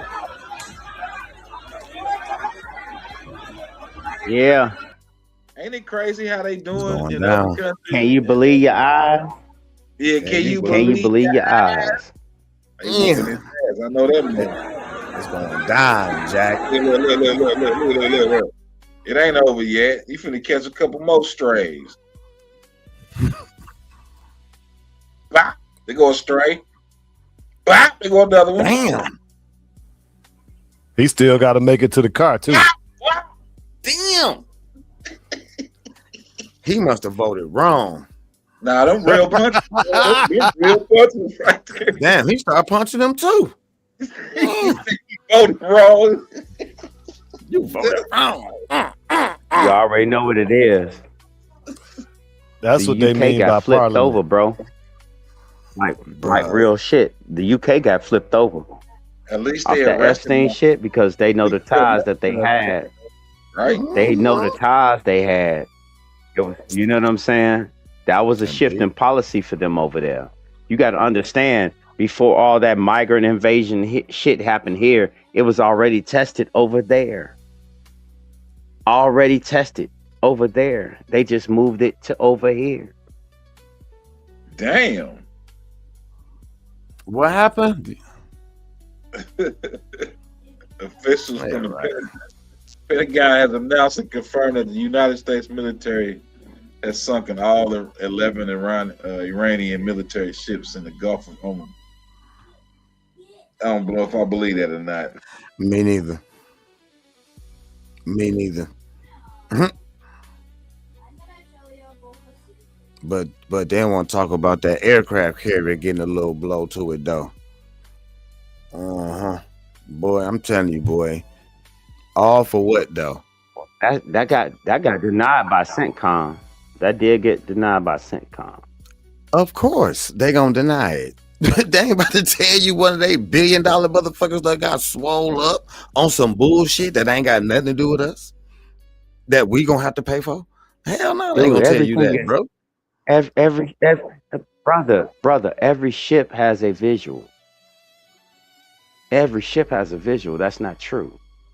Now, are you telling me this? Hold on, let me get the That's date, what y'all. I'm trying to get you to understand. Are you telling me this Monday, March 2nd at 5:10 p.m. East Coast Standard Time, 2026, when they are AI wars going on? Are you telling me that, sir, right now? Are you sure you want to stand on that? Shit. Sure. Okay. Okay. You said AI wars. AI wars. What I'm Brother. telling you is that Shit in is the not Navy, sweet, brother. they have Shit is not visuals sweet, on every brother. ship. Okay, Brother. I think you're missing what I'm saying, but I'm gonna try this Brother. again. I'm gonna try Go this. ahead. I'm gonna try this again. Go Kid you not. The Navy has a visual on every ship. If that was factual, that would have been put out.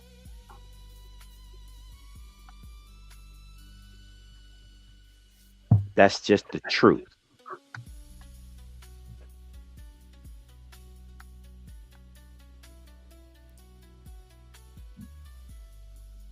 Oh wow! How did they claiming 3 soldiers been killed in this debacle so far, and all 3 of them niggas. It's 4 now. It's 4. Is it the 4th nigga somewhere? You know what I'm talking about? Yeah, it's the 4th one now. You gotta Tell be me. kidding me. Straight Hollywood, fam. I'm telling you, straight Hollywood. Let's see if there's any new information on the old property of Allah shooting ass nigga in Austin, Texas. That crazy nigga. So you said how many niggas was it? How many niggas was it? Looked like 3. Three. They The showed soldiers that was killed was what? It's 4 now. They were all. Yeah, They was all, right there on the screen. Right here on the screen. Hold on. Right let's play there? this. Another 5 were seriously Let me play wounded. this. These are the first American deaths since the joint U.S.-Israel Okay. campaign dubbed Stop that right Operation there. Epic Fury began.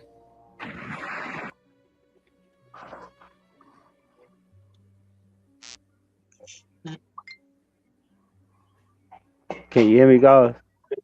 Yeah. Yeah. Mm-hmm.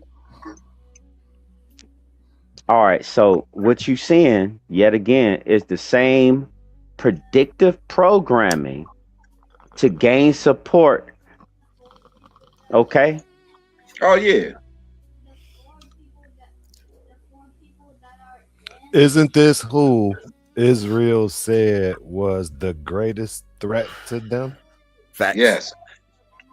Okay. Facts. Day 2 of the war and the aerial Let's keep battle everything between in both sides perspective. has intensified by the hour. In Iran's capital city, Tehran, explosions rang out. Eyewitnesses claiming Israeli missiles had hit a hospital a day after Iranian state media said more than 100 were killed at an elementary school. Some Iranians cheered in the streets at the news of the death of Ayatollah Ali Khamenei. But today, thousands of pro-regime demonstrators gathered instead, a day of anger that became an evening of mourning, the start of 40 days for their supreme leader. Israel Defense Forces released this video today, saying it shows a regime headquarters leveled with multiple missile strikes, one of hundreds of targets they struck. IDF spokesman Lieutenant Colonel Nadav Shoshani told us how swiftly that operation unfolded. A coordinated attack on multiple locations, decapitating the Iranian leadership. And you know what's crazy, bro? Yes. I'm sorry. What? When they keep reporting from these perspectives and that ain't what's going on, they have a hard time trying to tell the people the truth when it's time to tell the truth, because they leaving out a whole lot of shit. Once again, Israel say, nigga, whoever we find videotaping what the hell going on over here going to jail. Okay? They censoring what the hell going on. And we have adopted facts. And we have adopted the same measures. These is war games. You got to make it seem like you winning and you bigger, even though that may not be the case at the present time, especially when what? You didn't seek no permission from Congress. The people disagree and disapprove of this. Sir, you ran upon the whole platform of ending shit in 2 days. Enough wars, America first. This is anything but. Listen, that boy Nick Fuentes went the fuck crazy. He said, nigga, we stand the fuck home, and if you do gotta go out and vote because you feel itchy and can't sit still, go vote straight Democrat. Hold on, this is MAGA. MAGA is finito, brother. Finito, bro. Listen, Hold on, and I'm they saying, did you say Nick Fuentes? Man, Nick Fruity You said Nick Fuentes. Fuentes? Man, listen. Oh, okay. You can have that. You can have that. Okay, well, look. Hey, look. I don't know who you sub to on YouTube, but I'm gonna say I'm sub to a whole lot of 2A guys, bro. It's over with. This why I was about to drop a video telling niggas, hey man, keep your religion and who you prefer to be winning to yourself. Don't nobody need to know that shit, bro. Don't nobody need to know that. You know what I mean? You like Trump, cool. Keep it to yourself. You like Hillary, cool. Keep it to yourself. Don't nobody need to know that, because trust me, you gonna have to stand on that shit. Because people is at their wits end. The bills is high. This fucking health insurance done finally start kicking in. They taking people tax return. Bro, shit ain't cool out this motherfucker, bro. It might be cool where you at, but everybody ain't cool like you cool. Hence why I take the approach like I take it. Feel me? I might be cool and straight to the motherfucker. I done said it before. Until we all cool and straight to the motherfucker, I'm not cool and straight to the motherfucker. You feel me? I'm just saying, bro, these people is done. It's over with. They done fucked off the bag. They don't know how to tell the damn American people. And when you look at where the bag went, it went anywhere but here. They done blessed people. They done blessed farmers. Our farmers doing terrible. Hey, look, they be eating babies, bruh, and want to cover that shit up. I don't need to know nothing else about these people, but they got like they eating babies. They got to wow. They gotta go, bruh. They gotta go. That is a fact. I'm with you 100% on that, brother. And I'm gonna go ahead and mute up, man. I know you playing the video, but my bad to go on the tangent, brother. I agree. No, I ain't gonna go on a tangent about that. I can't really say too much, when it comes out of that kind of shit. Yeah, but I know what you're talking about, though. They But I gotta said, go. shit, that's my fault for going off on the tangent, is what I was saying. But I feel exactly where you coming from, brother, and I agree 1,000%. Shit, for real. Shit, they eat people. So would it be safe? So would it be safe? So would it be safe to say? Would it be safe to say? You can look at people like Jimmy Savile. You got to start understanding where these entities come from. You can People who torture want to do stuff like that. Peter Nygaard. You understand what I'm talking about? Let's not stop being candid about what's really happening. If either you're gonna talk about it and be about it, or you're gonna just sit on the fuck on back. You know, if you because can torture, that's just not gonna fly. rape a child, you gotta go. Agreed. You gotta go. You got to go. Agreed. Agreed. If you wanna enslave a people, you got to I don't go. care. Agreed. I don't even give. It's you got. Hey, you know what that is? I want you to just get the Webster's dictionary, any dictionary, and look up retardation. And I'm trying to tell you what I'm driving at when I keep saying this. The dictionary sense of this is hindering one's growth. You with this retardation shit. We know Hindering someone's growth. We call them NPCs now. Jesus. What is an NPC? I want to hear about these niggas. Let me hear about these things. Khamenei was part of those who were eliminated in the first minute of the operation. Damn, he said eliminated. First minute. It was part, including Ayatollah Ali Khamenei.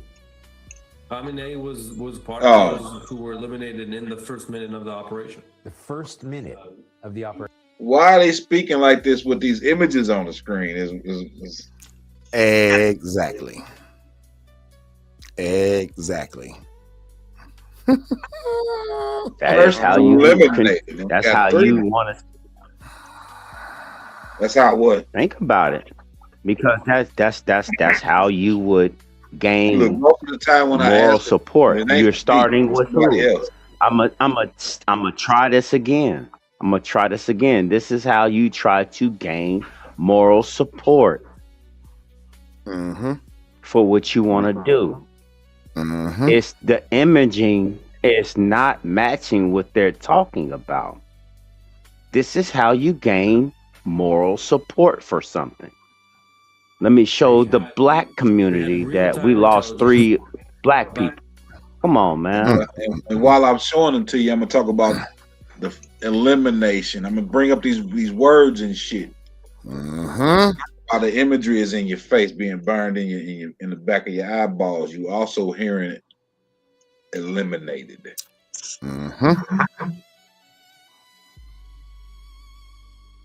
A gallery.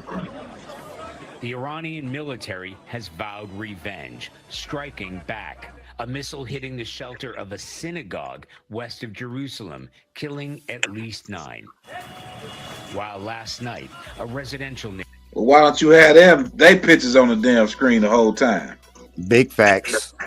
neighborhood in downtown Tel Aviv was shattered by a strike that left 1 woman dead and dozens injured.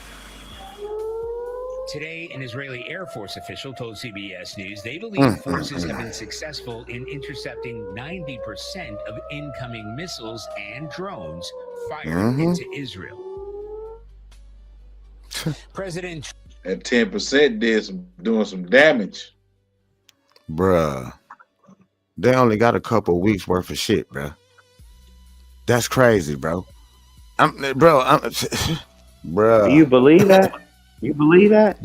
Bruh, the Pentagon told this fool don't do it. Yeah? Hold on, wait a minute. Stand on that. Yeah. Do you believe that? Who got a couple weeks worth of shit? The United States, brother. Who? Oh, I don't believe that. Okay. Say that again. Who you think only got a couple weeks of shit? Listen, I asked y'all if y'all seen that video that Netanyahu did, bro. This is a part of the plan, fam.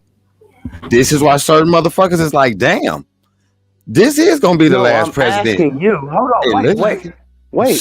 What I'm asking you is that did you can you do you really believe who did you say only have a certain amount of days worth of shit? Who did you say that? Brother. Who only has that brother, you know who, brother. Come on, man. That kind Come of on, warfare. man. Come on, man. No. Come on, man. No, come on. Just hear me. I'm saying who? Because I didn't catch that. Who? I would say Iran only has a couple weeks worth of shit. Who? I would say Iran.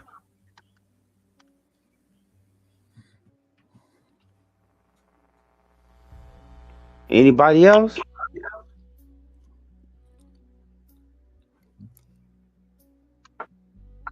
What's the question? Once again, brother. Somebody said that. Yeah. The setup, Yeah. for the wet up. I got no reason to lie to you. Oh, I do This believe why it. I said It's earlier. some shit. It's definitely prime. Go ahead. This why I said earlier, fam. It ain't like we got a bunch of Jeep and Chrysler plants and Plymouth plants and Whirlpool, Craftsman, Ace Hardware plants. Like I can't think of no like old school shit. No refrigerator plants. These plants where we deal with steel and we deal with machining things and forging things, whereas we could retool these things in a few weeks. Right, We do. and start making We it. do. No, we don't, We do. bro. China, okay. We do. Hey, man, No, hold on. pay attention. Hold homie. on. That's all Hold I got to on. say. Just hear me out. With this brother. Just When hear me y'all out. get done, Hear me look- out. I'm trying to tell you, bro. It's not an industry that most will pay for. It's there. That's Okay. not true. Okay. What you doing is I'm serious. I mean This it's is why for the real. Pentagon What you're told Trump doing is to you're wait and not selecting do a it, cheaper. brother. This is why the Pentagon told Trump not to do it, Okay, brother. I hear what you're saying. The shit we got is I $9 million don't care a pop, about brother. none of that stuff. It's shooting down shit that costs $20,000, brother. and- The same shit happening in the Ukraine is happening in the okay. damn motherfucking Middle East right now. Italy was called by Trump yesterday. I don't They asked care. you need to care. Care. You need I to don't care. You need to care. Italy What, was asked by Trump so I need to care about the call world? Iran to I do a gotta care about ceasefire. the world. Guess what Iran said? Hold on. You saying I gotta care about the world? Click Are and you hung up the asking me, do goddamn I need phone. to care about the world?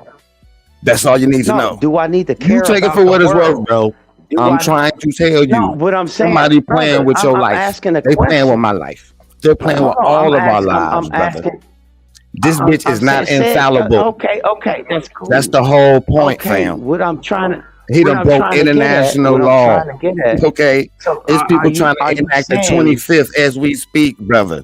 It is all bad, brother.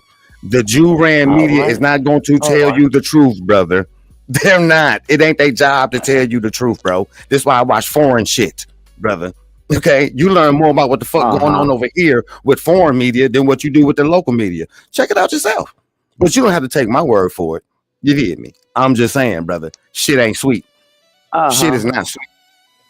Okay, so what did RT say? What did RT say? I don't watch RT.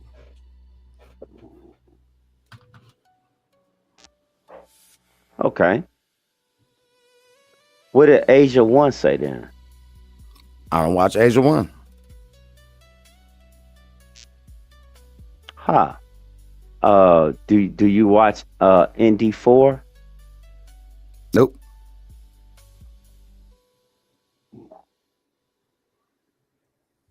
Okay, so those are the biggest states media of different places in on this on this rock, whatever you want to call it. What And places? you don't get to hear What from the people what across places? the pond. What places are you talking about, I sir? just named all four of them. No, I you just name media named all outlets. three of You them. didn't That's the name biggest. places, brother. You name media outlets, brother. Come on, brother. Let's start with the shenanigans, brother. We know you smart, brother. We know you know shit. Come on. What places, brother? Come on, man.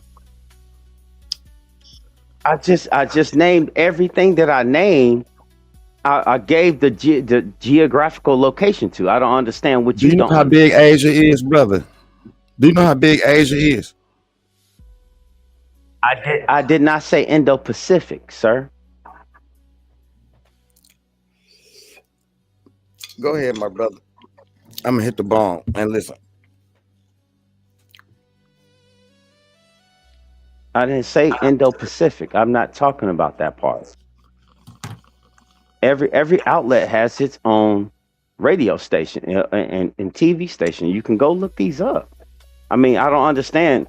That's what I don't get that. I sat there and I named off 3 places, and those was the 3 biggest other superpowers: Russia, China, and India. If you're not watching India's news, that's what really matters. I'm trying to tell you. India, the biggest UK dick sucker Trying of to them tell you. all. Number 2 would be Turkey. I hear So what you're saying. what they got to say, No, eh. no, I'm not putting that. I'm not putting that past anything. See it. I'm not putting that past anything. India, bro, and Turkey is India, the bro. You biggest serious? India? European dick suckers of them I'm all. not. Number Oh, okay. 3 will I don't be get that. the Okay, Arabian. move, Matt. All I right. got no reason to Okay. lie to you, brother. Okay. So you okay? I hear what you're saying. You Who have to was cheering repeat that on? twice now. Who was cheering on Okay. Pakistan? Got more. Who was cheering on Pakistan when they struck Afghanistan? Right before the day before the bullshit just popped off with Iran. Who was cheering them on? India was. Man, them niggas ain't cool, bro. Just like Turkey ain't cool, man. Them motherfuckers is opportunists, bro. They gonna flow whichever whoever look like they gonna win, they gonna hop on their side. These is facts, bro. So take that for what it's worth, bro. Okay.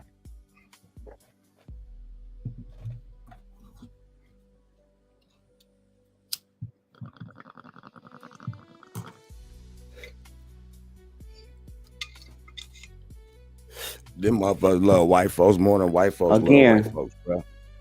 I hear Big fact. motherfucking water What bombs. I'm looking at. Okay. My bad, old dude. That's what I thought I heard. That's what I'm talking about. I'm finna go grab my sons in a minute. Yes, sir. All I'm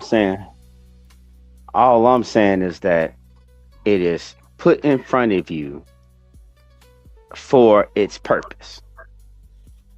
Whether you subscribe to it or not, that's on Hey, you. you know what? We looking at these. I guess small that's something hats. you want to see. I ain't kept my eye off these CCP motherfuckers. Now this Representative Ted Lieu, Representative Ted Lieu. Everybody be talking about the small heads all the time, not bringing up these CCP motherfuckers. I bet he got doing citizenship for his damn self. Facts. You have to keep that shit as being one of them people. You can't let go of your CCP connection. Facts. So he's saying The full Epstein files show allegations that Donald Trump raped children. Somebody asked Grok if this video was authentic. So it's a real video. So the allegations have been made on the congressional floor. What? Yes, this video is real. It's authentic. C-SPAN. See what he. Oh, let's see what he said. So why No CCP behind this whole play.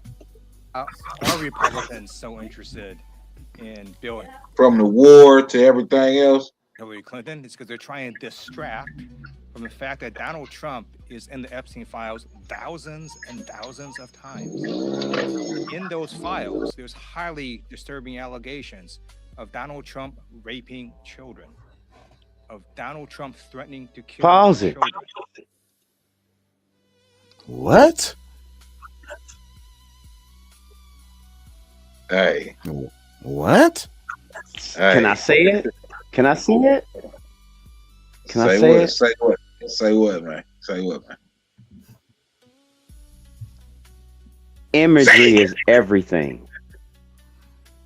Imagery is everything. Oh yeah. So pay attention to who you seeing talk. Let's go. I pointed that out, nigga. I don't believe them because they didn't drop it 4 years ago. But anyway, Strategic. Okay, let's have them go to war with these people, and then we can come drop this bomb on them on the congressional floor, like boom. What the fuck? No, that might not be the floor. That might be at a damn press conference or something. Well, I don't know. They've been saying this before the shit in Iran jumped off. But we'll see how it play out. I got my popcorn ready. Bruh. Right. To go look at these allegations, and I'm highly disturbed that Deputy Attorney General Todd Blanche. I don't think they actually said that specifically. Was they saying that he was in the files raping children and threatening to unallow them? Stop. They said they had one witness. Hold on, that right there. said He said Todd Blanche. He said Todd Blanche. He said Todd Blanche. Todd Blanche. I knew it. Motherfucker said Todd Blanche. He's a holdover.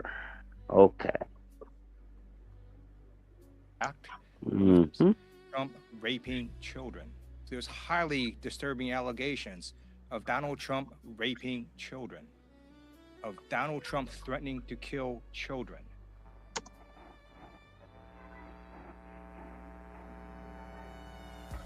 Oops. Where you go, Nunya?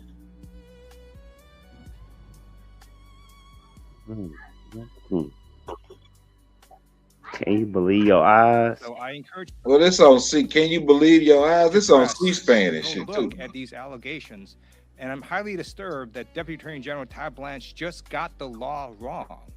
Yesterday, he said essentially that it is not a crime to party with Jeffrey Epstein. Well, that's actually not correct. If Jeffrey Epstein was human trafficking minors for these sex parties, and you show up and patronize the establishment at that party, yes, you're guilty because patronizing is part of the Hold on, Nunya, you can't hear this video? Or are you talking about on the panel? law of the federal sex trafficking law. So Deputy General Todd Blanche just got that wrong, which maybe explains why they aren't investigating all these folks, including Donald Trump. He needs to read the You law. do got it low. Investigate these people. He also needs to Check read the some- volume. Not only for not knowing the law, but a massive, not only screw up, but the biggest privacy violation in history. They release a lot of pictures of minors unredacted, just violated the privacy of these girls. It is uncalled for what they did. The one thing that they could not do under this law was to invade the privacy of these women, now victims This bitch of don't fool the bag, sexual bro. trafficking. Also, He met with Ghislaine Maxwell. Maxwell moved her to minimum security prison and then got a puppy for her. So for all those reasons, he's just got to leave the Department of Justice.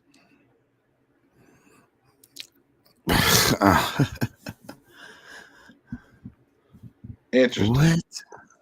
Very interesting. What? So that wasn't on the congressional floor. That was just at a press conference or something. But that's some serious shit. That was at 8:20 a.m. this morning. What? That was put out. So why are Republicans so interested in Bill?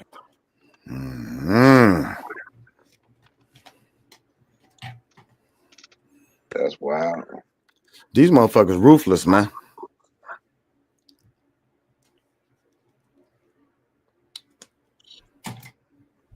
Oh shit. And the court reporter, please swear. Was they actually there?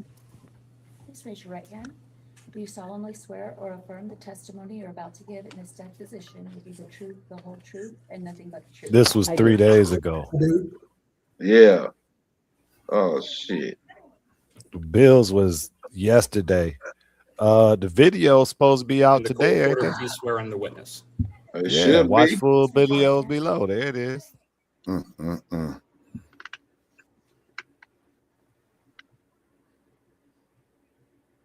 Oh, it's on YouTube. All we're gonna see is both of them saying they didn't see nothing, they don't know nothing. You should ask the Yeah. president. I didn't know him like that. Right. It's cool for them to party and hang out with him and not know nothing, but they gonna point the finger at the fall guy. Like all y'all Anybody- motherfuckers was guilty. If you know anything about him, you only know because you was doing the shit too, Mr. Clinton. All Facts. y'all bitches dirty. As fuck. As physic.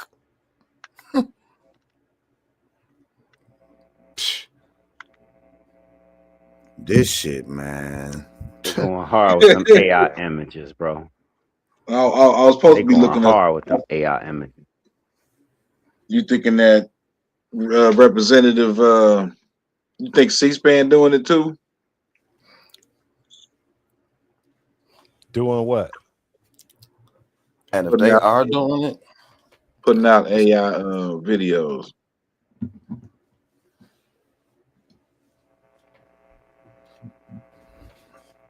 See why not? Everything's got to be brushed up. I'm not taking nothing at face C-SPAN shit value. Did somebody post it? Did they show something somebody posted, or was it their video? this Said, nigga. said it was verified. It was authenticated through C-SPAN. C-SPAN, yeah. That could You just know how mean that that go. somebody uploaded it. There go that Nick. There you go, right That's there. production. If it came from them. How you say that name again? He The nigga pronounced gang. it The nigga indicative. gang. The nigga gang. The nigga then he pronounced it the nigga. Nigga Digna or some shit like that.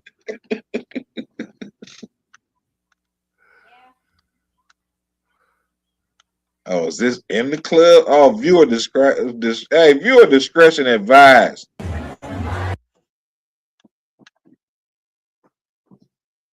Viewer discretion advised.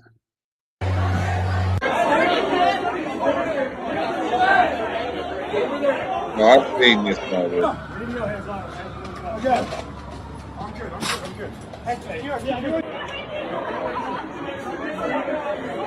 Viewer discretion advised.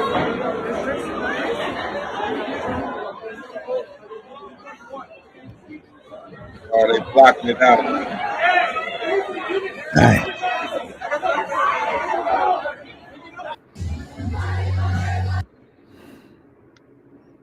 Property of Allah. Wow. What the fuck? They picked him just so they can say that's the nigga. So they can look at this shit. I mean, it's all these niggas and shit. What the fuck? That's crazy. That's crazy. Why is all these skin folk? Who do you? Hold on. How is that crazy? How is that crazy? Who do you need to do to kick everything off with? First, who do you need?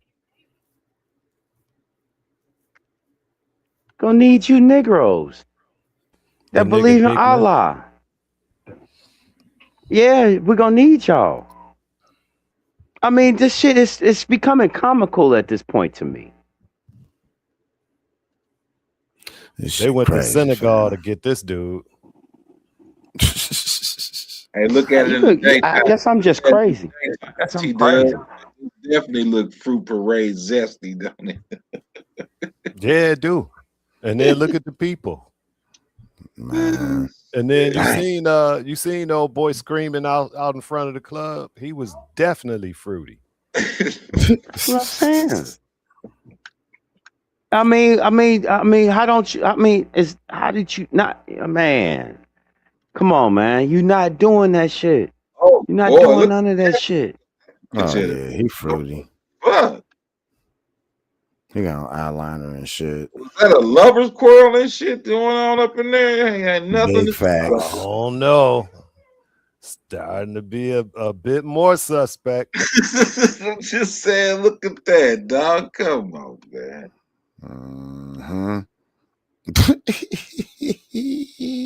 You look like a soft buddy. Stop. Yeah, that's what I'm saying. Luther Melted. Vandross. That nigga said Luther, dog. Don't put Luther in that, dog.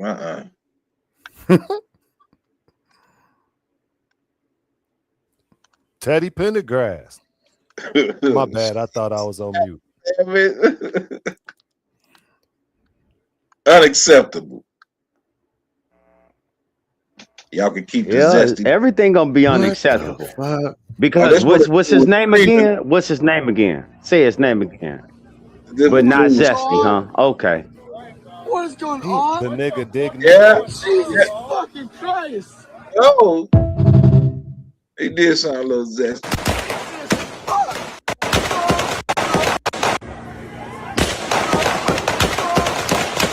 Ooh, he letting them out.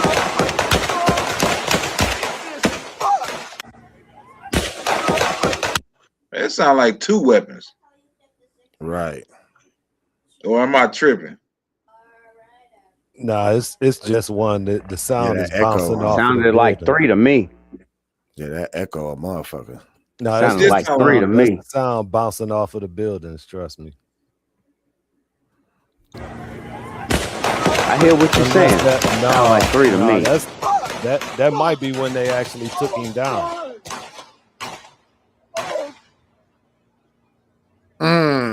I got you. Oh my Yeah, God. The What is police, going yeah. on? Sounded like three to me. Jesus fucking Christ. Yeah, I think you're Look right. at It the was they three. put on the screen the moment, That's when and they it just finally that's when they scared was us. taking him down.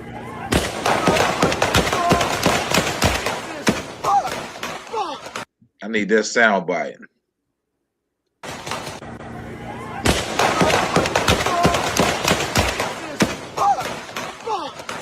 Yep, I need that sound.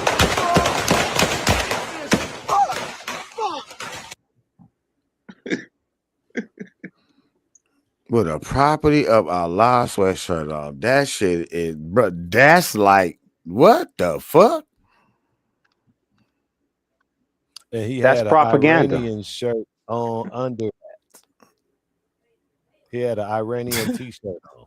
Did you hear me though? No. That's propaganda, dog. And he from Senegal though. I don't give a fuck. Ain't no American doing that. Oh, exactly. Ain't doing that.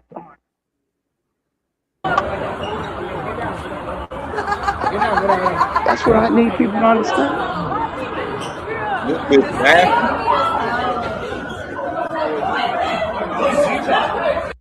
That bitch was laughing. Yeah. Why they didn't run though? They They were felt like, like they I'm was finishing my drink after this shit is over. Did you peep that? We done got Ruthless too. Still got more in the container. Can I ask you a Fuck. question though? Real spill off of that right there. Off of that right there, right? If you really take that at how I look at it, it's that I'm gonna say this again. There's not no American that's gonna do that.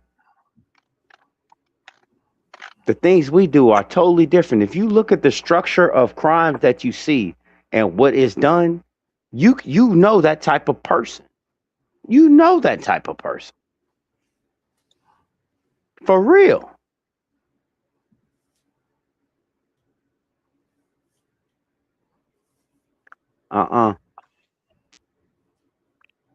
There's always the truth behind a depiction. They're just letting you see how they want to depict it.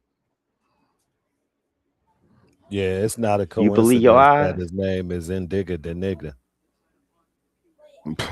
Damn. You believe your eyes? Do you?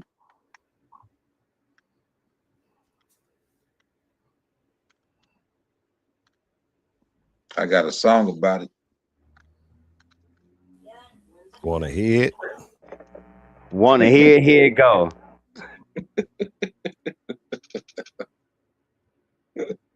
Diabolical. I want my daddy's records. I got a bunch of my daddy's records.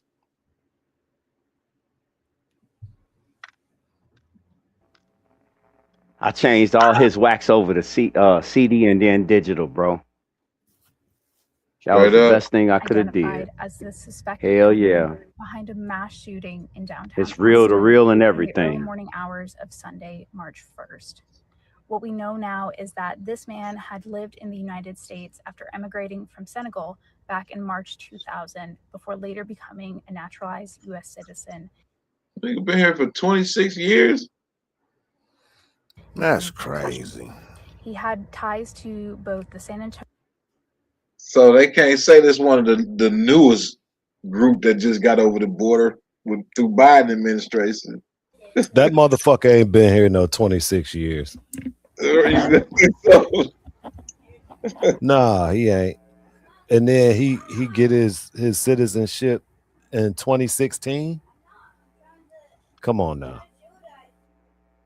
He been here 26 years. He about it. still ain't gonna be interested in doing that shit.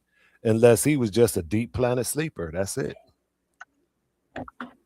No, unless he was an H-1B1 visa. Oh shit. True. Them visas. Don't get me started on that. Don't get me started. I'm trying to tell you. Nigga's probably a big zesty. You ever heard of them over? I'm trying. Okay. Don't think that they don't import who they want to import. Think about that first. Know who you thinking about and who you speaking about to get over here to do what you want to do. You gonna be the first one in the wide suite that Edward Snowden tried to tell a lot of people about, but nobody wanted to listen to that. But we can keep going on. And do you believe your eyes? Let's go.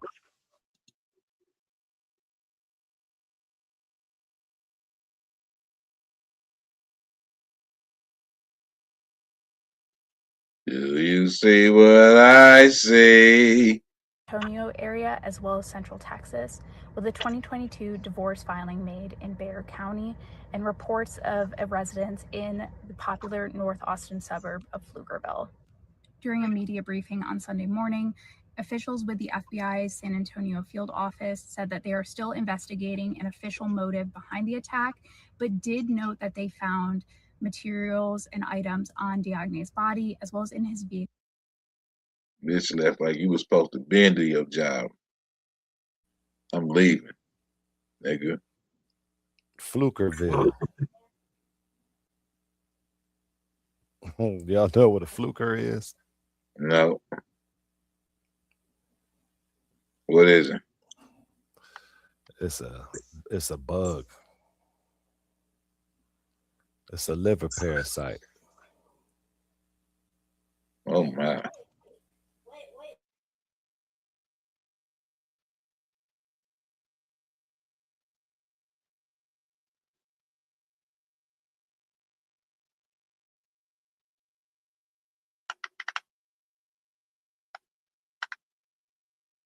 Happened in my background shit's in it though. Damn.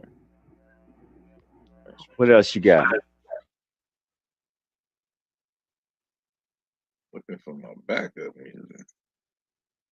Oh, I slapped this shit real quick. Come on, man. Turn it up.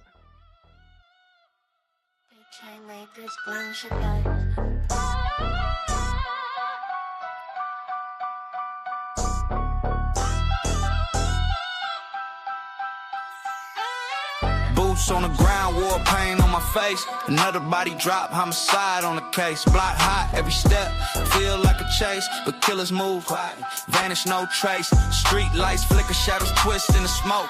Homies in the cut, hearts broke but never spoke. They set us up, now we the face of the dope. We can't win, it's like pissing up a rope. Soldiers of the block, marching in the dark. Scars on the soul, everyone leaves a mark.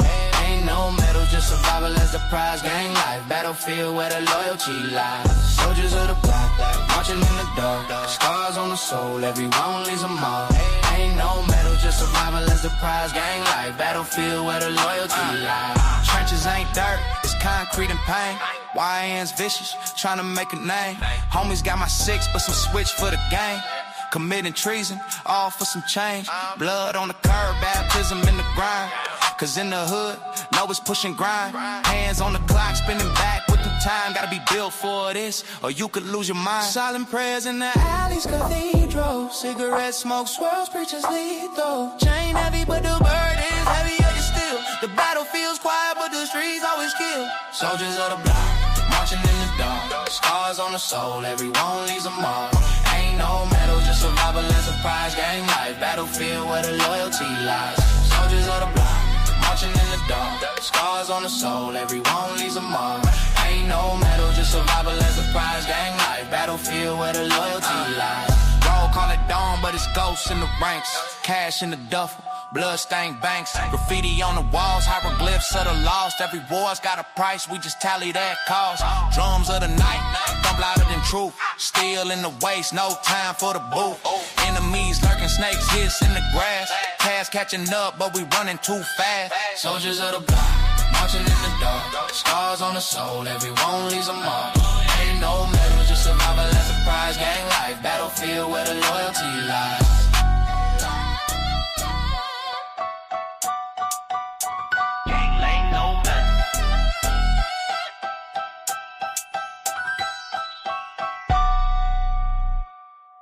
Yeah.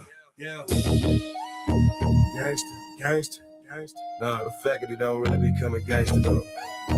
But I need you to peep me though. It's about that dough, boy, it's about that dough. Get it down that quick, you can't swim. Drown that bitch, hit the town from overseas with keys. 30 flip, got to get chills. Ramada room 106. Ducking dead, super bad bitches sucking dick. Not them niggas you wanna be fucking with. Fuck that buster shit. We on some hustle shit. Faculty clear. I'm in a total domination. Worldwide faculty corporation, organized nation, shaking your foundation. My clique stay laced, keep the taste for the big face, and lead a scene with no trace. Tap him 2 times in the sternum, but one in his head. I heard him.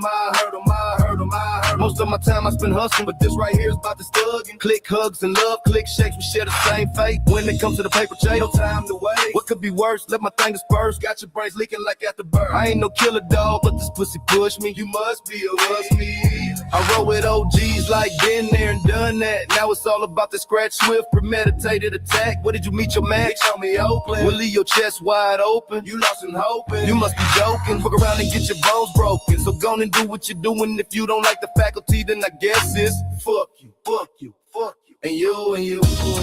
Get it down as quick, he can't swim. Drown that bitch. Hit the town from overseas with keys. Gotta flip, gotta get chill. Ramada room 106. Ducking dick, fucking clear. Super bad bitches sucking dick. Not them niggas you wanna be fucking with. Fuck that buster shit. We on some hustle shit. Faculty clear, plotting not them niggas to fuck with. Hoes posted at the telly.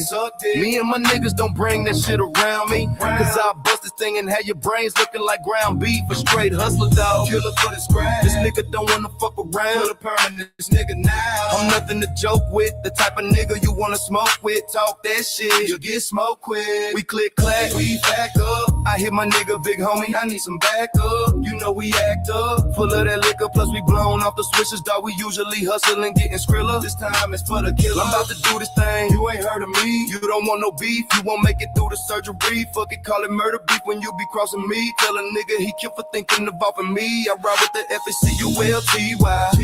Hit the club, we in VI. You know how we do it, collar popping and Impala hopping as we hit the scenery. Things ain't what they seem to be. Keep a machine with me, sitting on my lap, stuck upon. I be thinking about this crack. Killer for these niggas that be tripping with that. Get it down that quick, he can't swim. Drown that bitch. Hit the town from overseas with keys. Gotta flip, gotta get chill. Remodel room windows. Ducking dick, bugging clear. Super bad bitches sucking dick. Not them niggas you wanna be fucking with. Fuck that buster shit. We on some hustle shit. Faculty click. About to shift and shake these niggas. Time for me to take and break these niggas out. Time for me to contemplate. I'm checking the scenery, smoking greenery with my eyes wide shut. Don't care who's peeping me, seeing me, still not giving a fuck. This that faculty shit, gangsta, gangsta. Move to the back, I bank you, shank you, super jank you. I'm popping my collar so viciously. Come with that bullshit, you're missing me. Fatal mistakes become history. Struck and ships, still not giving a fuck. Come test your luck, I laid the body off in the car. Now what? Come get paid, but you getting sprayed. If you bitch made, by any means, I'ma get the dough. You ain't know, down ass clear. Get it down ass quick, he can't swim. Drown that bitch. Hit the town from overseas with keys. Gotta flip, gotta get chill. Remodel room on those ducking dick. Fucking clear. Super bad bitches sucking dick. Not them niggas you wanna be fucking with. Up that buster shit. We on some hustle shit. Faculty clear.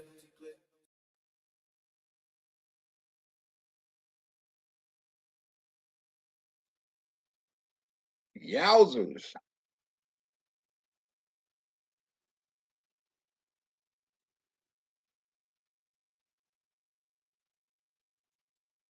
Don't bring that shit around me. I bust a thing and have your brains looking like ground beef. A straight hustler dog. Killer for the scratch. This nigga don't want to fuck around. Put a perm in this nigga naps. I'm nothing to joke with. The type of nigga you want to smoke with. Talk that shit to get smoked quick. My bad.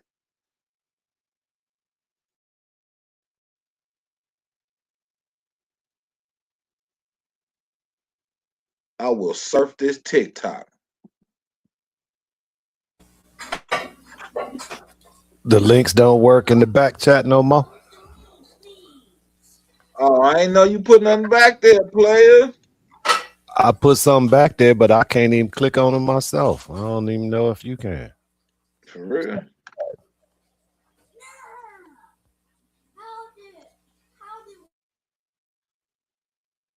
Nah, I can't.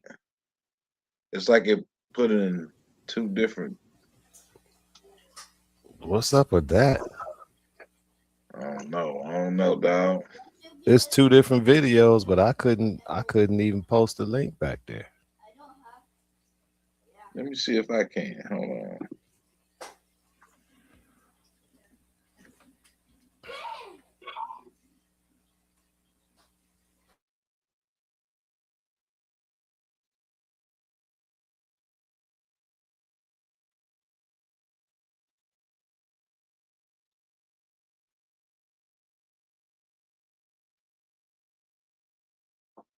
You might want to try that again, player. I don't know what you did.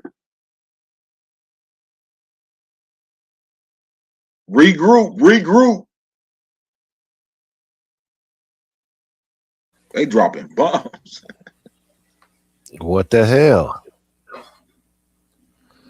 You got to enable permissions or some shit? Nah. Let me try it again.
Oh, there it go. Yeah, they on that bullshit. See if I see how you got the HTTPS on there. If I put that on there, they cut my URL off and put the title up there for some reason. Yeah, That's crazy. I got a new laptop and this motherfucker is doing some shit the other ones ain't doing. Let's see.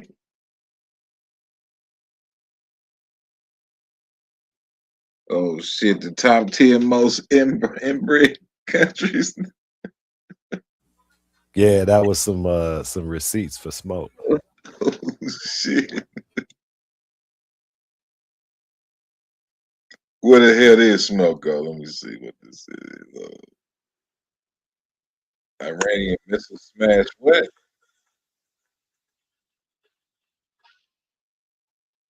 Oh, that's redacted. That's redacted. Yeah, I guess they was giving us some updates from somebody's point of view. You're meeting me here. Usually not an interweb dating guy. Barely ever use this phone computer unless it's to. Not fully unpack the amount of inbred people that lived inside of the country directly. Therefore, in today's video, we will explore the top 10 countries around the world that have the most inbred people living in it. Now, without further ado, let's move on to today's video. Do you have a small channel on YouTube and want 1,000 subscribers? Why not become a channel member today? It's super quick, just click the join button. I'll ensure that your channel name is posted at the end of my videos, making it easy for people to find your content. Now, on to today's video. Mind you, he said not for the reason you're from there, living in it. Repeat that. Yeah. Iceland is historically seen as a case study for inbreeding. After all, they have the perfect recipe for it to happen. First cousin marriage is legal. Iceland has geographical isolation, and its low population of less than 800,000 means that people have very few people to choose from when it comes to getting married. However, Iceland's inbreeding has since declined behind many other countries as globalization has opened Iceland up to the rest of the world. Also, an app, Íslendingabók, allows people to track your ancestry, so people can easily find out how related they are to one another, and this stops people in Iceland from becoming more inbred. This entry might be surprising to some. America is seen as one of the most prosperous nations on Earth and contains major cities. Keep in mind, the more cities a country has, the less likely its population is to be inbred. However, a large proportion of Americans live away outside of the large towns and cities, and they are unfortunately at risk of inbreeding. Now, I have covered many videos on my channel which explore many reasons why America is so inbred. I have even covered some of the major family examples, including the world's most inbred family. Yemen is one of those countries unfortunately forgotten about in the media. Since the invasion Damn, that's crazy. of Ukraine and Palestine, Yemen has been largely ignored due to its long and serious civil war. War is one of the major causes of inbreeding. It forces communities to pick sides with or even go against one another. Once factions have formed, a solid way of ensuring that someone stays loyal to you is to marry off one of your relatives or even yourself to one of their relatives. Given the current situation, there is no clear end in sight as to when the civil war might end, and as such, the inbreeding will probably get worse.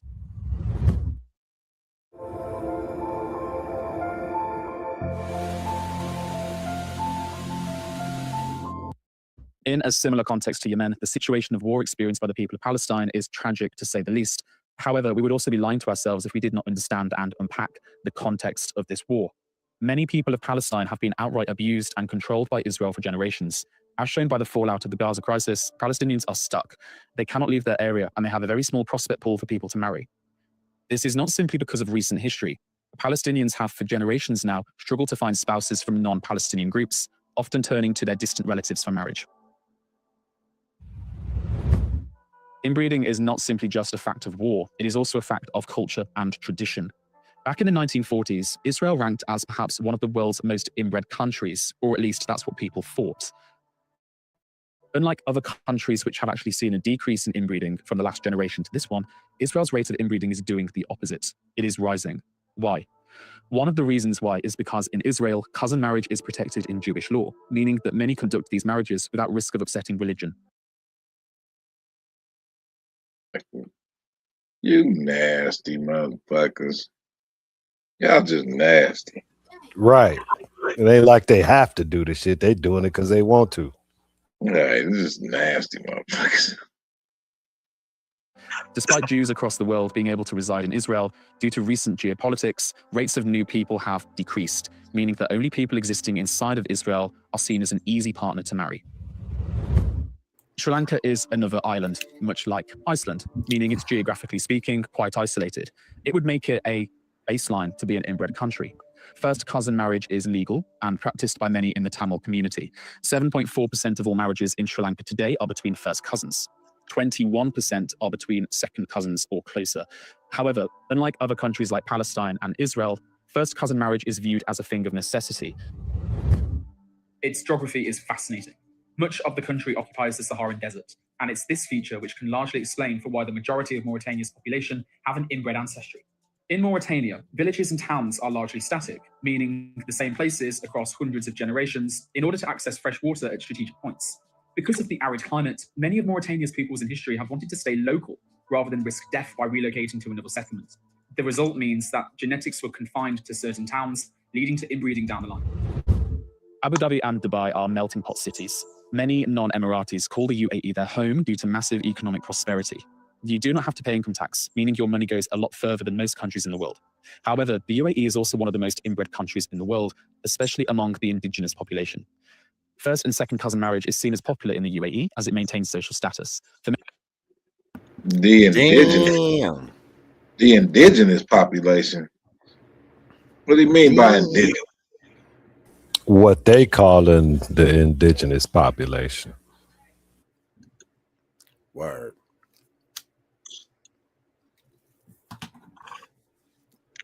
Who would they say that is? The people that's there now? The people that look like them, yeah. many Emiratis, despite modernity, they crazy.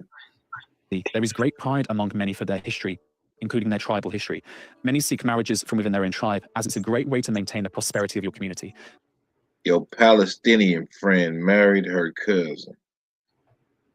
Damn. I mean, he might have married her brother. Shit.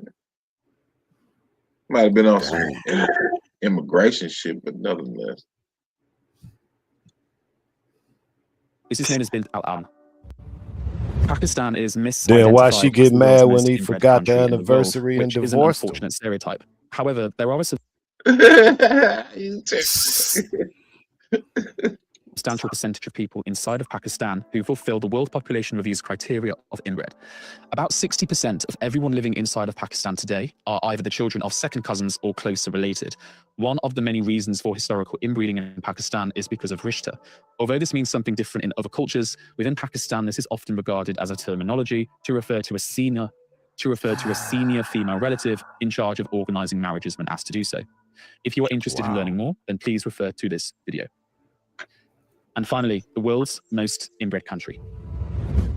Almost 60% of couples in Burkina Faso are second cousins or even closer relations. Incest, interestingly but horrifically, is one of the most common reasons for this. Although punishable by death or even imprisonment, incestuous relationships are becoming more and more reported in the last 10 years. Al Jazeera found that almost 20% of women in Burkina Faso have experienced sexual advances from a male relative. And there we have it, the top 10 most inbred countries in the world. Which ones did you find? Blah, disgusting. That's crazy. That is crazy. Damn. A lot of crazy.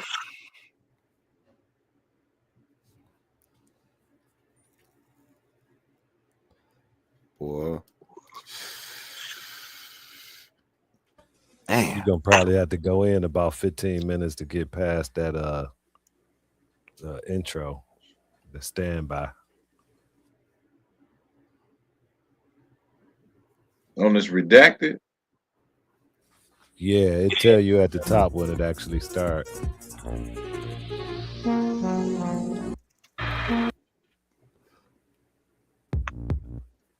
Oh, I see what you're saying. Declared so much war on me. You got straight to it. We got a lot. Welcome in. Show we cover this. Media largely ignores. And wake up, everybody. Welcome into. I like, hey. Congressman, good to see you. Oh, this is like good a to little. see you, Clayton. Go Listen, in 15 minutes. See retweeted the clock is at the top. there, and I I see what you're Marketing saying. your algorithm. That's one of. I've seen the whole. Can you be a travel advisor without quitting your 9 to 5? Actually, yes. We're Fora, the modern travel agent. I'll file.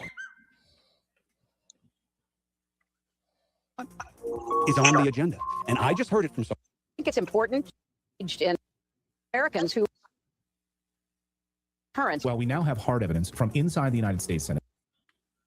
This is explosive. This is criminal level deceit that could lead her to her arrest. Wouldn't that be amazing? I never thought we would see such a smoking gun that against.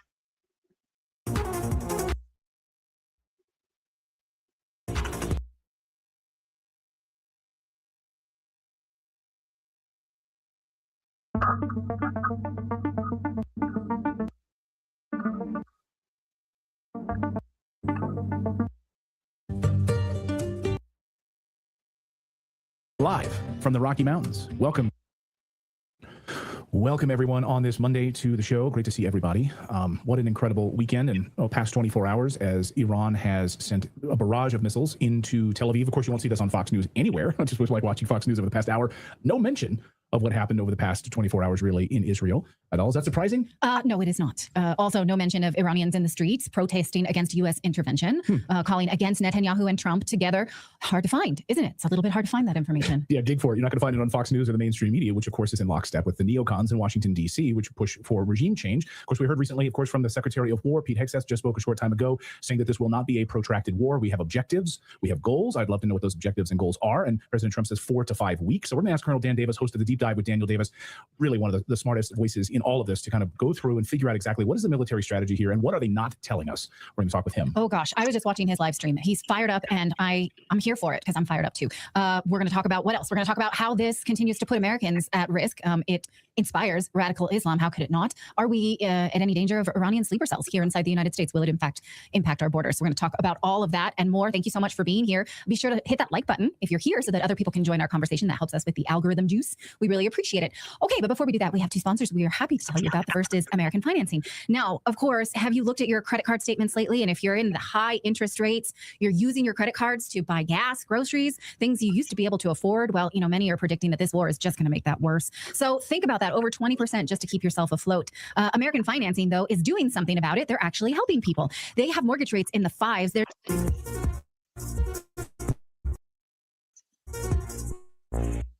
Oh, hell no. What the fuck is that? That's all this shit. better deterrence. Well, we now have hard Did your evidence. shit just start Along with moonwalking? it. From the Rocky Mountains. Shit. Last hour, no mention. Pete Hegseth just spoke a short time ago, Yeah, saying this will yeah. not be a protracted war. We have objectives. We have goals. I'd love to know what those objectives and goals are. And President Trump says 4 to 5 think weeks. that's So we're going to it. ask Colonel Dan Davis, host of the Deep Dive with Daniel Davis, really one of the smartest voices in all of this, to kind of go through and figure out exactly what is the military strategy here and what are they not telling us. We're going to talk with him. Oh gosh, I was just watching his live stream. He's fired up, and I'm here for it because I'm fired up too. We're going to talk about what else? We're going to talk about how this continues to put Americans at risk. It inspires radical Islam. How could it not? Are we? That is terrible, Nunya. Terrible.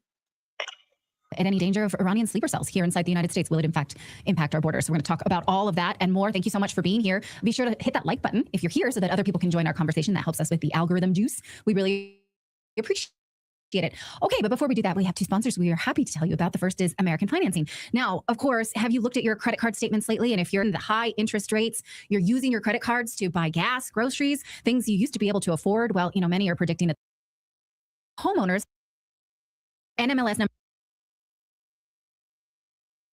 low sugar and 000 weeks. President Trump, when asked if ground change, well, after a Trump administration, all right. Well, the war with Iran is going about as predicted. Now, recall about 2 weeks ago, the Trump administration fired generals who said this will not go well.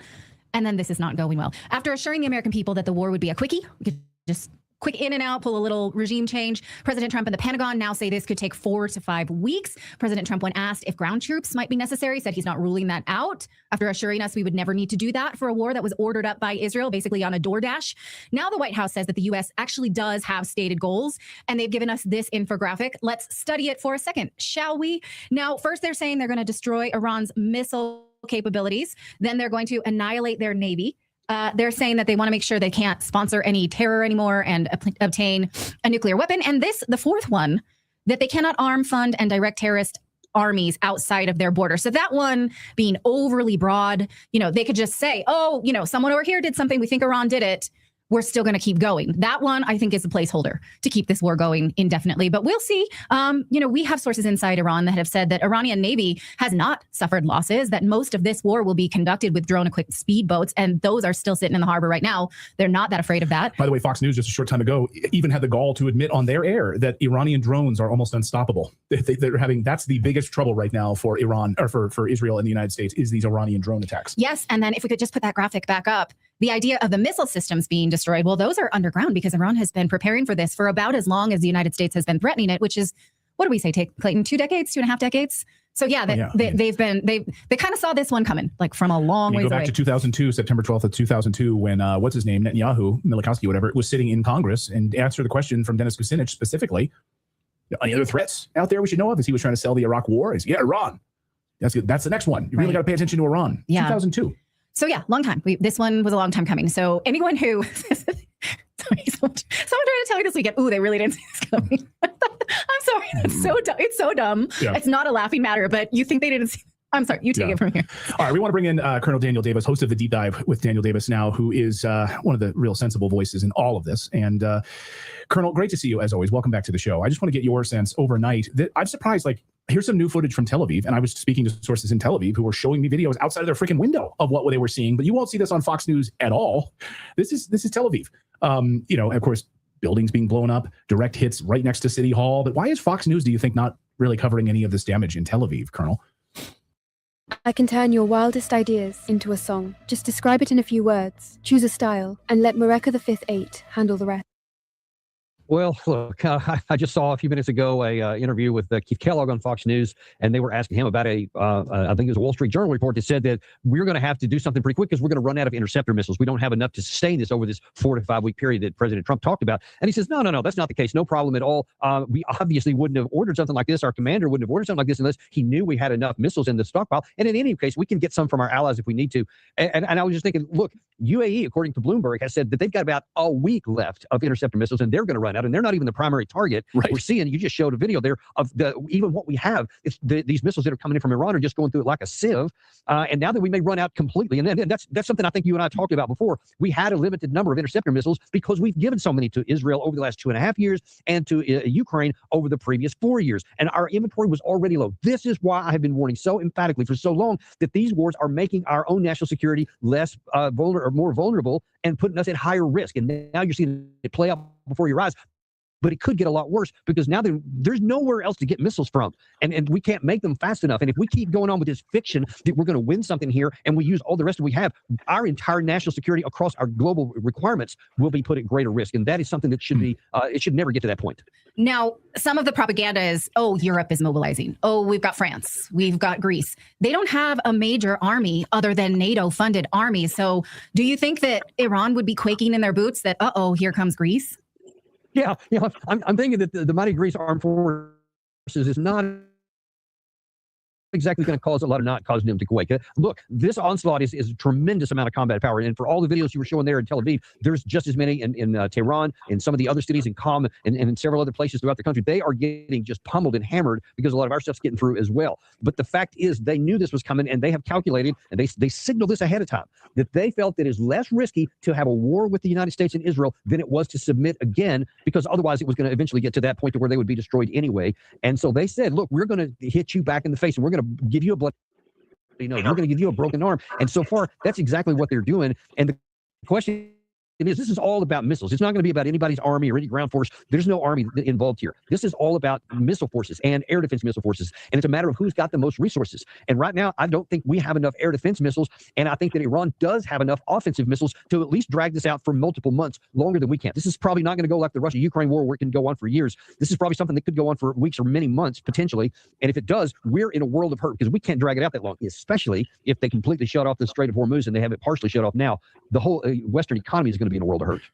Former Supreme Allied Commander of NATO, Admiral James Stavridis, am I saying that correctly? Says, Yes. as both the U.S. and Israel expend hundreds of precision weapons, from JDAMs to Tomahawks to Patriots, it is time to start focusing on logistics. How deep are the stockpiles? In wars, the true professionals are ultimately the logisticians. Do you agree with that? Yeah, I mean, it's time to start focusing on logistics. Right. Look, like, this should have been done way back in the planning stage. When the first day you ever got together in the tank, or wherever they did this, in the Pentagon or wherever, that should have been job number one. You should have had all the charts and said, all right, here's how much our inventories we have, the classified numbers. Here's what we think it would take to accomplish the objectives, the political objectives that the president wants. And here's how much time we think it would take to get that. And then you say, do the ways and the means match? Can we get this done? This ain't the first time I said, the first time I heard munitions being low. This what I was trying to tell Smoke, but you know what I mean? And I ain't mad at him, because it's put out there like we got it like that, and we don't, bro. And they talking about it right here, bro. Well, it's a lot of independent news sources that state the claim that munitions is low. So, yes, sir. Yep. Answer would clearly have been known, because the only way it's a yes, and it looks to me like this is what we are literally gambling everything on. You think that you've bought into the rhetoric that they were saying before this, that the Iranian regime is like a house of cards. It's never been weaker than it is, whole 47 years than it is right now. So you go and you throw a few missiles down, they collapse, they fall, game over, and yay, we win, we come out easy victory.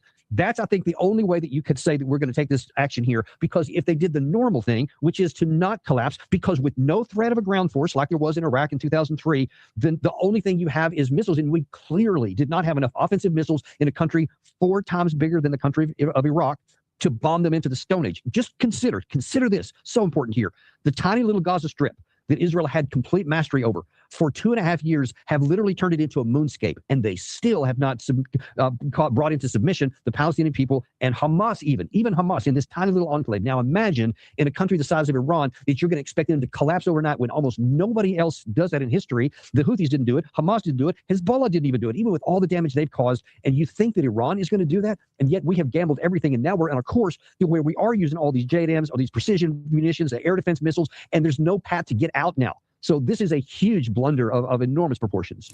Now, about 2 weeks ago, it was reported that General Dan Kane reported to the president that we don't have enough ammunition to win this war. It would not be pretty. We probably would not. And then President Trump took to his Truth Social and said, oh, no. If we do it, it will be easily won. He promised, easily won. And now here we are. And it looks like General Kane was probably right. There were adults in the room. Can you believe your eyes? Can I go? Bro? You believe your ears? Can I go? I heard y'all. Can I go? What? What's up? I'm just watching the video. All right. So check this out. If you could go look at any contracts for missiles or anything of that nature in the last see what kind of profits they're making. I'm trying to tell you, brother. Don't you remember a whole bunch of people was buying some stuff from the United States. So that pushed production. Production first is for who first? Us first. They're paying for it. Do you understand what I'm saying? Yeah. I'm trying to. So the production went up already. It's the production been up already. They're looking at it from the standpoint of what's to buy and sell. They're Can not it looking keep at who's up? going to get first pick. They're looking at can it keep up with the demand? They started to production. They started to the production of it already. So by getting other countries to buy, invest, and say we're going to buy this specifically from you, so that made production go.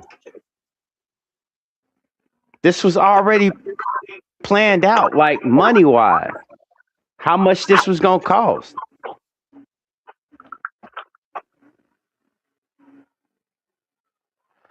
I think you're missing what I'm saying, or I'm going too far. No, I hear you. I hear you. Could be, couldn't be. Flip a coin, nigga. Flip a coin. Who knew Okay. our capabilities. They had assured us there would be no ground troops. Now President Trump is saying there may be ground troops if that's necessary. I mean, I don't even know All I'm saying is flip a coin. Yay, nay. what the entry point would be. In Iran, you're saying ground troops would not really do very much. So speak to the fact that this is not easily won, and anyone who believed that is a jerk. Can I also maybe just follow up with that?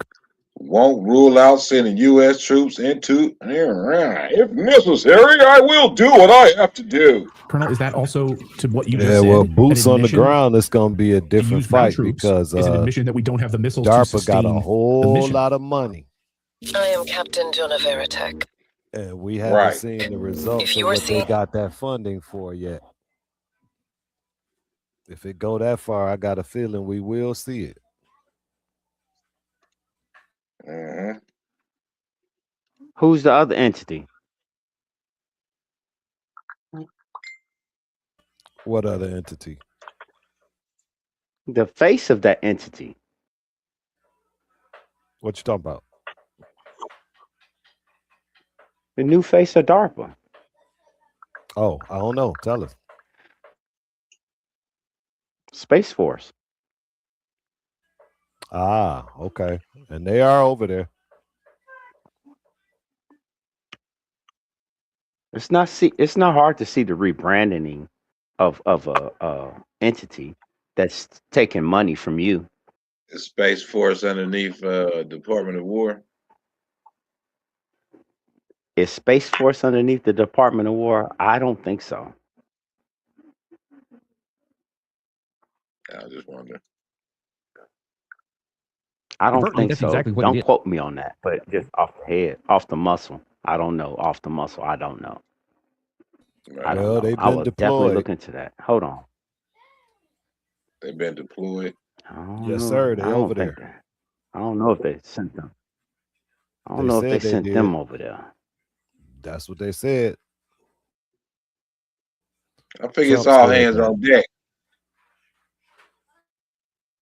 All hands Did on you hear of any of? Did you hear the Marines go in yet? No. I think they said all of them is over there. They No. over there, Did but you I hear don't think they have specifically boots on the ground. the Marines went over there? Well, it'll be like the 'Cause I Rangers know and I shit have. first. I think Mm-mm. I think it was mentioned Mm-mm. that all of Well, our you branches was over there. Army, Navy, Air Force, Marines, Space Force, all of them. I don't know. I I don't know know. they mentioned Space Force. I don't know about Marines, but Space Force, they said Space Force is over there. Well, if they didn't send the Marines in yet, I'm not worried about it.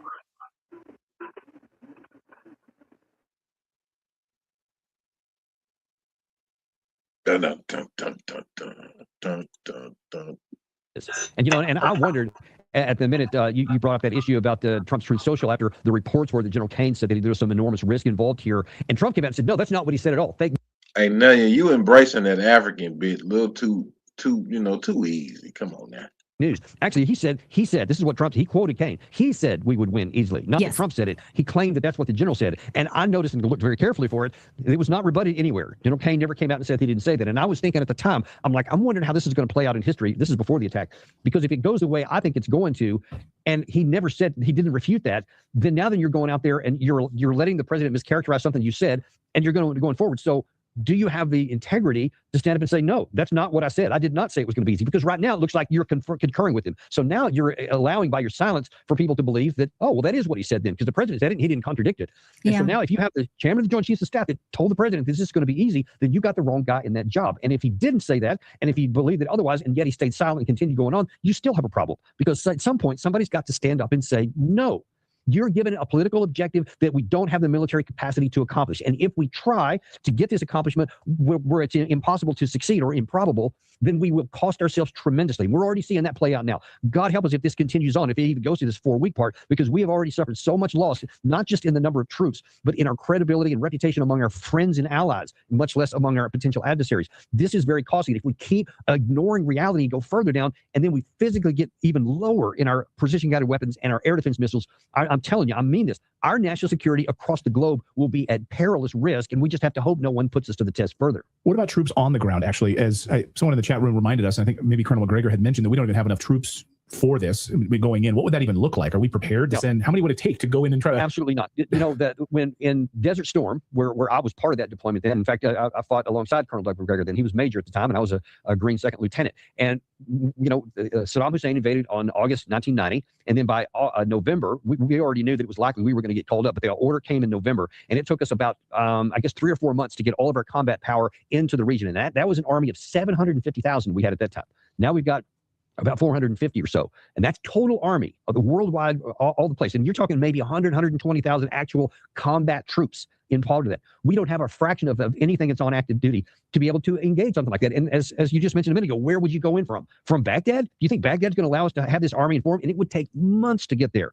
And of course, the terrain is so much more difficult in Iraq. I've looked at the terrain that it would take to go, whether from Kuwait or from Baghdad, anywhere in Iraq, to get, like, say, to Tehran, to be able to unseat the political seat of power. It would be almost impossible, because it's through almost like a lot of these mountains in Afghanistan. You'd have to go through mountains, and there's all this canalizing terrain and narrow roads, and you could be ambushed everywhere. We would never make it. So there is, no matter how many troops we have, we could not accomplish. You're not going to invade Iran and have any success. So the only thing you can do is the air, and that's why I say this has been a gamble of historic proportions of rolling the dice and hoping that they just collapse. But if Iran just maintains its solvency and its viability, we're going to lose strategically.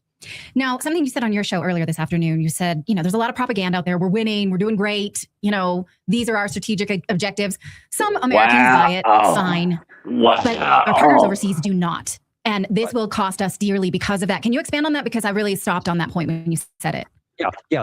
So let's just look at the Middle East, especially, because everybody has been our friend, and everybody has been a backer of the United States because of the perception that we're the lion, and the king of the jungle. We're the big, bull on the block that everybody else is afraid of, and we can keep everybody safe. Well, now we have proven already that because of our choice, our decision to go to fight a war that didn't need to be fought, we were not able to provide protection from them. So now then, cities are on fire, high-rise buildings are going up in flames, their oil infrastructure is getting struck, and we can't stop it.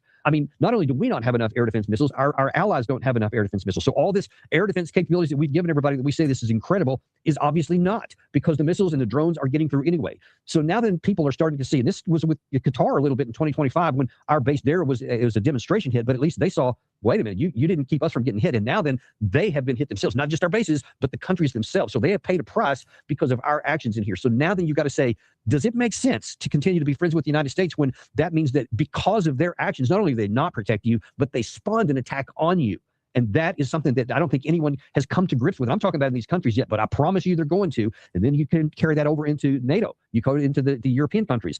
And they're seeing now that our stuff is not that good. And now that we're running out of the ability to even defend Israel. And you see how bad that's going. So people are going to start saying, does it make sense to keep on hanging our future defense and our security to an erratic regime like the United States? Right. You got to imagine they're thinking that. Now we have Saudi officials who are going on TV saying the United States abandoned us. And this is Saudi. This is the video here. This is the Ras Tanura oil fields. 500,000 barrels of oil per day being produced at this oil field up in smoke. And we spoke to a guest the other day who said that's the biggest concern. Once the oil infrastructure is destroyed, this is not something this is not a genie you can put back in the bottle, Colonel.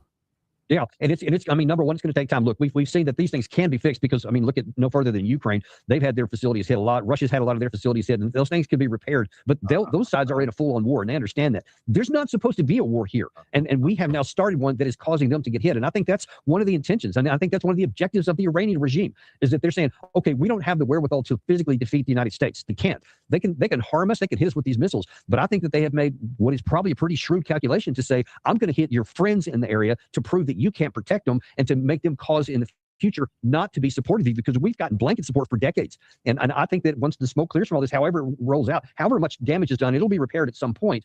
But the question is going to be, what's going to be the damage on the political side afterwards? That could be far more consequential to us than the physical. New video in, Colonel. Just this is Israel. Of course, it's nighttime there.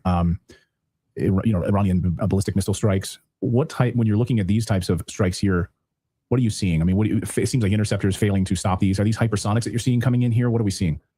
Yeah, I'm not. Some of those look legit. Some of those don't. I'm worried that a lot of this stuff, or some of this stuff anyway, is AI driven. But some of it want to know if it's that looks like hypersonic. stuff we've seen. I'm not sure if all this is legit or not. But what we know for a fact is that a number of the for sure real videos, it just shows missile after missile coming in, and a small percentage of them are even getting engaged, much less intercepted. And you know, the longer this goes, the Israel just can't survive a lot of this damage. Whether those were AI videos, we don't know. But you see in the daylight, even on Fox News, they've shown some substantial damage on the ground inside of Israel, and this is going to continue to happen. And until, I mean, there was a reason why the 12-day war only lasted 12 days, because Israel said, we can't do this, and we can't stop these missiles. We don't have enough defense missiles, and they're not stopping it anyway. That's why they pushed to have the war end last time, because they didn't want to. And now here we are again. And this is what boggles my mind, is that the same technology that existed last June was still in place here. So for you to preemptively strike a missile that you knew was going to get the Iranians to fire back, you knew the outcome was going to be the same as it was in June of last year, and so it is. So what are they going to do now? They're going to stop again after 12 days? Will Iran stop after 12 days? That's a bigger question, and I don't know that they will. Right. You mentioned that they have calculated they need to stop this once and for all. And it's hard not to see why that calculation would be valid, because they're, our American government is calling this Epic Fury. They are calling it Operation True Promise 4. Now, why 4? Because we started it in April. They didn't attack first. The U.S. and Israel did. April of 2024, when Israel struck the consulate. October of 2024, Israel struck inside of Iran to target, they say, Hamas and senior Iranian leaders. Then last summer in June, then they got hit first again. So they keep getting hit first.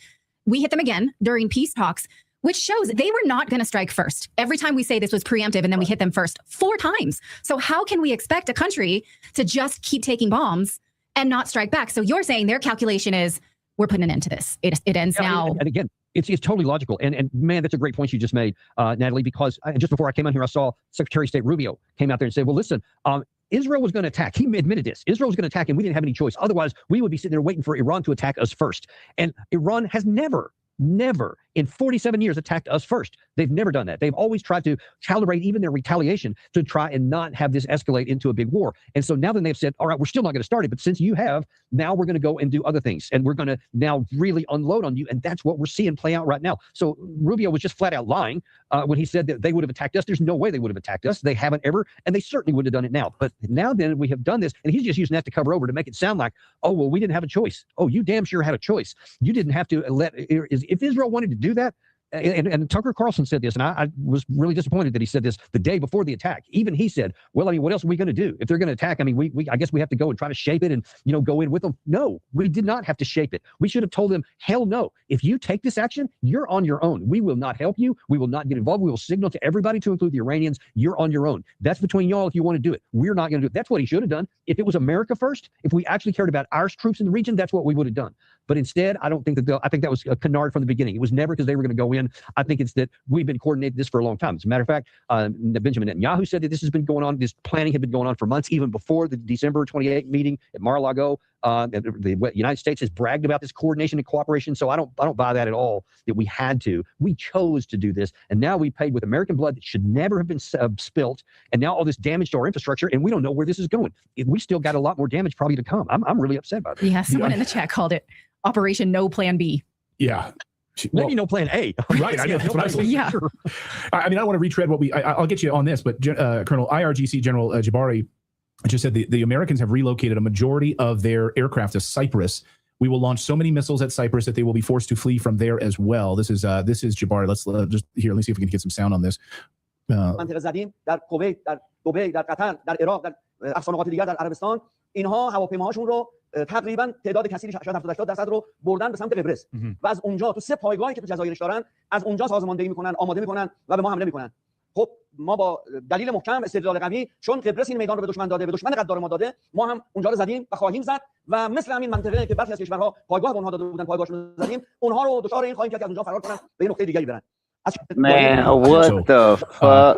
Colonel, what do you? So I just want to get the military perspective برخی از کشورها میکنن در اقصا نقاط on this. منطقه زدیم در کویت، در دبی، در قطر، در عراق، در اقصا نقاط دیگر در عربستان، اینها هواپیماهاشون رو تقریبا تعداد کثیری شاید 70-80% رو بردن به سمت قبرس و از اونجا تو 3 پایگاهی که تو جزایرش دارن از اونجا سازماندهی میکنن، آماده میکنن و به ما حمله میکنن. خب ما با دلیل محکم، استدلال قوی، چون قبرس این میدان داره ما داده، ما هم اونجا رو زدیم و خواهیم زد و مثل همین منطقه که برخی از کشورها پایگاه به اونها داده بودن، پایگاهشون رو زدیم، اونها رو دچار این خواهیم کرد که از اونجا فرار کنن به نقطه دیگری برن. داریم. So, Colonel, what do you? So I just want to get the military perspective here. Logistics. And you would know better than anyone. The U.S. aircraft right now, the aircraft carriers. I had to run that back so I can read Iran, it. As Natalie pointed out earlier, Iranian Navy is fine. In fact, thousands of these small speedboat attack style boats are out in the Persian Gulf. That like any kind of big ships are in port.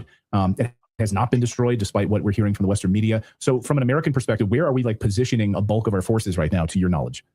Yeah, it's hard to know because you hear so many claims by both sides that are mutually exclusive. They can't both be true. And I don't have any way right now, at least this early, to be able to authoritatively say where anything is. I've heard this from the Iranian side that they forced us to flee from all these bases. I heard from a source that I have that has direct connections into the area that says a lot of our stuff has been relocated away from Bahrain, for example.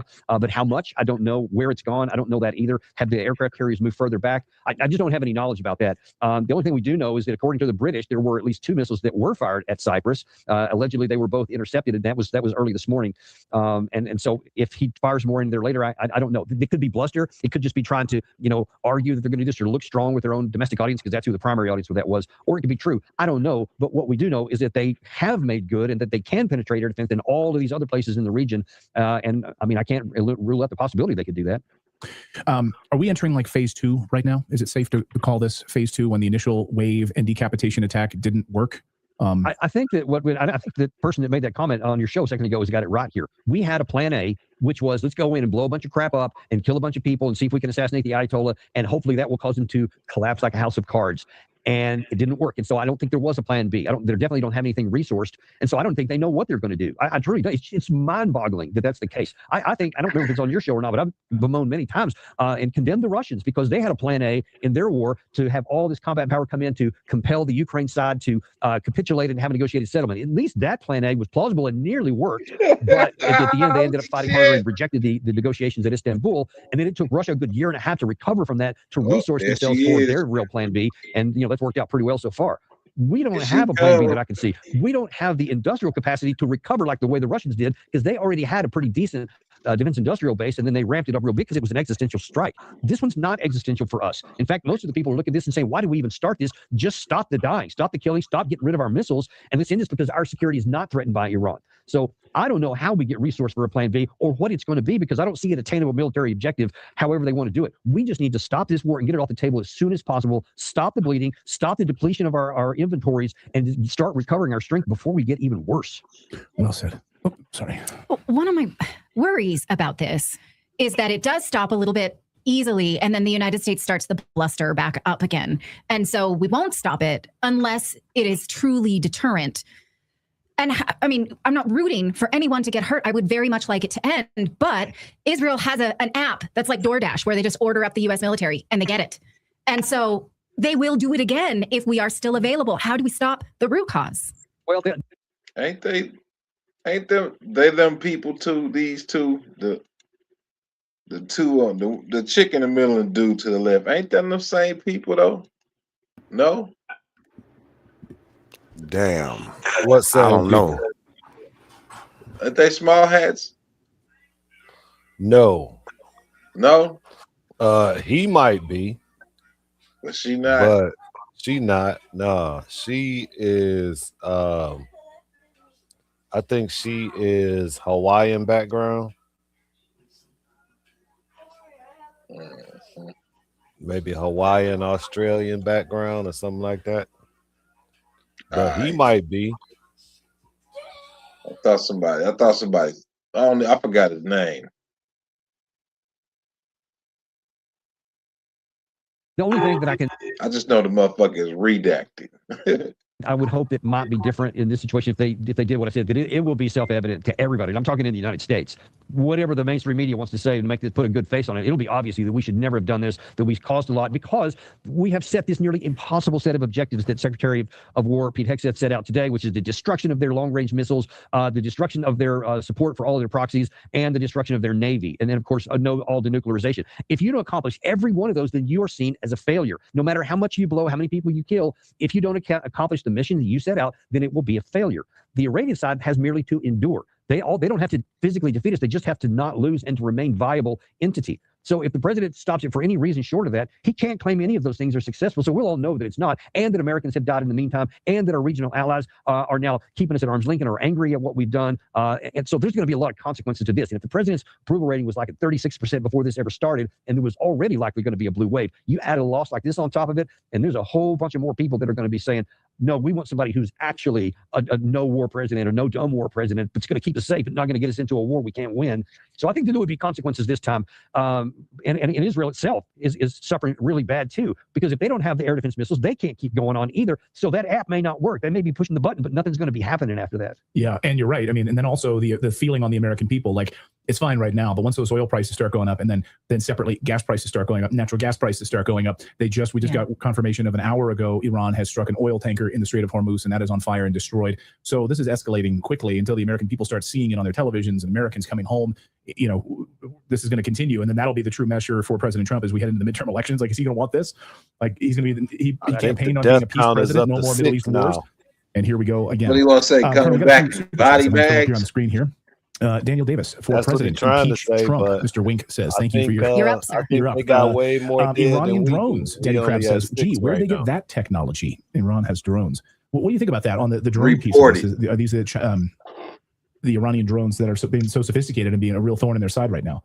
Well, listen, the Iranian drones is what the Russians used initially with the Garin 1s. When there were, even in 2022, they started getting a lot of that. And then you had dual use capabilities between Iran and Russia, and they started exchanging technology. And then as Russia built up its capabilities with Garin 1s and then Garin 2s after that, and then additional ones, I'm sure there was a lot of transfer of technology over there. So the Iranian missile program, the drone manufacturing base only expanded and increased. So they're smart on their own. They're they got a lot of good scientific mind. They always have in the Persian, the culture.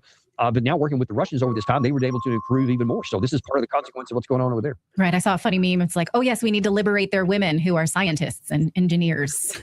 Let's go do that. This one here from Latrina says, guys, I'm starting to think the egomaniac Queens real estate developer wasn't the best man for the job. And P. Walker says, what's wild is that there are huge protests, pro-Iran gatherings in Azerbaijan of all places. There's pro-Iranian, government protests, of course, pouring out in the streets of Iran, all over Iran. Mourning the loss of the Ayatollah and shouting like death to Trump for these attacks. This is not going well. Yeah, that regime change was not so quick. Colonel, great to see you. Also Go ahead, Iraq, Colonel. also in Pakistan, and anywhere there are Shia Muslims, there's been a lot of protests angered about the assassination of the Ayatollah. Colonel Daniel Davis, host of the Deep Dive with Dan Davis. You got to check it out. Great show. Must watch television on a regular basis. Colonel, great. Thank you for your insights and perspective as always. We really appreciate it. Thank you. Always a pleasure to be here. Appreciate it. Thanks, Colonel. God bless. Right. He's coming in hot. You know why? Because he can say, I told you so. And he did. So yeah. Well, I love his comment about the admiral who was like, we need to focus on we now need to focus on the logistics phase. He's like start to focus on the logistics phase now. What are you out of your freaking mind? Yeah. When he said that Rubio said otherwise we'd be here waiting for Iran to attack, and I think there's something telling in that like we don't want to just wait. That's boring. Like let's do something. Right. Like wait. Well, I mean, we provoked them 4 times before we got the war that we wanted. So, okay, we got it. How long are you going to slap that down? Coming up, we're going to talk about Iranian sleeper cells. The last administration, of course, had wide open borders in the United States from Chinese, Mexican. It didn't really matter, but our borders, of course, were flooded with tens of millions of illegal immigrants pouring across. All right, yeah, I'm gonna get to that part. I'm about to shut this one down. I'm gonna start up another one in a few minutes. I'm gonna come back on Restream. Bet. All right. Appreciate you, You good hear me, brother. Straight Smoke? Oh, yeah. I'll be For back in real, a minute. Bet. It's All on. right, bet. Yep.